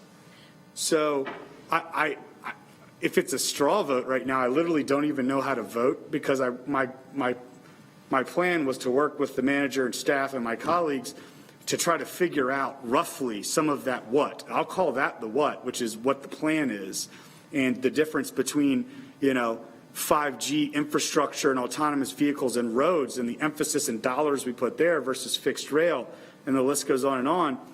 I'm just nervous that there won't be enough runway here from a timing perspective for anything, even if it is our intent to come back and us to have this dialogue, because this is going to lead right up into a decision where, I mean, it's just so short for what has to be done. So I wasn't going to speak today because I was going to work behind the scenes with all of you on that. But if we're taking a straw vote, I feel like I need to say that out loud. Well, you're taking a straw vote so that you can have that discussion with the manager. Otherwise, if we don't tell the manager to do something, then you don't ever get a chance to have a weigh-in on it. So, Mr. Manager, I'm going to vote no in the straw vote, but just know that that's a simple stake in the ground right now with the intention of working with you over the coming weeks to try to figure out how I can get to a yes, not in the overall premise, but in the here's what I need to know on our side before we start negotiating with other towns. And I hope that makes sense. All right, Ms. Ajmera? Thank you, Madam Mayor. So from listening to everyone's comments, I'm compelled to make a couple of statements here. So the journey we are embarking on for this Charlotte Moves Task Force report, it's very, very complex. I know that folks want details and numbers and what's going to go first, what's going to go second, what's going to go third, what's the timeline. Look at phase one, look at phase two. The important question we have to ask here is, do we need to invest in our infrastructure or not? All of these details will be worked out because I have trust and faith in our staff and our elected leaders to do that. But we need to make a commitment today, whether we are going to make an investment or not. We cannot get bogged down in these details. We will work through that, but we need to make a commitment today that we are serious about investing in our infrastructure. And with that, I'm going to support and I'm going to vote yes.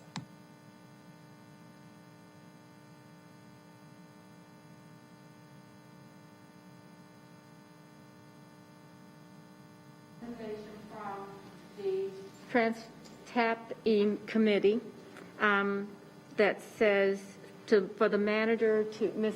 Mayor Pro Tem, would you read the motion, the recommendation? So the motion was to direct the city manager to proceed with a strategy for a legislative process in order to refine a funding strategy as defined by the Charlotte Moves Task Force and with participation of legislators, government entities, and other potential stakeholders. That's it. It does not say we're committing to any dollar amount for any projects. All right. I had Mr. Winston. I just wanted to respond to Ms. Ajmira's comments. I certainly agree with half of what you said, in the community at large, and us as colleagues need to understand that we will continue to invest in transportation. I think part of the question that we're asking, and we're asking the community to buy in, which is why this is so important, is what is our investment going to look like? Are we going to continue to kind of plod along budget year to budget year as we do, or are we going to really be intentional about our growth? But I will caution us, specifically the 11 of us that have to vote, the 12 of us that have a vote. We should.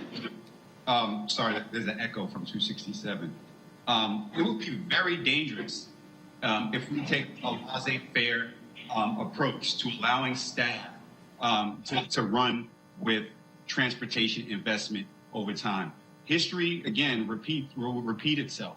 And we must know that we are undoing some of the policy decisions that elected and staff members have done in the past. You know, if we are not very intentional about how we're going about this, the specifics of all those things that you laid out, that is historically how people, entire populations, don't get considered. Because again, those staff members can only work off of the policies that we give. And if we are not specific, we are going to leave people out. So we have to find a process that answers all these questions and effectively has that conversation with our community. Thank you. Mayor, can I respond to that, please? Ms. Ajmira? Yes, thank you, Madam Mayor.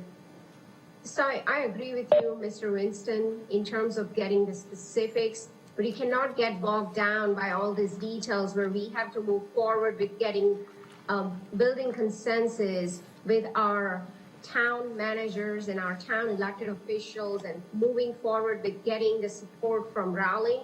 I think that is very important.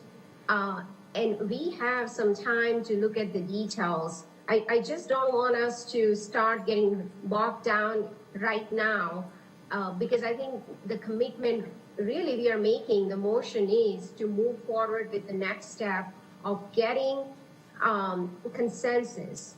And I think that is a very important step. So I just want to send a clear message out there that we are serious about making that commitment. Respond. May I respond? I have Mr. Newton. He yields to Mr. Winston. I think that's what the council members are saying, is that we really haven't approached the processes that we would need to get to consensus on issues. We have to get bogged down with consensus. Consensus is democracy, and that is the tool that we have. And we have to figure out how to insert steps of democracy to have this conversation effectively. How do we go, make proposals, vote on those proposals and positions, take those positions and move on so that we can have succinct conversations? And we don't have that yet. So consensus is important, and that's our tool that we have as council members. About that is that we have the adopted plans with information about those specifics. So we're reviewing something that's already in place as public policy. But I think that Mr. Winston's point is that in order to make this work, it has to be that the council understands and make sure that the issues of equity are included, the issues of need are addressed. It's almost like creating our own template for what we're going to commit to do. And we have to make a commitment to do that as a council, as a city, to have this kind of effort be successful. So I think that we're agreeing it's just a matter of having our foundation, and that's what the what is. When it was a little bit, I think the what for us is maybe perhaps more simple because we have those plans, whereas Pineville is just beginning their. Thank you. All right, so Mayor Pro Tem. I should know this by heart. Sorry, hang on. Well, you can just vote. I think that He wanted it repeated. Oh, I'm sorry. I thought you said you were going to go. I thought you were going to go back out, Mr. Eggleston. Sorry. It is to direct the city manager,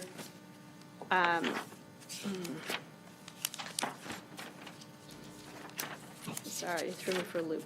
Direct the city manager to proceed with a strategy for a legislative process to refine the funding strategy as defined by the Charlotte Moves Task Force with the participation of legislators, government entities, and other potential stakeholders. All right, now, Mayor Pro Tem. I mean, Yes. that answers your question? Everybody's good? Mr. Newton's good? All right, Mayor Pro Tem. Yes. Ms. Ajmira? Yes. Mr. Winston? Yes. Mr. Bakari? No. Mr. Driggs? I'd love to astonish everybody by saying yes, but I'm going to eat my cookie and say no. Thank you, Mr. Driggs. Mr. Eggleston? Yes. Mr. Graham? Mr. Graham? Ms. Johnson? Yes. Mr. Newton? Yes. Ms. Watlington? No. What? No, I'm where Bakari is right now. Really, it's a not yet, but for the purposes of this, I'll say no. 7-3, and we'll proceed, Mr. Jones, with that. And if you can, as you were moving, you've heard the discussion clearly, and we've got a lot of work to do. You've heard the urgency behind this request. Some of this is really in our hands on how we handle it, and we need to just decide each step along the way. It would be great to communicate on a regular weekly basis with this council about where we are, what we've been able to do, and what we're seeing out there. So, and I believe that the TAP committee has got to be on it all the time. And I think everybody can participate as needed. All right, that was good. Great conversation, great discussion. The next item on our agenda is You want great neighborhoods. I need this to start working again. But I want you all to know that I had made a bet to get us back on schedule. I just lost that bet. Okay. So this is, I should have known. The manager told me not to, but. But this is really of an update on great neighborhoods, and then I will do that and turn it over to Councilmember Graham. But here are the three things that the great neighborhoods looked at as key themes and questions from your January 2020 annual strategy meeting. A question with regards to land banking and land trusts, options for expanding home ownership programs, and the next step for aging in place. So how we kind of turned those questions and themes into actionable items, again, conversations that we had with LISC, and that's really not just a one-time thing, but continually over this past year. You've heard a lot about the CARES Act Relief Fund allocation earlier today. We also had a brief conversation with regards to nuisance abatement this morning as well. I talked earlier on about the vision plans for corridors of opportunity, housing framework review. All of this went before the Great Neighborhoods Committee, as well as these items in this past year. Earlier today, we talked about Airbnb, but also how we're addressing the conversation around short-term rentals, whether through how we're addressing it now or how the Unified Development Ordinance will address it long-term. We talked a lot about the naturally occurring affordable housing rent to subsidy program, ADUs, accessory dwelling units, briefed the committee on that back in November. We talked about the reentry program. I think the committee had a number of times about the source of income discrimination, SOID. And then, of course, there was the Legacy Commission Task Force report, which I will end with. Essentially, on January 4th, you had a public comment period to really talk about this, and you received a number of comments from the community with regards to Legacy Commission, which really engaged in a comprehensive study of street names and monuments in our city that honor a legacy of Confederate soldiers, slave owners, and segregationists. However, these recommendations will go to Great Neighborhoods at its January meeting. I believe that that's going to be January 20 or whenever you have that meeting, Councilmember Graham. And those recommendations will go first to the Great Neighborhoods Committee, and then will make its way back to Council. So I'll turn it over to Councilmember Graham if there's anything to add. Otherwise, I will be here to answer questions, and my colleague Pam Whiteman is somewhere around if we need details on this. Thank you. Thank you, Ty. I'm going to help you win that bet. I don't have a whole lot to add to it. The council heard a presentation last week that really kind of established the foundation in terms of what the committee is doing. Ty kind of laid out where we're headed at in 2021. I thought we had a really great comments about the 10 cities, so we are prepared to move forward. Thank you. Great, thank you.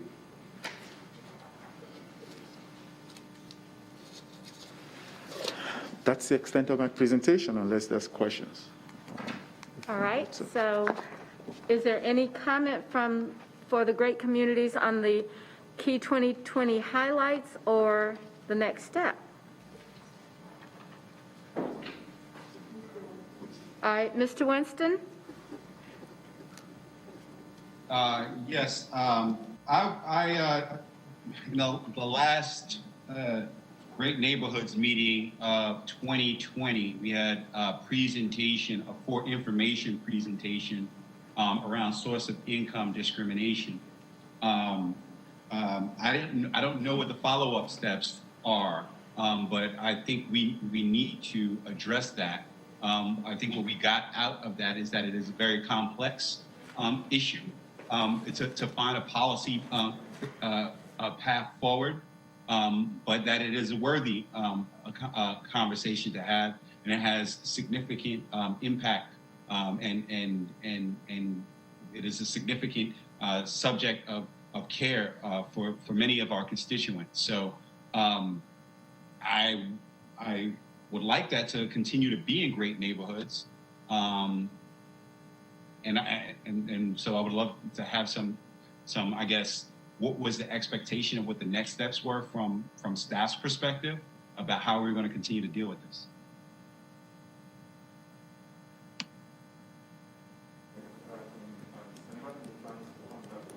With information, I do not know if it's going to be this month, but we're going to be coming back to Great Neighborhoods again on this subject. There were a number of alternatives and recommendations that staff made at the last committee meeting, and then that will be coming back to us again to consider the recommendations that were outlined.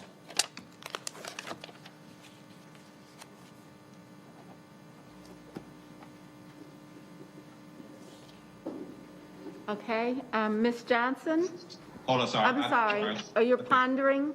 Yeah, no, I thought I was muted. So, so what is, I guess, the strategy that we're kind of considering moving forward for the year around source of income discrimination? Because that will be very complex. It would have to have kind of federal lobbying work, state lobbying work, and internal work and commitments from private industry, a strong public-private partnership going forward. So, without rehashing the last committee meeting specifically, there are a number of recommendations that staff brought back to us in terms of alternatives, things that we can do right now that address some of those issues in terms of really working with the property owners on trying to get them to accept various forms of income. That we put together maybe a small task force over the next 18 to 24 months to try to see if we can kind of reach some type of community consensus, and then if that doesn't work, come back with further actions to address it. Now, again, those are recommendations from staff. The committee itself will move forward any, if all, to the council for full consideration. I think we should have, I don't think 18 to 24 months is way too long. This is something that is immediate. I think we need, like I said, that was a long presentation that took up a lot of time and didn't really leave much room for discussion. And I think it needs some significant discussion to figure out a creative path forward, which is really needed.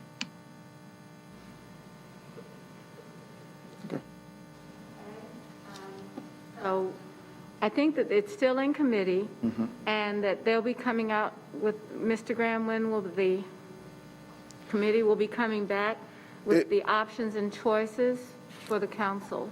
I think it's on our next meeting, but I'll check with Mrs. Wyman just to make sure. But I know, Mr. Winston, it is in committee, it is scheduled, and it's a priority.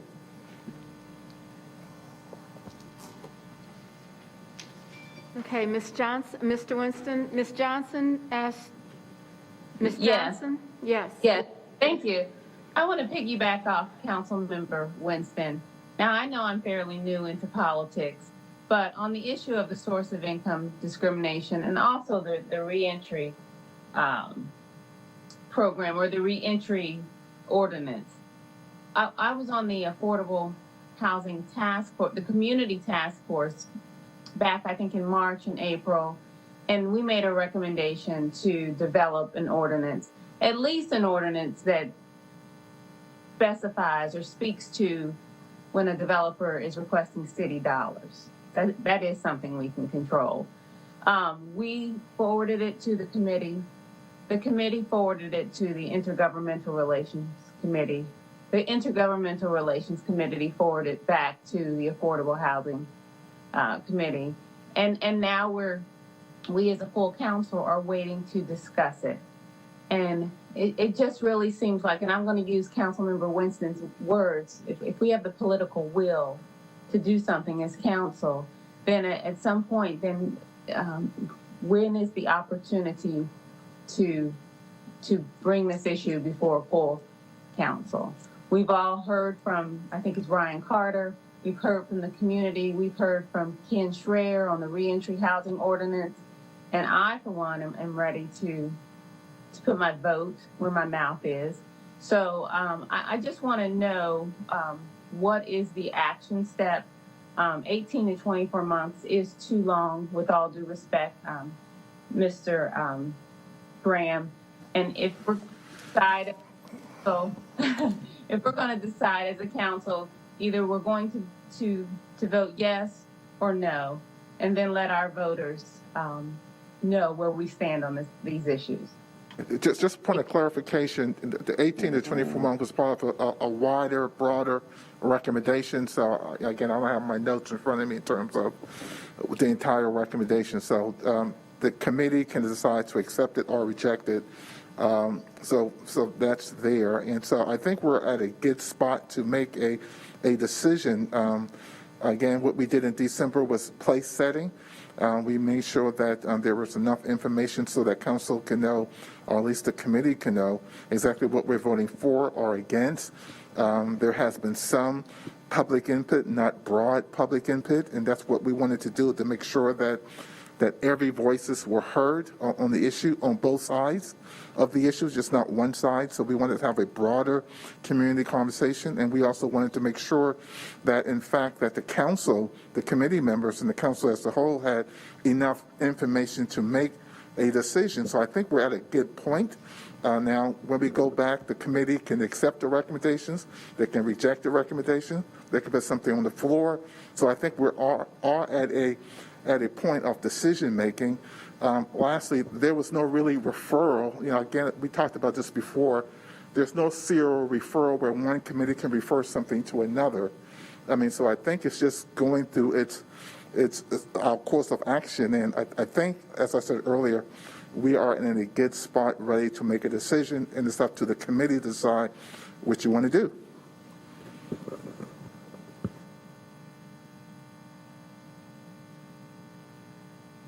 comments? What? Committee or Yes. Ms. Johnson, I have Ms. Watlington next, but I was asking Ms. Johnson if her comments were complete. Well, I just want to just put a button on this. Is it up to the chairs to bring this to the council? Because I remember in one meeting when it was referred to the intergovernmental committee, I think your committee wanted to bring it before full council, but it was something that was directed to the intergovernmental committee. So now that it's back, I just want a time frame on when this would come before council.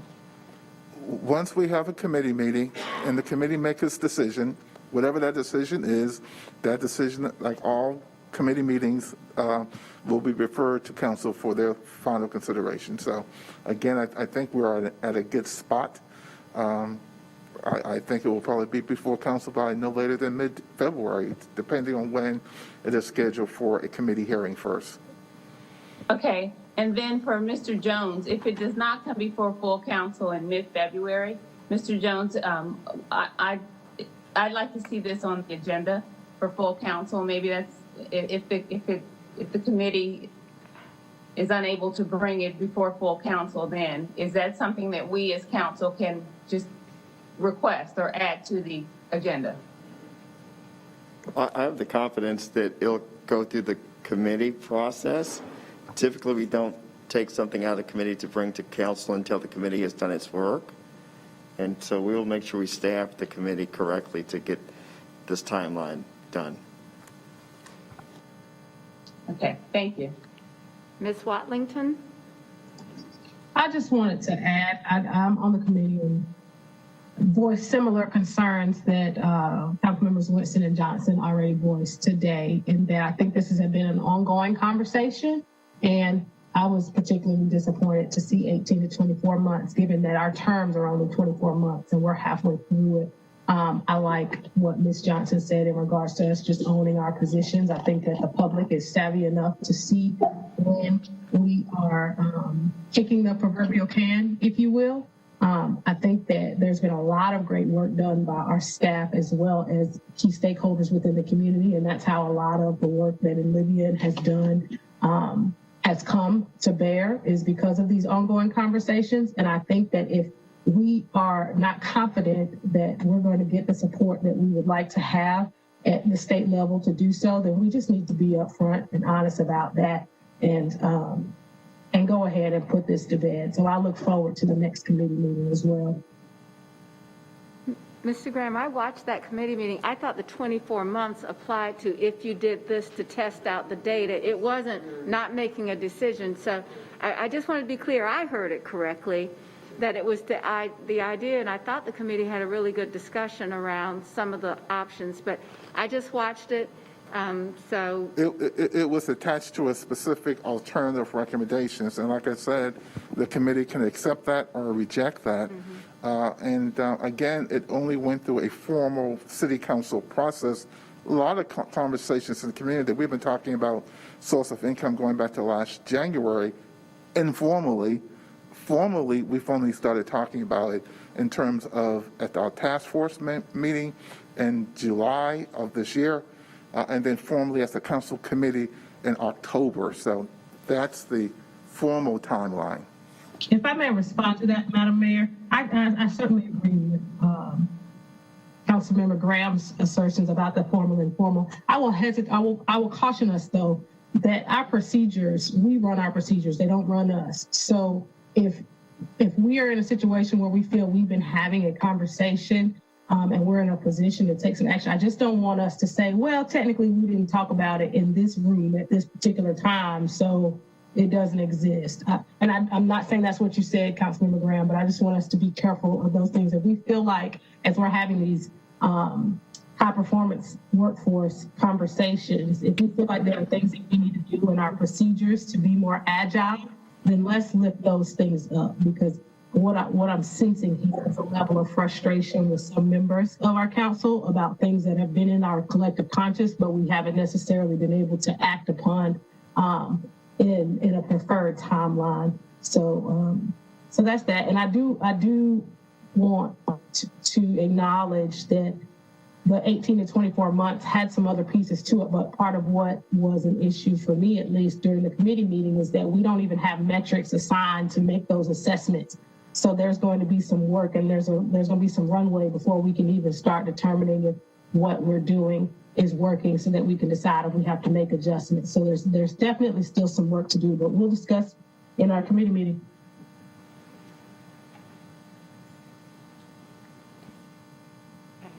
Any further comment on this one? Hearing no further comment, you heard what Mr. Graham said and the work for the committee around that specific issue of source of income discrimination. So now what's next, Mr. I'm done. So, Mayor, much like the last committee, this is the first time that the council, after a public discussion, is taking up the Legacy Commission recommendation. Yes, those recommendations will go back to Great Neighborhoods Committee at its January meeting and then back to council. So let me make sure that I understand this. The Legacy Commission has completed its charge. Yes. And the recommendation from the staff is to create a new symbolic landscape that is representative of the dynamic and diverse city Charlotte has become and effective.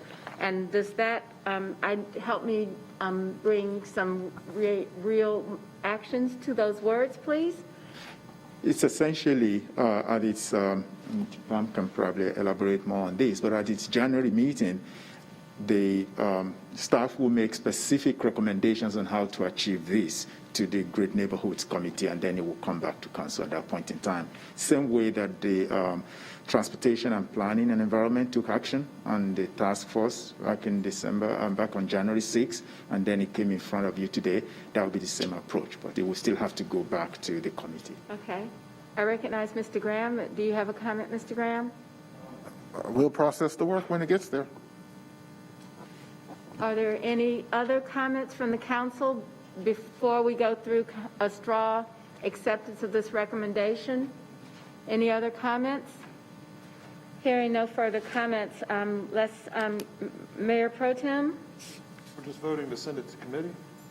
No, it's in committee. I'm sorry, Mr. Eggleston, while you're out, what we talked about is when we have a strategic session, we generally have the staff tell us what they're going to do, and we endorse it, and then allow them to do the work and come back for final approval of our strategic initiatives at a later date on a formal council agenda when the public can weigh in. So we've gotten through one tap and E, and now we're on the second one for Great Neighborhoods, which is the Legacy Commission. So it's just basically, all right. So Mayor Pro Tem. Yes. Ms. Ajmira? Yes. Mr. Mitchell? I'm sorry, that's on my list. No calling on Mr. Mitchell anymore. Bye. Mr. Winston? So, sorry, we were voting on the recommendation, straw vote, to come to full council to create a new symbolic landscape that is representative of the dynamic and diverse. That's what we're... Yes, that's what we're giving direction to the staff to do. You want me to, Mr. Lynn? This is not the recommendation that we give to staff, so no.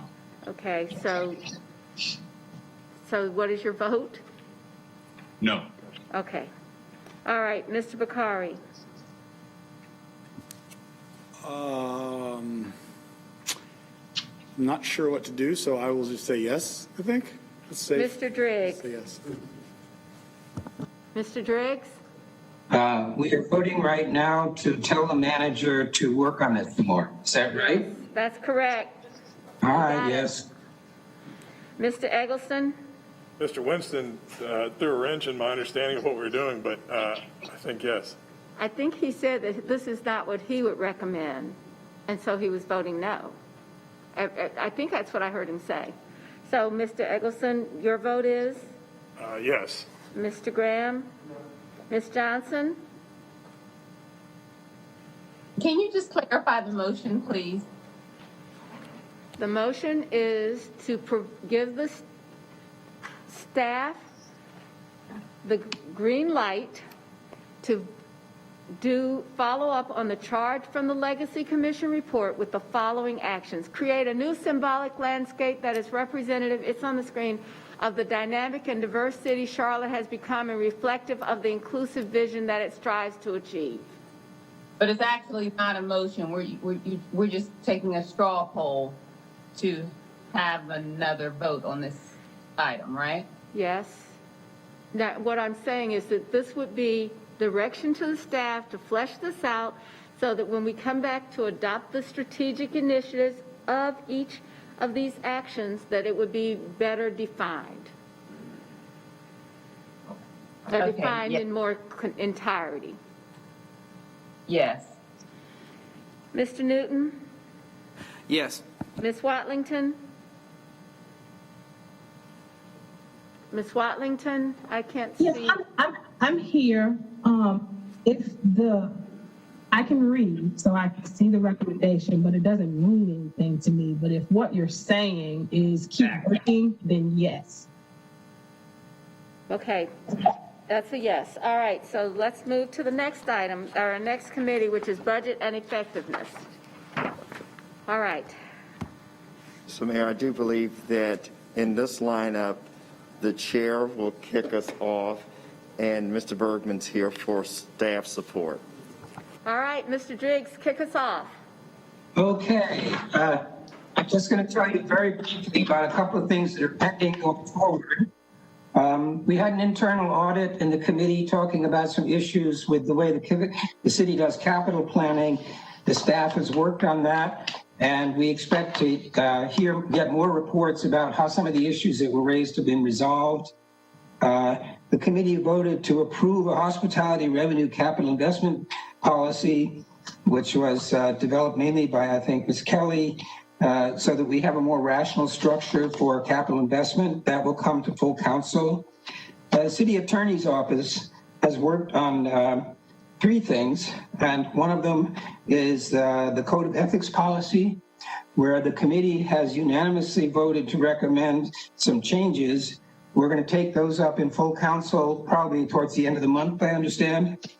And we've also had some preliminary conversations about the city council virtual meeting provisions, because at some point when the current state of emergency related to COVID expires, the action that we took is going to need to be re-examined. There are some issues that have been highlighted with the School of Government that we'll need to talk about. So that's out there somewhere in the future. The main thing that I think we need to discuss today is the Citizens Advisory Committee on Governance. And you see the slide there. So we had a discussion committee about what in practice some of these recommendations would mean.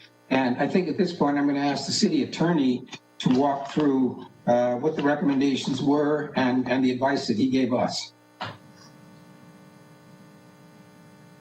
This is on the Citizens Advisory Committee on Governance. As you see there, and let me advance it. Okay, I've got the recommendations up there on the screen for you.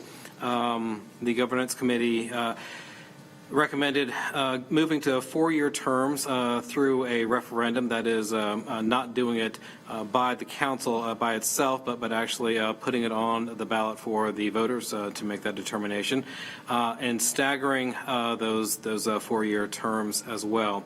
The committee voted January 7th not to consider the 2-term limit contingent upon 4-year terms. Essentially what you would have to do to get term limits would be to go to the General Assembly to have the matter put on a statewide ballot for an amendment to the Constitution, and the committee voted against moving forward in that fashion. Also, nonpartisan elections was on the table there, and we'll go through all of these, and I can tell you a little bit more about the nonpartisan elections. Want to maintain the 12-member council, but redistribute the council to add an 8th district representative and to remove an at-large representative. Increasing the mayor and city council compensation to be comparable to that of the county board of commissioners, and the 10 10-year annual, well, I guess it's not really an annual, the decennial update policy guidelines regarding redistricting that will be coming up for you shortly.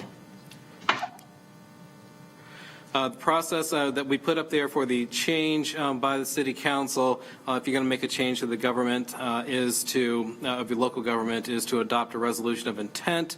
There will be a public hearing, and you see the parameters of when the public hearing needs to occur. The council will then need to take a vote based on that public hearing within 60 days, but not at the next immediate board meeting.